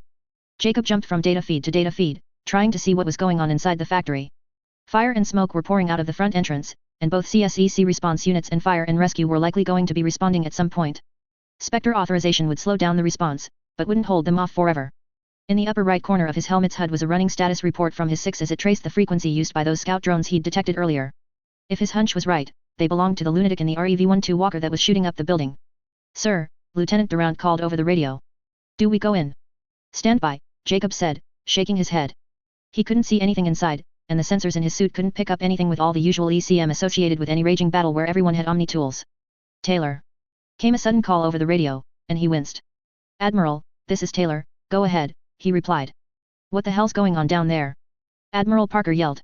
"Is that a Wolverine I see stomping through the front doors? Why didn't Shepard tell me she had a Wolverine on standby?" "That's not ours, sir," Jacob replied. "Trying to figure out what's going on now." "Well, CSCC's going nuts, judging by the radio traffic," the Admiral shouted. "They've got response units arguing with their dispatchers over that Spectre's orders. We don't have time to waste or this thing will go to shit. Get in there." "The commander hasn't called for help yet," Jacob replied, doing his best to keep his voice reasonable and level. "That was how you dealt with the mentally unstable and flag-level officers." "Sir, we need to keep those CSEC response units from coming in and fouling things up. Last thing we need is paramedics and fire units getting caught in the crossfire." "Lieutenant, I'm not going to have Marines open fire on Citadel personnel, if that's what you're suggesting." Jacob's heart nearly stopped. Sir, that's not what I was suggesting at all," he replied. "Oh. Well. Sorry. Maybe I should call them up and try to explain," Parker added. "Maybe leave that to the ambassador, sir," Jacob suggested. "If Admiral Parker started talking to CSCC and telling them there was a Spectre-authorized GDI raid ongoing, they might start calling in frigates and cruisers." The Citadel knew of Parker's reputation. "Good idea, Lieutenant," Parker said. "I'll call Udina and sort this out so we keep the police off your backs. In the meantime, get in there and pacify this mess." The channel closed, and Jacob let out a sigh of relief at the defusing of that particular tactical nuke. "I am not being paid enough to be a negotiator," Jacob thought as he switched channels. "Commander, this is Taylor," he called. "Do you need us in there?" A moment of silence passed over the radio. "Commander," Jacob called again, "do you?" "Killer Mech, can't talk." Shepard suddenly shouted over the radio, followed by a crashing explosion. The line went dead. Jacob said, and made a split-second command decision. He switched channels while reaching for his werewolf. "Durant, this is Talior. Admiral's given us orders, we're going in. All squads move in." He fired up the hovercar's thrusters and swung it around, lifting out of the airborne parking space he'd taken and diving toward the entrance to the factory. As the vehicle descended, the 6 flashed a message to him that it had managed to get through the countermeasures around the drone's frequencies. He brought up the communications frequency and keyed it into his radio. The 6 hadn't broken the encryption between the drones and the mech driver, but he didn't need to know what they were saying to one another. "This is First Lieutenant Taylor, GDI, Jacob announced over the radio as the car dropped toward the factory receiving docks. A half-dozen other cars descended around him, carrying the rest of the platoon. "Acknowledge." The mercenaries' resistance lightened up dramatically as Zaid blasted through the first warehouse section. He'd been worried for a moment when the doors had started closing, and had been preparing to set his armor 6 to hack the doors when they'd unexpectedly begun to reopen.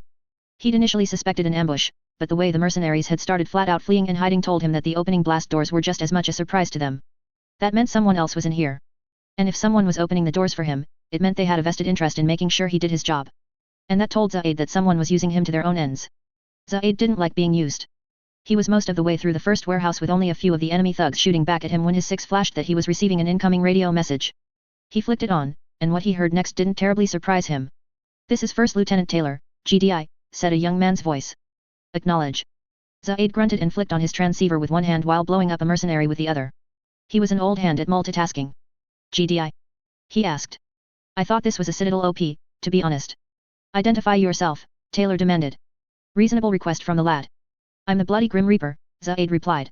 "Well, Mr. Grim Reaper, you're in the middle of a joint GDI Citadel operation," Taylor continued without missing a beat. Zaid liked him already.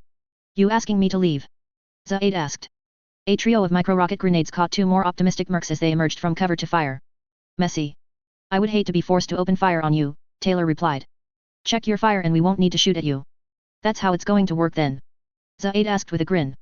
He activated his thrusters and leapt forward 15 meters, clearing some containers. He could see the second door up ahead, and on his trackers he could pick up maybe half a dozen mercenaries still in this section of the factory. Almost none of them were firing now, and he let them be. "Lieutenant, you know the first rule of infantry interactions with vehicle-mounted weaponry, right?" Zaid asked. A moment of silence followed. "Infantry are infantry. Without proper IFF you're all targets." "I'm not giving you GDI IFF codes," Taylor responded, and Zaid nodded. "Well, that's just sensible." He gunned down another optimistic mercenary and stomped through the second set of double doors. "But don't fret, Lieutenant. I was a Marine too." He tapped a couple of keys on his haptic display as he moved through the doors, sweeping the warehouse beyond for hostiles. He spotted several enemy mercenaries getting into elevated positions. The second warehouse area was wide open, with tall stacks of containers on either side of the chamber, perfect for setting up a crossfire. There were a few containers and some loading equipment scattered around the area, abandoned in the wake of the sudden attack, maybe. The stacks of shipping containers made for an excellent killing ground. "You're still using Mark the 6th intervention, right?" Han he keyed or standard issue, modular template. He asked. "Why?" Taylor asked in turn. "Because if you are, that makes programming my armor to recognize you a lot easier," Zaid said. He checked the container stacks again, but the mercenaries up there seemed content to leave him alone as they regrouped. They were planning another ambush. Or were they? His eyes narrowed as he thought carefully about this warehouse and what the enemy would be doing. They were almost assured to try to hit him in a crossfire here. Cover favored them far too well. But they had to know that he knew that, and they were still reeling from his assault through the first warehouse. "Yeah, Mark the 6th suits," Taylor confirmed, after a few seconds of consideration. "No zone armor, just Marine units." Zaid tapped a couple more keys and then linked his camera feeds to the outgoing transmission. "Got you," he said, and spotted more than 30 highlighted contacts, most at the entrance to the factory and moving in. "And a bit of cheer and goodwill for you, too, so you know what I'm shooting at." As he spoke, he advanced into the warehouse, weapons high. "This means you'll cooperate?" Taylor asked. "It means that we've got the same enemy," Zaid said as he stomped forward into the oddly unhostile warehouse. "Not that we're friends. You know the old maxim, right? The enemy of my enemy. Yeah, is my enemy's enemy, nothing more," Taylor finished. "Just don't touch the Quarian," Zaid added. He was 10 meters into the warehouse, and no one had shot at him yet. That meant the ambush was pending and growing closer every second. "The Quarian is." The enemy mech powered up and rushed the opposite door. It must have been in standby, because his sensors suddenly flared with the thermal signature and the active element 0 core without any warning, and a heartbeat later it had leapt up on thrusters to vault over some intervening cargo modules on the other side of the far door. The walker hit the deck with a deafening crash of metal and ceramics and charged straight toward him, mass accelerators on the left arm and automatic grenade launcher firing. It was a tall, slender thing, not as squat and wide and squarish as the Wolverine. It had a sharp, angular design with longer legs and thinner arms, a Turian steel claw walker. At the same time, 2 cargo containers on either side of the room flew open and more than 40 spindly, humanoid drones clambered out, armed with pistols and submachine guns. The head-shaped sensor units on their heads gleamed a bright red as they strode forward with mindless, machine determination. Then the mercenaries on the cargo containers on either side of the warehouse leapt up and opened fire. "And there's the rub," Zaid said with a snarl. His accelerators and grenade launchers opened up, and he fired his thrusters to move sideways and forward, as 100 hypervelocity rounds slammed into his shields and armor. Tali found 2 ways to reach the offices from the warehouse. The first was an exposed stairway that ran up from the warehouse floor, while the second was an open elevator. The former would be covered by proximity sensors, and the latter would reveal anyone trying to use it. Neither option favored Tali's approach, so she did what Quarians were experts at, improvisation with technology. She climbed the wall. Her gloves and boots had mass effect field generators in them, which were nearly standard equipment for Quarian engineers, who had to work in zero gravity. Under the cover of her optical cloak, she ran up to the wall and activated them, scrambling up the wall toward the offices overhead using the gravity field the gauntlets and boots generated. She couldn't use them for long, the power draw was enormous and would show up on any sensor pointed in her general direction, but they served to get her up onto the stairs landing. She vaulted over the railing and dropped into a low crouch, drawing her pistol. On her sensor displays, Tali spotted one contact inside the offices. It was the Battalion officer she'd noted earlier, who was tapping away furiously at a terminal before him and snapping orders in an enormous heavy rifle leaning on the console beside him. The display before him flickered between a tactical map and various camera feeds from around the factory. She paused to check her own, and grimaced behind her face mask. According to the data feeds, the madman in the Wolverine was currently engaged with another walker and about 40 drone mechs, as well as overhead fire from multiple mercenaries. In the third warehouse section, another mercenary mech was leaping from cargo container to cargo container, firing down at someone below, likely the other two figures she'd spotted earlier. At the outer docking bay about 30 more humanoids wearing GDI-issue hardsuits and armed with werewolf weapons were landing and advancing into the factory. This were getting more complicated by the minute. She couldn't afford to wait around. She had to find Kal Rieger and get the hell out. Tali slipped through the office, unnoticed by the Battalion officer as he worked, and headed for a wide doorway at the back that led to the rest of the office section. As she moved to the rear of the office, however, she caught sight of an open maintenance hatch on the far wall. Double-checking the schematics she'd downloaded, it appeared that the hatch was a new addition. Her suit's sensors scanned the hatch and the tunnel beyond, and she realized that it ran down to the maintenance area below the factory. Of course, she thought with annoyance. There had to be an easy route that would have let me bypass all this trouble that I overlooked. But still, it was a lucky break for her, and she marked the hatch on her map. Once she got to Kal Rieger and got him moving, it would give them a quick way out. She slipped down the hallway beyond, pistol at the ready. Her sensors picked out several more figures, and they resolved into 4 more hostiles. On her schematic overlay, they appeared down the hall and to the right. She advanced down the passage, and as she drew closer to the corner, Tali's sensors picked out a faint 5th contact. The power source was weak but noticeable, and it was consistent with a Quarian hardsuit. Her heart began pounding faster, and Tali tapped her Omni tool. On her helmet display she could see the keys on the Omni tool's haptic interface without it having to light up, and with a couple of presses she had it assembling a tiny camera drone. A moment later her helmet confirmed the creation of the tiny device, and she shot it against the wall around the corner using the Omni tool's launcher. It stuck to the wall, and its feet appeared on her HUD. She rotated the lens toward the enemy troops. 4 mercenaries, 2 Turian, 1 Battalion, 1 human. They were standing outside a single door to what looked like a storage closet, 1 Turian facing down the hallway in her direction while the other 3 seemed to be talking quietly. The one looking down the hallway didn't seem to have noticed the tiny camera drone she'd used. She came around the corner, and this time the Turian on guard seemed to notice something. He started to raise his weapon at what he most likely saw as an odd disturbance in the air. Tali's microgrenade struck him dead center and detonated, filling the air with ECM. Visors scrambled, shield emitters sparked, and weapons vented hissing gases while fooled into overheat mode. All 4 mercenaries stumbled in surprise. The Turians recovered first, the one on guard dropping his malfunctioning rifle and unfolding a shotgun, and the other drawing a pistol. Tali sighted the nearest Turian and squeezed her pistol's trigger. There was a whining howl, and the Turian's helmet exploded as a bright red laser beam sliced through his head. The second Turian was spinning toward her, raising his sidearm, and she put 2 more laser beams through his chest. The human and the Battalion didn't even get the chance to really respond. Before they could recover and grab at their sidearms, Tali sent 4 more beams down the hallway, drilling both mercenaries twice in the chest. They dropped, armor clattering to the floor, and Tali dashed down the hallway. No other contacts appeared on her sensors. She stepped into the closet and paused. Kal Rieger was slumped in a chair, hands cuffed behind his back. A spindly automated medical drone hovered next to him, a pair of 4 lines running from the drone into his left arm's medical interface slots. Kal, Tali breathed and ran to his side. She decloaked as she did so, and his head perked up. Tali Zora. He mumbled, his words slurred. Tali opened the kit she had at her side and drew a trio of auto syringes. She pulled the IVs out of his suit and slipped the first one into his suit's interface. Are you hurt? She asked, and he grunted. Bastards had me swimming in some nasty crap, he said.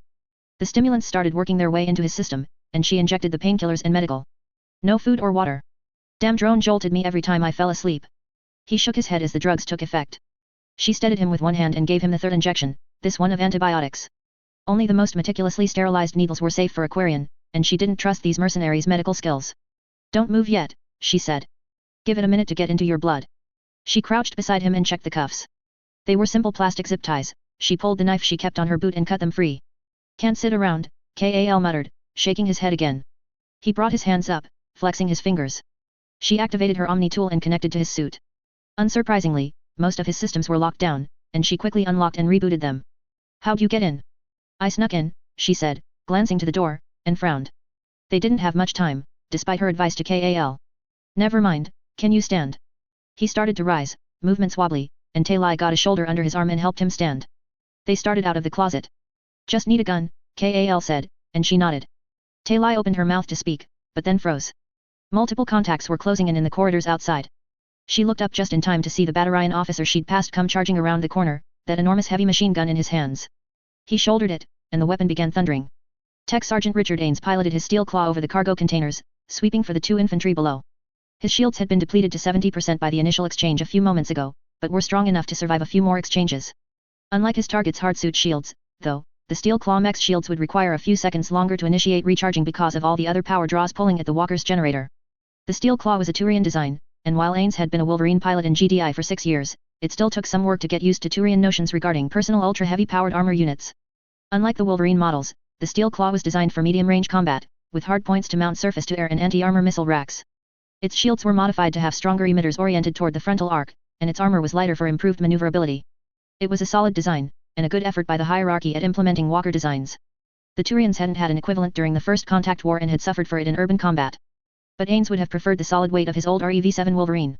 The missile mounts were useless indoors, and thus hadn't been loaded, and the frontally oriented shields made flanking attacks dangerous. But against light infantry like the human and Turian beneath him inside the maze of cargo containers, he was confident that his rocket grenades and mass accelerators would be more than enough. Ains picked them up on his sensors just below, on the opposite side of a cargo container directly ahead. He hopped forward, not bothering with the walker's thrusters, and felt the satisfying crash of metal on ceramic as his walker landed. He stomped forward toward the edge of the container, raising the heavy mass accelerator on his right arm. His displays flickered and washed with static as he reached the edge, and Ains snarled a curse, ordering a 6 purge of the interference. The Steel Claw 6 moved to clear out the ECM Greenda's interference, and then his walker shook and a dull detonation sounded outside, the noise mitigated by his armor. He took a step back out of the enemy's line of sight, and sidestepped. Another grenade shot past him, barely missing his walker. One of them, the Turian, he suspected, had an EU-grade Omni tool, and knew how to use the damned thing. The human had a werewolf configured with a grenade launcher, and that was making things sticky, but not unmanageable. As his displays cleared, Ains stomped forward again, certain he could spot and target the pair before they could fabricate another ECM grenade. The static vanished just in time for him to see the human, clad in GDI intervention armor, shoot up in front of him, less than a meter away, riding a jetpack's thrust. Ains blinked in shock as the human's left hand snapped forward, tossing something small, flat, and disc-shaped at the front of his armor, before cutting thrust from the jetpack and dropping back down. The charge detonated and blew Ains backward off the container, sending him and his steel claw tumbling backward to the floor with a crash of tortured metal and composites. His vision went black for an instant before he recovered, and he found himself staring up at a flickering holographic display, warning icons flashing that more than half his suit's systems must have been compromised. Every centimeter of his body was protesting, and a marching band with steel-shod boots was circling around on his brain. Mag grenade, probably high X mod, he thought through the haze of pain, and he started moving his arms, pushing the steel claw back onto its feet. Then the armored human appeared atop the container, followed by the Turian. The human's arm left pumped, dark blue blurs curling around armored fingertips, and then a cloud of twisting blue light surged around Ains' armor. Vibrations ran through it, shivering the pilot, and he could hear metal and composite plating twisting around him. The warping field ripped and churned at his armor, cracking and breaking the composite layers that made it impregnable to small arms. Already damaged by the mag grenade, the armor buckled and twisted like damp clay. Ains raised his mech's arms, leveling his weapon at the pair. The human's grenade launcher barked as the biotic warping field tore apart his armor, and his shields, now at 22%, detonated the grenade. The explosion shook his armor and blew out the remainder of the steel claw shields. Ains targeted the pair and started to trigger his weapons when the Turian's rifle thundered, and a tungsten hypervelocity round punched through the rent armor of his mech's front plate. It slammed through the inner armor and into the cockpit, before ripping into Ains' upper left lung and blowing out the other end of the steel claw. There wasn't any pain, just a savagely hard impact in his torso, and a sudden sensation of empty numbness. Exhaustion swept over the startled tech sergeant, and his mech's arms locked in place as Ains relaxed and went still. Jacob pushed through the still raging flames around the entrance to the factory section, his werewolf switched to shotgun mode. The intervention armor could handle the heat. He emerged into the corpse and fire-strewn room, littered with ruined and burnt manufacturing equipment. The other 30 Marines in Durant's platoon were pushing into the factory around him, hopping over obstacles with their jetpacks. "Commander, this is Taylor," he called as he triggered his jetpack and launched himself over a smashed conveyor belt. "We're inside the factory. No contacts." "Taylor, repeat that," Shepard said, her voice strained. "Did you say you were inside the factory?" "Yes ma'am," he replied. He heard a sudden shout to his right, and his sensors showed a possible contact. He pivoted toward the contact point, to see a Marine with his werewolf leveled at a mercenary. The merc had dropped his weapon and had his hands in the air. Not surprised there. If he'd just had half his fellows gunned down by a walker and found a small army of GDI Marines storming into his base, he'd probably throw in the towel too. The surrendering merc was forced to the floor by the Marine and disarmed, while the rest of the squad pushed on. "Taylor, I didn't send a signal for you to move in," Shepard called over the radio, annoyance marking her words. "Understood, ma'am," Jacob replied. "But Admiral Parker gave the order to assault." "I see," Shepard said after a moment. "We're securing prisoners now, no resistance so far," he added. "We've also made contact with that Wolverine pilot." "What did he say?" Shepard asked. He's human, and he's not here for us, Jacob said. They were nearing the doorway for the first warehouse and could hear a savage exchange of gunfire ahead. He agreed to hold fire on us until the mercs are dealt with. Enemy of my enemy, I guess. Yeah, except the enemy of my enemy is my enemy's enemy. Know the maxim, Lieutenant? He said the same thing, ma'am, Jacob acknowledged as he and a squad swept into the next warehouse section, searching for survivors or hostiles. They'd picked up another pair of prisoners, both wounded, going by the reports from the fire team leaders. We're entering the offices now, Shepard added. We should have the Quarian in a couple of minutes, but be on alert for anything. I think our interests are going to conflict soon. Understood, ma'am. The open section between the stacks of crates and cargo containers and the control room would have been easy to defend, if any of the mercenaries had been around to defend it. The gantries overhead and the elevated control room provided perfect lines of fire, but no one was shooting at them. The Wolverine pilot must have drawn off most of their manpower, before blowing it to pieces. You hear gunfire ahead? Shepard asked, and Gurus nodded. Up there, past the control room, Gurus said. Without speaking they bolted across the open floor toward the stairway running up to the control room. She kept an eye on her sensors, but there were no contacts visible. Every hostile in the factory was apparently either busy shooting at someone else or busy being dead. Shepard's radio chirped as they ran. Commander, Alenko, Kaiden's voice called. I think I found an access into the offices. Hurry up, Shepard replied. I think someone's shooting up our package, and someone else wants to steal it. Yes ma'am. I'm on the way. They ran up the stairway, Shepard leading and Gurus covering her back. She suspected there were proximity sensors in the stairs to warn anyone of intruders, but right now she didn't give a damn as she pounded up the steps, werewolf raised and body pulsing with dark energy. The enemy steel claw advanced, firing as it came. The spindly combat mechs did so as well, but their pistol rounds deflected off his Rev 12's armor plating. Zaid kept his Wolverine moving, firing off a volley of rocket grenades at the enemy steel claw. It sidestepped to its left, thrusters firing, and only one of the missiles hit, skipping off its shields. Its return fire bit into his own deflectors, hypervelocity rounds hammering his barriers and sending a constant corona of swirling blue surging around him. The mercenaries above kept firing down at him, half a dozen assholes with assault rifles pouring bullets down at Zaid as he danced around the steel claw. They were largely ineffective, but the constant hammering on his armor and the warning lights from his external systems were troubling. He had to kill the steel claw fast, before one of them. Instinct and a flicker of movement on his sensors sent Zaid leaping aside, thrusters firing, and another anti-armor missile slammed into the deck where he was standing. He snarled as he felt the shockwaves of the detonation through his armor, and frantically moved to reacquire the steel claw.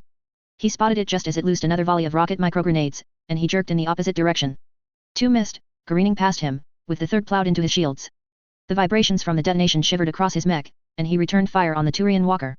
His rounds scattered off its forward shields, and it came on, spraying bursts at his Wolverine to avoid overheating. There was a sudden impact against his shields, and the mech's warning siren howled that he was down to less than 20% shields. Must have been another joker with an anti-materiel rifle. One of his sensor feeds cut out as enemy fire blew it apart. A warning light flashed on his grenade launcher indicating the loading mechanism was jamming. Another burst of enemy grenades sent him scrambling out of the way. He was taking fire from all sides, outgunned and hilariously outnumbered. The only possible allies he might have would be the GDI Marines entering the factory, but they were too far away. The hell with it, Zaid muttered as his shields kept dropping, and he disengaged. He backpedaled, sweeping his cannons up and firing suppressive bursts at the mercenaries on top of the container stacks. They dove for cover as his shots gouged lines of holes in the metal around them. He fired his thrusters as he retreated, giving him extra speed while running for the warehouse door. The steel claw pursued, the pilot sensing his opponent's weakness, and Zaid managed a tight grin. Come get me, bastard, he murmured as he backed through the door into the first warehouse, and broke to the right. He got the massive doorframe between himself and his opponents, breaking their lines of fire, and stomped toward the cargo containers scattered around the corpse-strewn warehouse. He got one between himself and the pursuing enemy mech, and on his displays he saw the targeting marker around the steel claw suddenly shoot up into the air. Zaid checked his thrusters, saw them mostly recharged, and nodded. It leapt up, over the cargo container Zaid was using for cover, intent on getting to an elevated position and finishing off its wounded prey.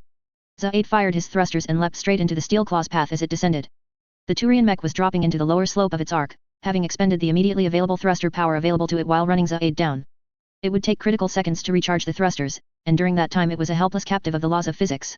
The steel claw's pilot could only watch with sudden terror as the Wolverine shot up and Zaid punched out with his grenade launcher arm, smashing into the lower legs and turning its graceful descent into a tumbling fall. A horrible crash of metal and ceramic screeched through the warehouse as they connected and went tumbling apart. Zaid's mech didn't escape unscathed, as the collision spun him around, but he still had a couple seconds worth of thruster power, and he managed to turn his tumble into a rough, slowed fall. He hit the ceramic floor with his mech's legs bending to absorb the impact, and whirled on the steel claw.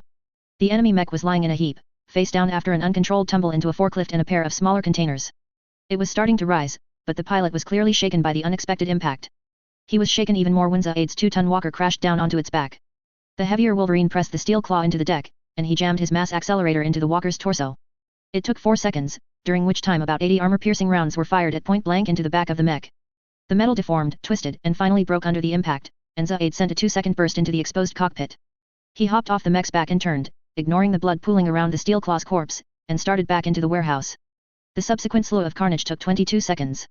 All 40 drones and 5 of the 7 mercenaries within fell to his guns, and Zaid pressed on. Tali spun and shoved Kal Rieger back into the doorway as the Batarian's heavy machine gun sprayed incendiary rounds toward them. They hammered her shields as she dove back behind cover. Tali rolled onto her feet, drawing her pistol again, and saw Kal laying on the floor but pushing himself to his feet. Dozens of incendiary bullets pummeled the doorframe, throwing flecks of burning phosphates through the air like golden snowflakes. Enthusiastic sumbitch, Kal grunted as he got to his feet. I count 3 shooters, Tali added as she checked her displays, and he nodded. Scanners booting back up, he grunted. Looks the same. Tali wanted to glance out the doorway, but the machine gun fire was constant and intense. Every second a half-dozen bullets would hit the doorframe, deflecting off the thick metal. Suppressing fire, Kal said. They'll move troops up under that and throw grenades in here until they see outsuits stop working. Maybe take 2 or 3 to kill us. Probably take apart out gear to figure out where we're hiding the data, and then... Kal, you're babbling, Tali cut him off, and he stopped. His helmet canted toward the dropped rifles of the 4 dead men outside. Stims, sorry, he said. Should have grabbed one of their guns. Tali looked at the door and her sensors. The trio of mercenaries were holding position right now, firing bursts at the doors. The corridor was not ideal for a fire-by-maneuver assault, as the suppressing fire from the Batarian could easily hit one of the advancing troops. That might give the 2 Quarians some time while they worked up their courage. Maybe she could hack into the lighting systems or fire suppression equipment to cover them. Without direct line of fire she couldn't use ECM on their weapons or shields. She knew that they had to get past that Batarian shooter, as the control room outside was the only way out. Tali, I can buy you a few seconds once my suit's shields reboot, Kal said suddenly. I can step out in front and use my barriers to stop them, then you hit them with a grenade. Kal, that's suicide. She said, and he nodded. You got a better plan? He asked. We're pinned down and you can't take out their weapons with ECM unless someone draws their fire.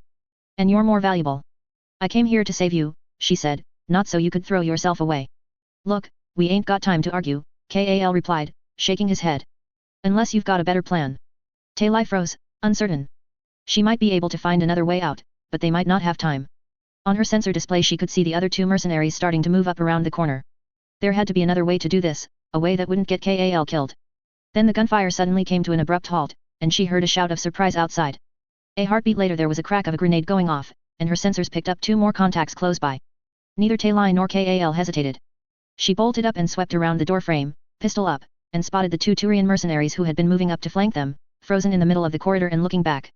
Beside her, Kal was scooping up an assault rifle and bringing it to bear. Tali got the first shot off, putting 2 beams into the nearest mercenary's back and sending him crumpling to the floor, while Kal sighted the second and put 2 bursts into his shield before he could turn. He managed to spun and raise his weapon before the shields collapsed, but by that point Kal put 4 shots into his faceplate and Tali shot him through the torso. Down the hallway, they saw the crumpled body of the Batarian officer, and sweeping around the corner were 2 more figures, the GDI armored human and Turian she'd seen earlier. They raised their weapons toward the Quarians, and Tali nearly pulled the trigger, until the human halted and raised a fist. This is unexpected, Shepard murmured to Garrus. Someone broke in ahead of us and locked those doors open, he pointed out. I'm not surprised to see a second Quarian here. To be honest, she thought the first Quarian had just escaped and had been responsible for the chaos, but Garrus' suspicions were a lot more plausible. The female Quarian in the dark purple and black armor stood protectively over the second one, a male wearing a red and white heartsuit. It was obvious which one had been the prisoner. The male was moving sluggishly, despite being larger and wielding an assault rifle, and the female was protecting him. More interestingly, the female's pistol was familiar. Shepard had seen the design used by Nodboarders during the Blitz. Where did a Quarian get Brotherhood weaponry? Man-portable laser weaponry was almost as tightly regulated as Tiberium and ion-based weapons systems. Or at least it apparently was. Shepard lowered her weapon slowly, holding up her left hand in a placating gesture. She saw Garrus follow suit, his weapon dropping. I'm Commander Shepard, GDI Navy, she said. Garrus Vakarian, he added. Citadel Special Tactics and Recon. We're here to get you out of here. How can I trust you? The female Quarian said, and Shepard scowled behind her helmet. For just an instant, she imagined sending a biotic pulse down that hallway and knocking the Quarian off her feet so they could disarm her and talk without leveling guns at each other. The temptation was intense, but she held back. Instead, she lowered her werewolf all the way, and opened the front of her helmet, showing her face. Listen, I know you're afraid, she said, keeping her words gentle. I know what happened to your friends. But we're here to get you out. I promise. The Quarian hesitated, weapon quivering slightly, and Shepard knew she was thinking intently. Then the second Quarian said something too quiet for Shepard to hear, and she went still. The pistol in her hand dropped. Okay, she breathed. Shepard could hear the relief in the Quarian's voice. Okay. Just get us out of here. Please. I've got an extraction force on the way, but we need to move, Shepard said. What's your name? Tali Zora, the female said, walking toward them. The male followed her, trying to hide his sluggish movements. This is Kal Rieger. Are you injured? Shepard asked. Drugs, Kal Rieger replied, his voice surprisingly strong. Had me on some stuff to loosen my head and make me weak. Tali gave me stims. I'm good to fight. An explosion shook the floor they stood on, and Gurus and Shepard spun toward the corridor leading out of the office section. The control room's front windows and consoles had been blasted inward, shrapnel and debris crashing down and flying about the room. A couple of seconds later the REV-12 Wolverine appeared in the gaping hole, flying through on its thrusters. The REV-12 was just over 2 meters tall, a chopped-down version of the primary model, designed for close quarters work that let it fit down corridors. That fact did not make the metallic beast any less formidable as it stomped up to the hall, completely filling the doorway. Shepard could see fresh battle scars marking where countless hypervelocity rounds had scored hits upon it. All right, called a sudden, gravelly voice, tinged with an English accent. I know there's only a few of you in there. Bring out the Quarian and no one gets splattered. Shepard looked to the pair of Quarians. Tali Zora was clutching her pistol anxiously, while Kal Rieger had his assault rifle in hand. Despite his lethargic movements, he seemed alert and ready. Tali Zora was still partially shielding him with her own body. Shepard couldn't read Quarian body language very well, so she didn't know if Kal Rieger's slumped posture was due to weariness or annoyance at her protectiveness. Friend of yours? Shepard asked, and Tali Zora shook her head. Shepard looked back. This is Commander Shepard, GDI Navy, she called. We are conducting an operation critical to the security of both the Citadel and GDI. Stand down. Sure, I'll stand down right now and let you walk away, the Wolverine's pilot replied. Just as soon as I get the Quarian's data. And for that I need the Quarian. Shepard glanced back to Tali Zora again, then to Kal Rieger. I don't have it with me, she said, shaking her head. It's secured. I flashed my copy when they ambushed us, Kal Rieger added. Nothing but quantum junk data now. Which means he needs one of you, Shepard said. I'll need both, actually, the Wolverine driver added. Yeah, I can hear you loud and clear, and I can see both Quarians on my scopes. Why both? Shepard demanded. Contract, he replied. My employer wants exclusive access to the Quarian's data. Meaning, Gurus hissed, once he has the data the Quarians will disappear. Not happening. Shepard called back. You really don't want to make me come in there, do you? The pilot asked. I've got plenty of grenades, and I can get what I need from corpses if need be. There's an entire platoon of Marines coming up behind you, Shepard shot back. You won't escape if you open fire on us. Tell that to the 50 mercs, 40 mechs, and the walker I killed to get here, the pilot replied. There was no boast in his voice, just calm, cold fact. Your Marines are better armed, but they're just foot infantry with nice guns. I'll go through 'em like butter. Hand those two over and this ends without anyone else getting hurt. Not happening, Shepard said. I'm not going to let you make them disappear. In the corner of her vision, Shepard saw Tali Zora's head jerk toward her in surprise. Well, that's not the way I'd prefer it, the pilot replied, and she heard a bit of weariness in his tone. His mass accelerator spun up, and he took a step forward. Shepard shouldered her weapon and rose, switching to her grenade launcher and drawing dark energy around her. The others around her leveled their weapons too. She signaled Jacob with a quick flash on her HUD as his Marines surged forward through the last warehouse section, but she knew they wouldn't get there in time. In close quarters combat with a REV-12, it would be over quick. One way or the other. Then the Wolverine was surrounded by a corona of shimmering blue light, and started to lift up off the floor. Shepard blinked in surprise, and the Wolverine's pilot let out a shout and a curse. Then a figure shot across the doorway, a bulky human in GDI armor. He reached up and grabbed the suspended Wolverine by the leg, set his feet, and spun in place. The Wolverine was effectively weightless thanks to the mass effect field lifting it into the air, but it still had inertia, and it took a lot of force to move 2 tons of inertia. The Marine swung the walker around like an enormous sack of ceramic blocks, and hurled it out through the gap it had blasted in the front of the control room. The Wolverine hurtled through the ragged gap, spinning end over end, until the mass effect field collapsed and it tumbled 15 meters to the deck outside. The Marine turned toward the quartet down the passage, and Shepard realized who it was. Commander, we've got to move. Kaiden shouted, and she waved the 2 Quarians forward. Alenko. It took you long enough.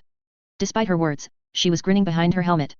Sorry, ma'am, he said as they entered the blasted control room. He pointed to the maintenance hatch they'd passed earlier. That runs down to the maintenance tunnels. Took me forever to find it. Under the circumstances, Lieutenant, I'm not going to complain. Shepard keyed her comms. Taylor, fall back, we have the package. We'll need extraction at our original drop-off point. Acknowledged, Jacob called back. We're disengaging. What about him? Tali Zora asked, pointing out the hole in the front of the room. The REV-12 Wolverine lay prone, and was slowly starting to stand back up.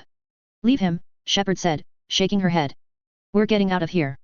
Presence, query, enhance, observation. Request, threat potential, transmission, upload. Delay, observation. Response, communication, verification Saren, equals self-identification transmission, translation matrix initiated. Potential threat, observation mission detection possible maintain position query, unlikely maintenance covered presence, acknowledgement. Query, threat covered observation high. Confirmation requested.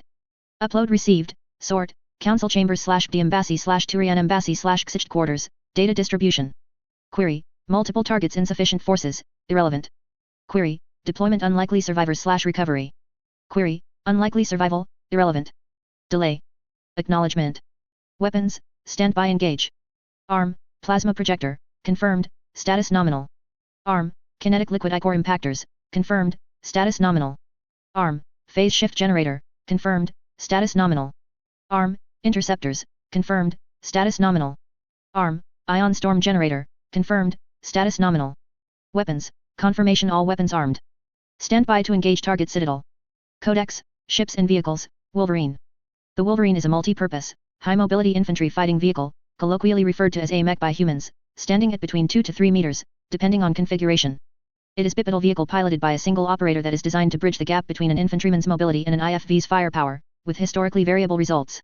Nearly 2 centuries of continuous research, testing, and combat have refined the Wolverine design into a formidable weapons system ideal for urban combat, particularly for building-to-building combat, boarding actions, space station assaults, and other rough terrain combat. The currently employed form of the Wolverine mech is a jack-of-all-trades support/assault weapon, used alternately to support infantry in the field, to screen armor, or to launch close-quarters assaults in urban/space environments. Squads of Wolverines are often deployed as hunter-killer teams in urban environments, assaulting and harassing enemy formations and striking at targets of opportunity, and pilots are trained to be flexible, aggressive, and independent. The Wolverine's greatest advantage is also its greatest weakness. As a jack-of-all-trades, it is a master of none and cannot provide the same level of fire support as a dedicated IFV or the assault firepower of a dedicated tank. It is also ill-suited for open-field combat. Outside of urban environments, a Wolverine is little more effective than dismounted infantry, and cannot last long in a pitched battle against armor and air cavalry units. As a result, the Wolverine is generally restricted to urban engagements. Most Wolverines are deployed via orbital drop pods alongside units of zone marines into urban hotspots. In boarding actions, Wolverines deploy with zone marines and light infantry to clear corridors and rooms, and are used to assault high-risk areas that are exposed to vacuum or radiation. Advanced armatures and limbs allow a Wolverine a range of movement only slightly more restricted than that of an infantryman. Pilots are fully sealed within the Wolverine, controlling it via a second set of arm and leg attachments connected to the primary arms and legs. External data is presented in a fully three-dimensional holographic display inside the cockpit, allowing the pilot a full range of vision and input from multiple sensors, making it difficult to catch a wary pilot off guard. The mech is powered by a sealed hydrogen-oxygen fuel cell and features a set of thrusters and an element zero core to allow for easier movement. Used in conjunction, the thrusters and element zero core allow the Wolverine to move with startling speed, approaching speeds of 115 km per hour over 100-meter distances. Like most GDI designs, the current generation of Wolverine possesses a highly modular construction. Weapons systems and other gear can be swapped out quickly and easily within a few minutes thanks to modern miniaturization, mini-fabrication, and omnigel technology. A Wolverine can switch from being an anti-armor ambusher with railguns to an anti-aircraft platform with guided missiles to an assault vehicle with grenade launchers and rapid-fire mass accelerators in the span of a few hours. This modularity came as a result of the Shangzi War, where the previous generations of Wolverines experienced rapid cases of wear and tear and were difficult to repair due to their specialized parts, resulting in Frankenstein mechs built from cobbled-together equipment. Author's notes: the big problem with this chapter was that so much was happening at once, and the chapter itself really got away from me. Also, vehicle combat, particularly mech combat, is something I have not written a lot of. The Zaid scenes were the biggest challenge for me for that precise reason, but once I got the hang of it, and could figure out a reasonably plausible way for Shepard to deal with Zaid without killing him, it became a lot easier. There is a moment in this chapter where, if it were in an actual Mass Effect game, you would see the flashing interrupt prompt. I'll let you figure out where it should be. To respond to a couple of points brought up in a review, the kinetic barriers in me really can do what Zaid programmed them to do, as the barriers are really an active defense system that detects incoming projectiles of a certain mass and velocity and creates gravity pulses to repel them. It is theoretically possible to alter the settings on your kinetic barriers to not repel incoming rounds that would do no damage to your armor. Similarly, the Omnitol's haptic interface does not need a hologram to work. The hologram is only there to serve as a convenient interface, and a HUD would serve the same purpose. Tactile feedback comes from gloves or subdermal implants. There's no hard light involved at all. This is all laid out in the codex entries in-game. I do my research. P. Chapter 10, Intervention. Citadel Control, do you copy? The Turian voice was weary and strained, whether from exhaustion or pain. HDC Veil Dictum, this is Citadel Control, we read you, replied the Asari controller at the CSEC Traffic Control Hub. You were out of contact for a while there. We were getting some odd radiation readings. We need assistance. My ship has taken severe damage. Half my crew is dead, life support is offline, and our engines are not responding. Understood, Veil Dictum. A heartbeat later, an alert flashed across the Citadel defense grid. Repair and rescue are on the way. 5 hours ago. A buzzing sound brushed his senses, and Commander Helm Artanis opened his eyes. His gaze flicked around his darkened bunk on the cruiser Veil Dictum, and he sat up quickly. The bunk was small, maybe 4 by 5 meters, but was positively enormous by the standards of Turian warships. He keyed on the light as he pushed himself up off the bed that took up half of his cabin. The rest was dominated by a small kitchenette, a bathroom stall, and his work desk. Wall lockers ran the length of 2 sides of the cabin, and a small section was left clear to hang battle honors and a couple of still-framed holos of his time at the academy. There were a couple of holos of his father, both before and after he lost an arm fighting GDI on Shangzi. Artanis, he spoke quickly. Go ahead. The ship's 6 responded immediately to his voice and opened the channel. Calderas, sir, replied his executive officer, the other Turian's voice annoyingly chipper. The major had been the officer on duty when Artanis had retired at the end of his shift, and obviously the shift hadn't left him any worse for wear. I was having a good dream, Major, Artanis said, shaking his head to fight off the remnants of sleep. The Turian officer was a lifer, serving since his 15th birthday in the hierarchy navy, so he'd become accustomed to waking fast and alert. That didn't mean he was pleasant when he woke up, and he tried to keep the immediate irritation out of his voice. Whatever's happening better be important. Calderas had been Artanis Jr. for nearly 10 years on the Veil Dictum, so the threatening tone did little to faze the other officer. He kept on without missing a beat. Long-range sensors picked up an anomaly in our sector, he reported. About 2 hours cruise time. Right at the edge of how far our scanners can penetrate the nebula. Might be a ship. That chased away whatever bits of sleep were lingering in Artanis' brain. Anomalous contacts were not uncommon on patrol. One ran into everything from mildly radioactive debris to lost space probes to derelict spacecraft to asteroids with odd mineral compositions, but they were rarely worth waking the ship's commander over. But an anomaly in the Serpent Nebula surrounding the Citadel was a different matter. Standing orders for the Citadel defense fleet were clear. CDF ships that encountered anomalous contacts were to go to alert and investigate immediately. The commander felt an itch in his mandibles, and they started twitching open and closed. Notify Citadel Control, Artanis said, and he moved toward his equipment locker. He wrenched it open and started pulling out pieces of his hardsuit. Unlike the navies of other species, the hierarchy didn't distinguish between naval uniforms and ground force armor. Everyone wore armor while on duty on a Turian ship. Already done, sir, Calderas replied. I knew I paid you for something, Major, Artanis mused, donning the chest piece of his uniform. Go to secondary alert, and have all of pilots on standby. I'll be up there in 10. Hopefully this is just a dead freighter that got lost for a few decades. Want to bet a drink on that, sir? Calderas asked, and Artanis snorted. You've never paid a debt in your life, Major, he replied. I'm on the way. Citadel Control to Veil Dictum, do you copy? We're holding on here, Control. We read you at 12,000 from the Citadel and not slowing. My engineering crew is dead and we're having trouble flipping the ship to arrest our momentum. Captain Artanis' voice was sounding more worried. Even if we could, the engines are not responding. Reactors are still online, but my 6 is fried so I can't regulate it. Repair and rescue are inbound, ETA 5 minutes, Veil Dictum. Tell them to hurry. 4 hours ago. The aircar ride back to the GDI embassy was silent at first. Shepard, Kaiden, Garrus, and the 2 Quarians had piled into the vehicle after escaping out the tunnels, while the rest of the GDI force had withdrawn to their transports.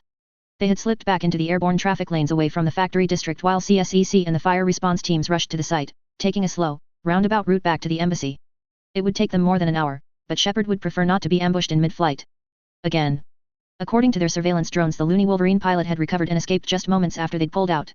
The Rev had limped out to the cargo hauler and escaped before Garrus made the call that let CSEC descend on the place. Citadel security was likely going to have a field day with the mercenary survivors and data left behind in the wake of their raid, but Shepard didn't terribly care what they found. She had both of her objectives secure. Across from the commando, Tali Zora was, for lack of a better term, fussing over Kal Rieger's suit, apparently checking his seals and vitals. The male Quarian was tolerating his comrade's inspection with the patience of a career soldier. Besides Shepard, Garrus was quietly speaking into his earpiece with someone from CSEC, no doubt using his authority as a spectre to keep them from prying too much. Kaiden loomed to her other side, submachine gun werewolf sitting in his lap and alert eyes peering out the window on his side and keeping an eye out for other threats. Considering her recent adventures in aircar hijackings, Shepard appreciated the thought. She watched with curiosity as Tali Zora finished her inspection. She knew that Quarians were a tight-knit group, and that the group that had been with these two had been friends and comrades. Kal Rieger was also still recovering from the chemical cocktail they'd injected him with, and combined with their losses it helped explain why Tali Zora was being so doting on her companion. She was afraid of losing someone else close to her. Are you hurt? Shepard asked as the Quarian settled back down. Kal Rieger shook his head. No, Commander, he said, and sat up a little straighter in his chair. Nothing a few hours to let these stims and antibiotics run their course won't fix, anyhow. We appreciate the assistance, Commander, Tali added. Both of us owe you for the rescue. Hell, I owe you more than that, Tali, Kal Rieger said. You saved my ass too, so I owe the both of you for getting my sorry self out. Don't worry about it, Kal she started, but he raised a hand. Don't pull that, it was nothing, crap on me, Kal Rieger cut her off. You went in there by yourself against a small army with nothing but your suit and your omnitool. That's either terminally stupid or brave enough to make the ancestors proud, and I know you're not an idiot. Ma'am. There was a couple of moments of silence, and though Shepard couldn't see the female's expression, surprise was clearly evident in her body language, along with maybe a bit of embarrassment. Quarians were oddly similar to humans, in that regard. Thank you, Kal, she said after finally finding her voice. Just setting the record straight, ma'am, Kal Rieger said with a nod. Now, if we're done with the Atmo sharing party, I'd say the commander here has some questions. I do, Shepard said with a nod. You're probably after the intel, Kal Rieger continued, and Shepard nodded. Tali let out a quiet sigh. I don't know why I thought we could keep that a secret, she muttered. Everyone on the Citadel seems to know about what we have. Stop blaming yourself, ma'am, Kal Rieger grunted. What did you find? Cain asked. You had to have something important if this many people were after it. The two Quarians hesitated, and Kal Rieger tapped the underside of his helmet, a gesture which made Tali Zora nod. A couple of moments passed, and Shepard thought she could hear them speaking quietly, maybe conferring over sub-vocals instead of suit speakers. Finally, Tali shifted her shoulders and started speaking. The Admiralty Board received notice of Geth movements beyond the Perseus Veil several months ago, she said. They decided to send a recon team to assess what the Geth were doing and gather information. Lot of reports of Geth activity in the Armstrong cluster, Kal Rieger said. That was where we went to do our first recon work. Armstrong is close to GDI territory, Shepard said, frowning. That was a largely uncolonized section of space near the terminus systems. Maybe a few small independent colonies and corporate research stations or military observation posts, but nothing large scale. Why weren't we notified of this? Not privy to Admiralty Board decisions, ma'am, Kal Rieger replied, his words crisp. Your directors might want to ask them why they kept quiet about it. All I know is we were sent to check out what they were doing. We determined a substantial fleet force was securing several systems in the area, Tali Zora continued, pulling the subject back on track. A number of frigates and at least 6 cruisers, with several hundred other transport craft. They were apparently establishing communications relay stations, supply dumps, local mining facilities, small factories, and data hubs. Shepard's brow furrowed in thought. For an organic force, that would be a prelude to establishing colonies and military occupation in an unsecured section of space, she said. Do the Geth operate the same way? We can't really say, Tali replied. Geth construction tends to be rapid and large scale, but we've never observed operations beyond the Veil. But it does look like they're preparing to support a larger force moving into the area. Admirals decided that we needed to have a closer look, Kal Rieger added. We raided a data hub and downloaded as much as we could. They didn't wipe the hub to prevent that? Shepard asked. Yeah, Kal Rieger said. An overt attack would trigger an automatic wipe. That's why most of the team staged a diversion on a supply dump 100 clicks out while Tali Zora here snuck inside the hub and snatched all the data she could. Shepard raised an eyebrow, while Cain chuckled. Gurus, who had been listening quietly to the entire conversation, chimed in. Impressive, he said. From what we know of the Geth, that would require quite a bit of skill. The hub started wiping itself anyway, Tali said, moving on. Her tone indicated she was uncomfortable with the praise. We lost some of the data when the Geth opt flashed it, but we managed to recover a substantial amount of information on Geth patrols, fleet movements, and high-priority operations. We're still trying to decrypt it, but this is the most data we've recovered from the Geth in centuries. And you're selling it on the Citadel, Cain said, his voice deadpan. Like I said, Kal Rieger grunted, annoyance creeping into his tone, not my choice. The admirals just said to. We received an offer for the data, Tali cut in. Valuable technology that would help the migrant fleet in exchange for what we pulled from that hub. It was too good an offer to pass up. And you didn't pass this data on to GDI? Cain asked. We could have. Alenko, Shepard said, injecting a slight rebuke into her tone, and he went quiet. The Quarian Admiralty Board doesn't answer to the GDI Directors Board. If they want to withhold intelligence, that's their decision. She looked back to the Quarians. But we need that data now that we're fighting the Geth and the Skrin. The drives with the data are secured at a drop point, Tali said. I can direct you to it once we're safe. The embassy is only a few minutes away, Shepard said. Once you're there, you'll be as safe as you can get in this station. Who offered to buy the data? Gurus asked. Tali shook her head. I don't know, she replied. Shepard kept her expression neutral, watching the Quarian's body language, and she noticed Kal Rieger tensing up next to his companion. The price was substantial enough to task an entire Marine contingent to protect the data, but maybe that was what tipped them off. She was hiding something. Shepard momentarily considering getting more aggressive, and suspected that Tali might fold if she pushed harder, but looking at Kal Rieger made her reconsider. Was it the Brotherhood of Nod? Gurus asked, and Tali paused. Kal Rieger got even more tense. I found laser modules on your companion's weaponry. Nod-designed modules, if I'm not mistaken. We trade with Nod colonies, yeah, Kal Rieger replied quickly. But we weren't selling the data to Nod, if that's what you're asking. I don't know who it was, but I know it wasn't Brotherhood. Then how did Cain know about the Quarians and their intel? Another mystery she would need to dig into now. Damn it, who could she really trust here? Cain had his own motivations, Saren's mercenaries were everywhere, plus whoever hired the Rev pilot, and maybe some other group that the Quarians were being tight-lipped about. This was giving Shepard a hell of a headache. Veldictum, rescue is en route. What happened out there? Control, we came across an old ship. Not sure what it was, but it had a hell of a self-defense system. Chewed us up before we blew it apart. We've been limping back, running up to cruising thrust. I'd send you anything we had but our computers are fried and NAV is offline. Understood. Hang in there, we're on the way. 4 hours ago. Artanis strode onto the dimly lit command deck of the Veldictum, and his eyes flicked across the crewmen.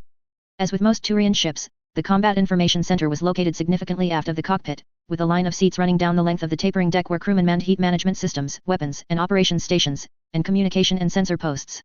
Human ship designs favored banks of crewmen with the commander moving among them, which also matched Solarian doctrine. Asari deck designs were less standardized and more haphazard. They called it personalized, but Artanis thought it sloppy and undisciplined.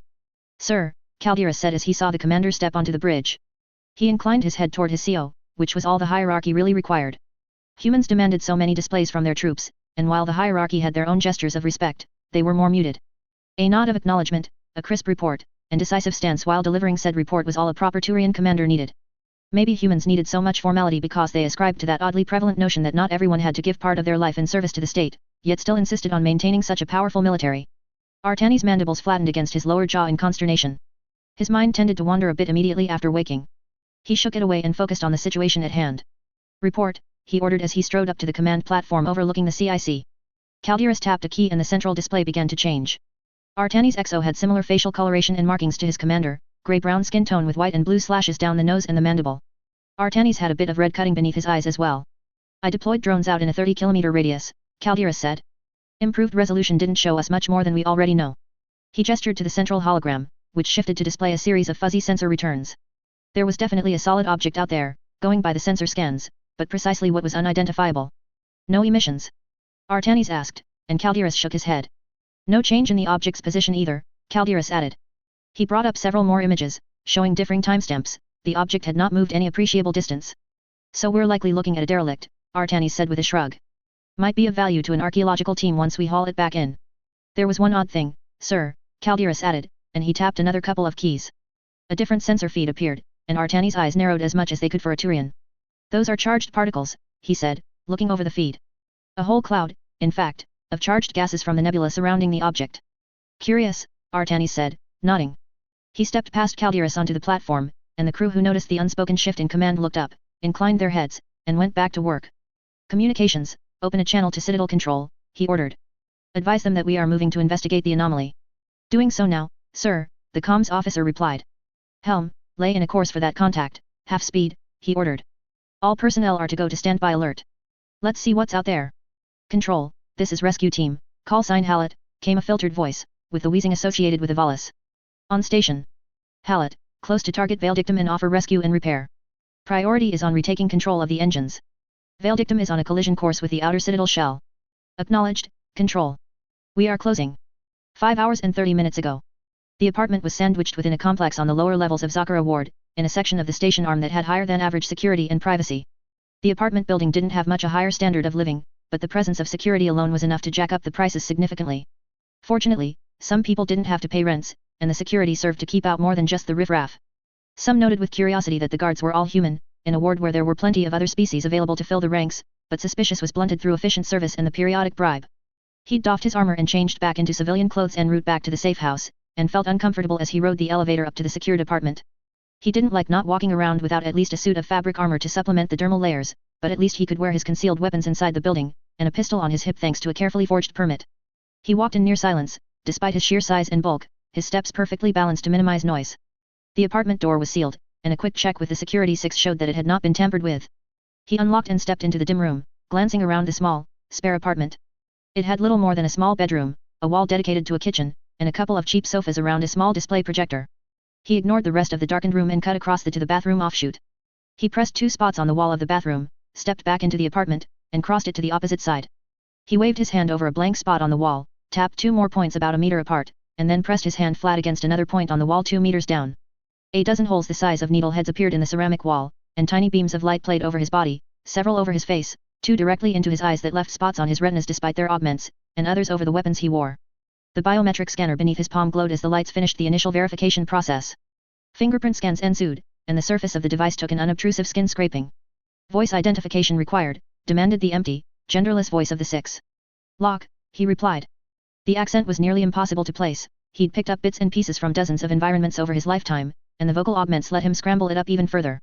With a thought, he set the augment in his voice box to the standard pattern this unit was programmed to acknowledge. Day code, Slade, Sierra, 2, 1, Nightmare. Voice identification confirmed. The wall in front of him split apart, pulling open with complete silence, and he stepped into the room beyond. It was pitch black, but as the door sealed behind him, terminals and holographic displays lit up. The chamber was shaped like a half-circle, with displays and haptic controls flaring up at waist height on the curving wall.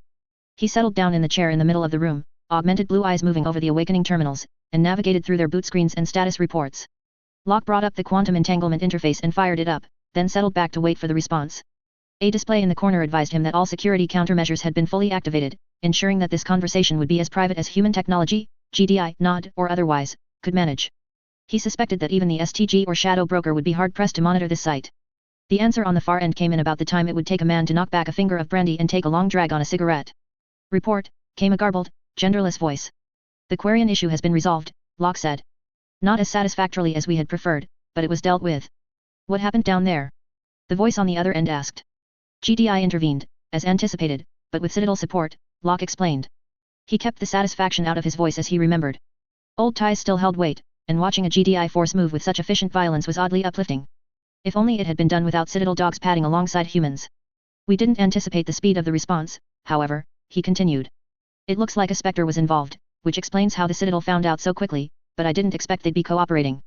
Until today, there was no reason to, the voice replied, and paused. Maybe half a drag long, he guessed. Who else was involved? The other surviving Quarian, and a mercenary operating a Wolverine, who I believe was working for the Shadow Broker, Locke continued. There was a conflict between the GDI Citadel unit and the broker agent. I deemed the situation too volatile to intervene with the resources at hand, so I maintained my distance. The Quarians were extracted by GDI and are now en route to their embassy. I have eyes tracking them. Good, replied the voice. Locke though he heard a swallow. It is unfortunate that we don't have exclusive access to their intel, but we never finalized that deal in the first place. We have other assets in place to acquire the data. Do you want me to remain on alert? Locke asked, scratching his jaw. The subdermal armor sometimes itched, especially after the last iteration had been engineered and injected. For the moment, yes, the voice said. Keep your team on standby in case something else happens. But be ready to pull out of the Citadel quickly if needed. Once the Citadel and GDI secure that data, there will be a scramble to secure or destroy Saren's assets. I want to capitalize on that. Understood, Locke replied, and a moment later the call was terminated. He tapped a few orders out to his agents, then rose and headed for his personal armory. He'd need to adjust his loadout. He'd been geared for covert action, but he suspected that he would need to switch to something heavier if an intervention was necessary. Control, spike in emissions from the reactor. Tell that rescue team to wave off. We're not picking up anything from here, Vol dictum. My reactor is getting dangerously close to overloading. Get everyone out of the blast radius. Hallett, did you read that last? We heard it, Control. Reactor shouldn't be doing that. Standard step-down procedure should prevent it unless someone messed with the automated control systems. Combat damage might have inflicted it. Your call, Hallett. Fusion reactors going into overload do not scare us, ma'am. We're closing in. 3 hours ago. They were at 20,000 kilometers when Artanis ordered an all-stop. The Valedictum's engines, pointing toward the unidentified object, burned with an intense pulse and reversed their forward momentum. The cruiser lumbered to a halt. Major, what am I looking at? He asked, leaning closer to the display. A huge-ass mystery wrapped up in a cloud of charged particles, sir, Calderas replied, mandibles twitching in curiosity. He gestured to the display. Look at that. Scopes are indicating that those are the usual gas and dust particles from the nebula. But they're moving in regular patterns around the object, and they're charged ions. Never seen anything like that, except. Artanis waited for his executive officer to continue, but Calderas' eyes remained locked on the display before them. You love the dramatic trailing, don't you? He asked the major, who nodded. Someday, someone will review our bridge logs. I want them to be properly suspenseful. Where did you see this behavior before, oh glorious and revered actor? Calderas' mandibles tightened as he apparently sobered up and got more serious. On Earth, he replied. Solarian science report on atmospheric phenomena on one of the most dangerous planets in the galaxy. An ion storm, coming in off what they called the red zones where tiberium was thickest. Massive clouds of charged particles caused by whatever that crap is. Sweep out from the red zones and into their more civilized areas, shooting off pillars of lightning and enough ECM to fry improperly shielded electronics. Atmospherics looked exactly like that. And you know this because non-classified, correlates with GDI science released, but an independent study, Calderas said. I wrote up a thesis on anomalous atmospheric phenomena a few years ago. Rejected, though, which is why I'm still on this rust bucket with a dead-ender like you. Sir. And with that attitude, you'll stick around, Artanis grunted in reply. Solarians had access to the ever-sacred Sol system. They had access to a science ship that had a platoon of GDI Marines on board and was being escorted by 3 cruisers and a dreadnought with every gun pointed at their faces, Calderas replied. Diplomatic outreach at the end of a gun barrel. Human mindset, I guess. Were it anyone else, I'd call it paranoia, but Solarians. Artanis said, then shook his head. This banter was getting them nowhere. So, what the hell could be causing a Tiberium-related phenomena all the way out here? Artanis asked, his words pensive. He stared at the display.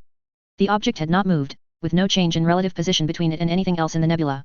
It was in orbit around Widow, but it was deeply suspicious regardless. No artificial object had such a natural orbit unless it was precisely planned or very, very ancient. The ion storm surging around it, yet the lack of detectable emissions, indicated the technology was extremely unusual by Citadel standards. Prothean? Possibly. Whatever it was, it warranted a closer look before he made a final call. Especially if it was Tiberium related. Anything that would give the Citadel in general a chance to match that massive human economic. 6, he ordered, sound general quarters.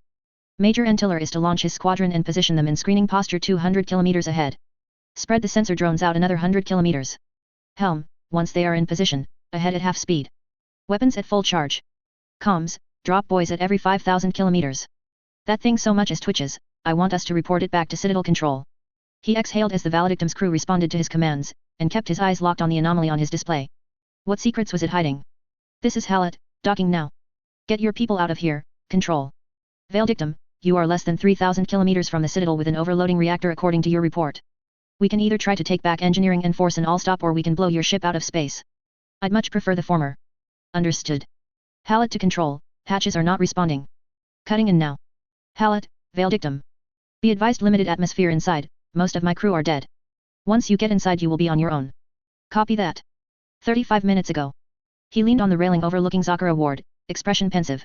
With his hood down, his face was clearly visible, lit by distant Widow and the ever-shifting mosaic of light that made up the Citadel Ward.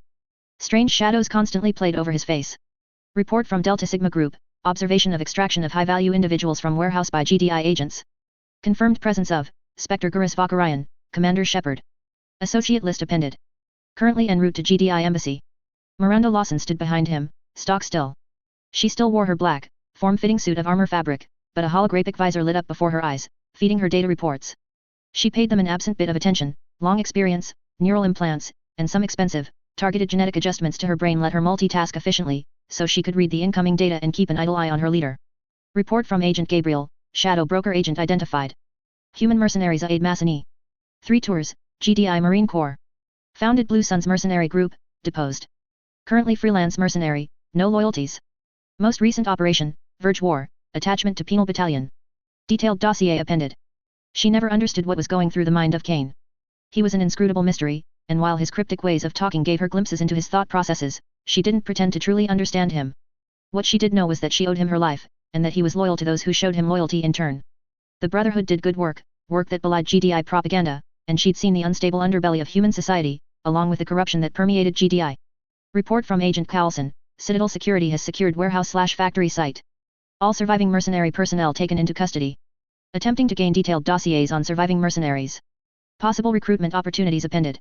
The Brotherhood, after all, had not been the ones to create her. GDI-funded scientists had, and had been responsible for the hell that was the first 16 years of her life. When Cain offered her an out, with a couple of Serpent gunships proving covering fire, she'd accepted. Report from Observation Team Oracle, confirmed presence of unidentified observer elements outside warehouse/factory.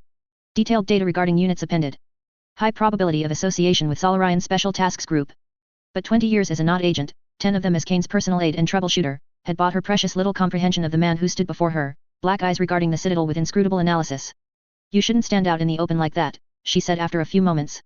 Now that we've gone public, assassins will be lining up to take a shot at you. She counted at least 40 easy vantage points for a sniper, at a single quick glance. I do not fear snipers, Cain murmured. I have lost count of the number of times I have been killed. A small smile spread over his features. Let them try.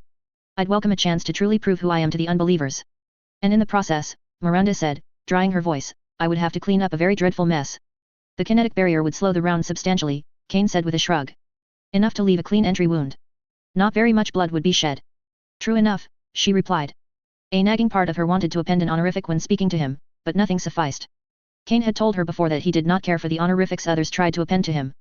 Despite the religious aura he exuded, calling him something like Holy One or Your Eminence just seemed inadequate. Or perhaps petty. Therefore, she limited herself to speaking to him like an ordinary person, despite his status. Report from Observation Unit Fisher, Citadel Defense Force alert issued. Damaged CDF ship returning from patrol, reporting fired upon by unknown enemy. Rescue and repair responding. Details appended. Citadel Defense just issued an alert, she said, tone shifting back to business. Cain straightened, and his right hand waved over his left wrist. His Omni tool responded, but didn't light up.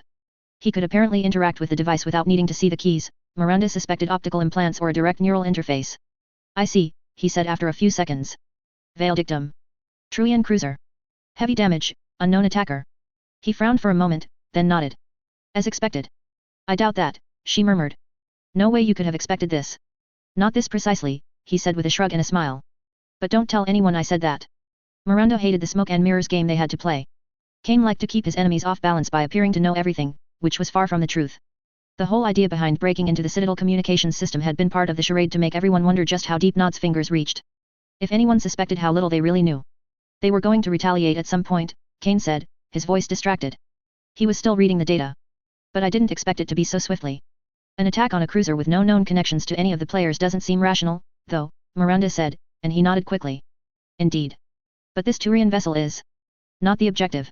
He brought a hand up to his chin, eyes narrowing. His gaze then snapped to hers. Get our available response assets moving, he said quickly. We don't have much time before they strike. Control, Hallett. We are inside. Severe internal damage. The Valis paused. See those burn marks? That looks like Guardian or Thermite. Maybe a particle weapon or plasma flamethrowers. Focus on the repairs, Hallett. Copy that, Control. Making our way to engineering. Careful with those bodies, Quintius. A few moments passed. We're getting close to engineering. I'm not getting any indicators of an overloading reactor on my standby. Hallett? Report. Salat, recalibrate those sensors. I'm getting weird radiation markers here. Non-standard. Cap, I have some movement. Quintus, double-check your scanners. Make sure it's not a body one of us sent spinning on the way down here. Yeah, that's got to be it. I got nothing else here. Okay, Control, everything looks clear here. Breaching engineering. The Veil dictum closed to several thousand kilometers from the anomaly, at the outer edge of effective cruiser firing range, the cruiser flipping around to bring its spinal weaponry to bear on the object. It didn't technically stop, but rather slowed to a near crawl of a few hundred meters per second. The cruiser then flipped over, angling its passage to that it sidled past the anomaly, rotating to keep the main guns on target and carefully firing thrusters to maintain a steady distance and match the object's orbit. It was a delicate dance, matching the anomaly's speed while keeping the guns locked on the orbiting object, but the Valedictum's crew had done it plenty of times before. This close, with the fighters and drones feeding incoming data while spread out over several hundred kilometers around the cruiser, the images came in with impressive clarity. Artanis could have counted the divots in an enemy ship's hull painting with this kind of resolution, or he would, if the swirling, blue and black clouds of charged ions raging around the anomaly didn't block most of his sensor feeds. Getting limited data on the object, reported the sensor officer. Estimated length is 600 meters. Cannot get an accurate mass reading. No element zero masses detected. No emissions save those put out by the ion cloud. No data on hull composition. Artanis leaned closer, practically putting his eyes through the holographic display of his command pedestal. He manipulated the visual feeds carefully, trying to get a good view of the object through the obscuring clouds.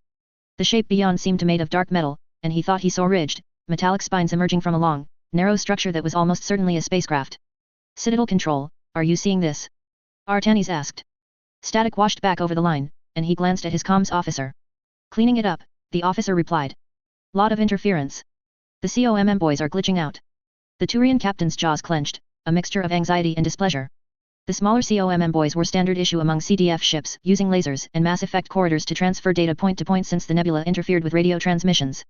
They had a shorter range than regular interstellar COMM boys, and even with their specialized tech they were still not perfect for long-range communications in Widow's notoriously troublesome gas clouds.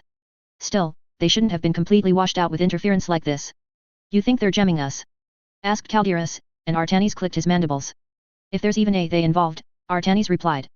This could be an entirely automated process. Or an unintentional side effect of the technology involved. We should assume nothing. Which is why we're approaching with all weapons armed, interceptors out, and shields cycling. Calderas' metallic voice was flat and dry. Correct, Artanis replied with a sharp nod. We'll circle it and try to collect more data before moving closer. I don't want. Captain. Reported the comms officer, his voice peaking in alarm. COMM boys are not reporting. Artani's eyes snapped to the display. The boys' tiny markers on the tactical display were suddenly gone. ECM.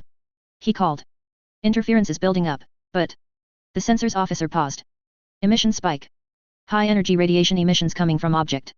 Full alert. Artani's called. Warning klaxons erupted almost before he finished speaking. Interceptors in defensive screen. Helm, get us at least 15,000 from anomaly and power up Mass Effect drive. Comms, get me Citadel control, I don't care how. His sense of gravity shifted as the cruiser came about, rolling in space and firing its engines. The sheer mass of the warship belied its maneuverability, but even so, it would take precious seconds for the Veildictum to turn its engines away from the suddenly active anomaly. The crewmen below were talking quickly, hands flying over their haptic displays. The bridge lights dimmed, and a few moments later the tug of gravity faded almost completely, the Mass Effect fields normally devoted to simulating planetary conditions deactivating to conserve power for combat. The Veildictum was not like one of those expensive, top-of-the-line warships like that Turian human prototype ship, whatever it was called. Those ships had power to spare and could keep their crews under normal gravity conditions. Artanis had to make do with the magnetic clamps in his armor. Captain. Calderas called, from the front of the bridge. He'd moved there as soon as Artanis had issued a full alert. Ion cloud expanding. Artanis glanced to the display again, mind racing to take in everything. He banished the pounding sense of fear trying to take purchase in his gut with the easy efficiency of a lifetime Turian soldier. Calderas was right, the ion cloud surrounding the object had expanded rapidly, doubling in size. Arcs of blue-white lightning streaked through the cloud, the darkening gases and dust swirling faster and more violently. Somehow, though, he was now getting a better sensor return, if only from thermal and electromagnetic scanners. There was movement in the cloud. The spined shape was turning toward them, and the sensors were now definitely returning data on mass and some information on hull composition, as if it had been using something to conceal itself from conventional scanners. Energy spikes flared along some of those spines, and he saw movement on the ship's hull. Parts of it seemed to be breaking off, emissions blazing from the as they flew away. Strike craft, bombers or interceptors, he couldn't be sure. What Artanis was certain of was that he knew who this ship belonged to. Between Calderas' assessment of the nature of the ion cloud and the general shape, he could draw a conclusion, which was only confirmed by the sudden ability to detect the ship. He'd attended the briefings, and while the hierarchy had been skeptical of the threat reports from GDI, he'd taken their warnings to heart. The ship had been using phasing technology to hide itself from his sensors, there was no other way to explain the sudden shift in his readings. That meant only one thing. Charging Mass Effect drive, reported the pilot. 5 seconds. 3. The Skrin cruiser opened fire. Control, Hallett. My crew have secured engineering. This place is open to vacuum. We'll need to run some bypasses to regain control of thrusters and engines, but the reactor is intact. No signs of any damage that the captain was reporting. Veildictum, do you read? Where was that spike coming from? A few moments passed. Veildictum? Captain Artanis? Report. Life support likely went out, control. We're bringing up internal diagnostics now and bypassing damaged power connections. Give me 3 and we can power up thrusters enough to flip the ship. 5 and we can bring her to a stop. Veildictum is less than 1,000 from the Citadel, Hallett. Hurry. We've got this, control. Let my people work. 5 minutes ago. They had landed in one of the secluded hangars on the second level of the embassy more than an hour previously. Shepard didn't want to expose the Quarians any further than they already were. All right, Tali, Shepard said as they watched through the quarantine glass as Kal Rieger received a more extensive medical exam than what they'd managed on the hovercar. The masked male bore the attentions of Dr. Chloe Michel, the embassy's doctor, with his usual stoicism. The GDI embassy's infirmary had a sterile isolation room which was used for treating people with weakened immune systems or tiberium mutations. It was also ideal for treating Quarians, as long as the doctor wore a full-body sterile examination hardsuit like Michel. Parts of Kal Rieger's suit had been detached around his upper arms and the center of his torso, exposing pale Quarian flesh that seemed not too dissimilar to human skin. There were bruises and track marks from where the mercs had injected him, and a poorly treated gunshot wound in his left leg. What aren't you telling us? The Quarian stiffened beside her. Shepard had fully disconnected her helmet, letting her hair loose, but she was still clad in her imposing, angular combat armor. Likely she would be wearing it for a while, she didn't want to imagine how she smelled right now. They were alone in the observation room. Kaiden and Jacob had headed down to the armory to rearm, while Gurus was giving the rundown of the operation to Havoc. The pair were likely planning the next step of their campaign against Saren, with extensive uses of the words strategic and collateral. Without the others around, maybe Tali would relax. Or maybe isolating her would make her easier to intimidate. That was half the reason why Shepard had ordered Kal Rieger to get a second examination from Dr. Michel. The people that we made the deal with, you mean? She said quietly, and Shepard nodded. She shifted her weight a bit closer to Tali, keeping her expression even. Tali did not react immediately, instead watching Kal Rieger's treatment. I think you owe us more than just vague information about whoever they were, Shepard said. She looked to Kal Rieger, and prepared to punch right into the gaping, painful wound she suspected Tali bore. Especially if they might have been responsible for this. Tali was silent for several moments, but Shepard knew she'd hit the Quarian precisely. She blamed herself for what happened to her fellows. Her friends. Her three-fingered hands opened and closed a couple of times, and Shepard heard her take a deep breath. The migrant fleet has been expanding its military buildup, Tali said after a few moments. Arming civilian ships more extensively, buying more military-grade warships. Aligning with GDI hasn't bought us much goodwill among the Citadel species, but we're already pariahs to begin with, so no loss there. Her words became a bit more bitter. Breakaway flotillas get attacked more often by Terminus or Batarian pirates because of your war with the hegemony. That can't be all of it, Shepard said, pressing gently. The migrant fleet is the most well-armed navy in the galaxy. Pirates wouldn't force a large-scale up-arming. No, Tali said, shaking her head. The Admiralty Board wants to try to assault through the Veil and retake Rannoch from the Geth. Shepard nodded, hiding her confusion. Hadn't the act of retaking their homeworld been part of the Quarians' long-term goals since they were driven off their homeworld? This, all of it, she said, waving a hand, was part of that. Some of the admirals are drumming up support for a push into the Veil, but others oppose it. They want a safe planet to put down our non-combatant population and settle. The admirals who want war, Hangerel and my father, they need an excuse. The Geth activity in A are strong, and the attack on Eden Prime are giving them what they want. Your father is an admiral? Shepard asked, careful to keep from pulling the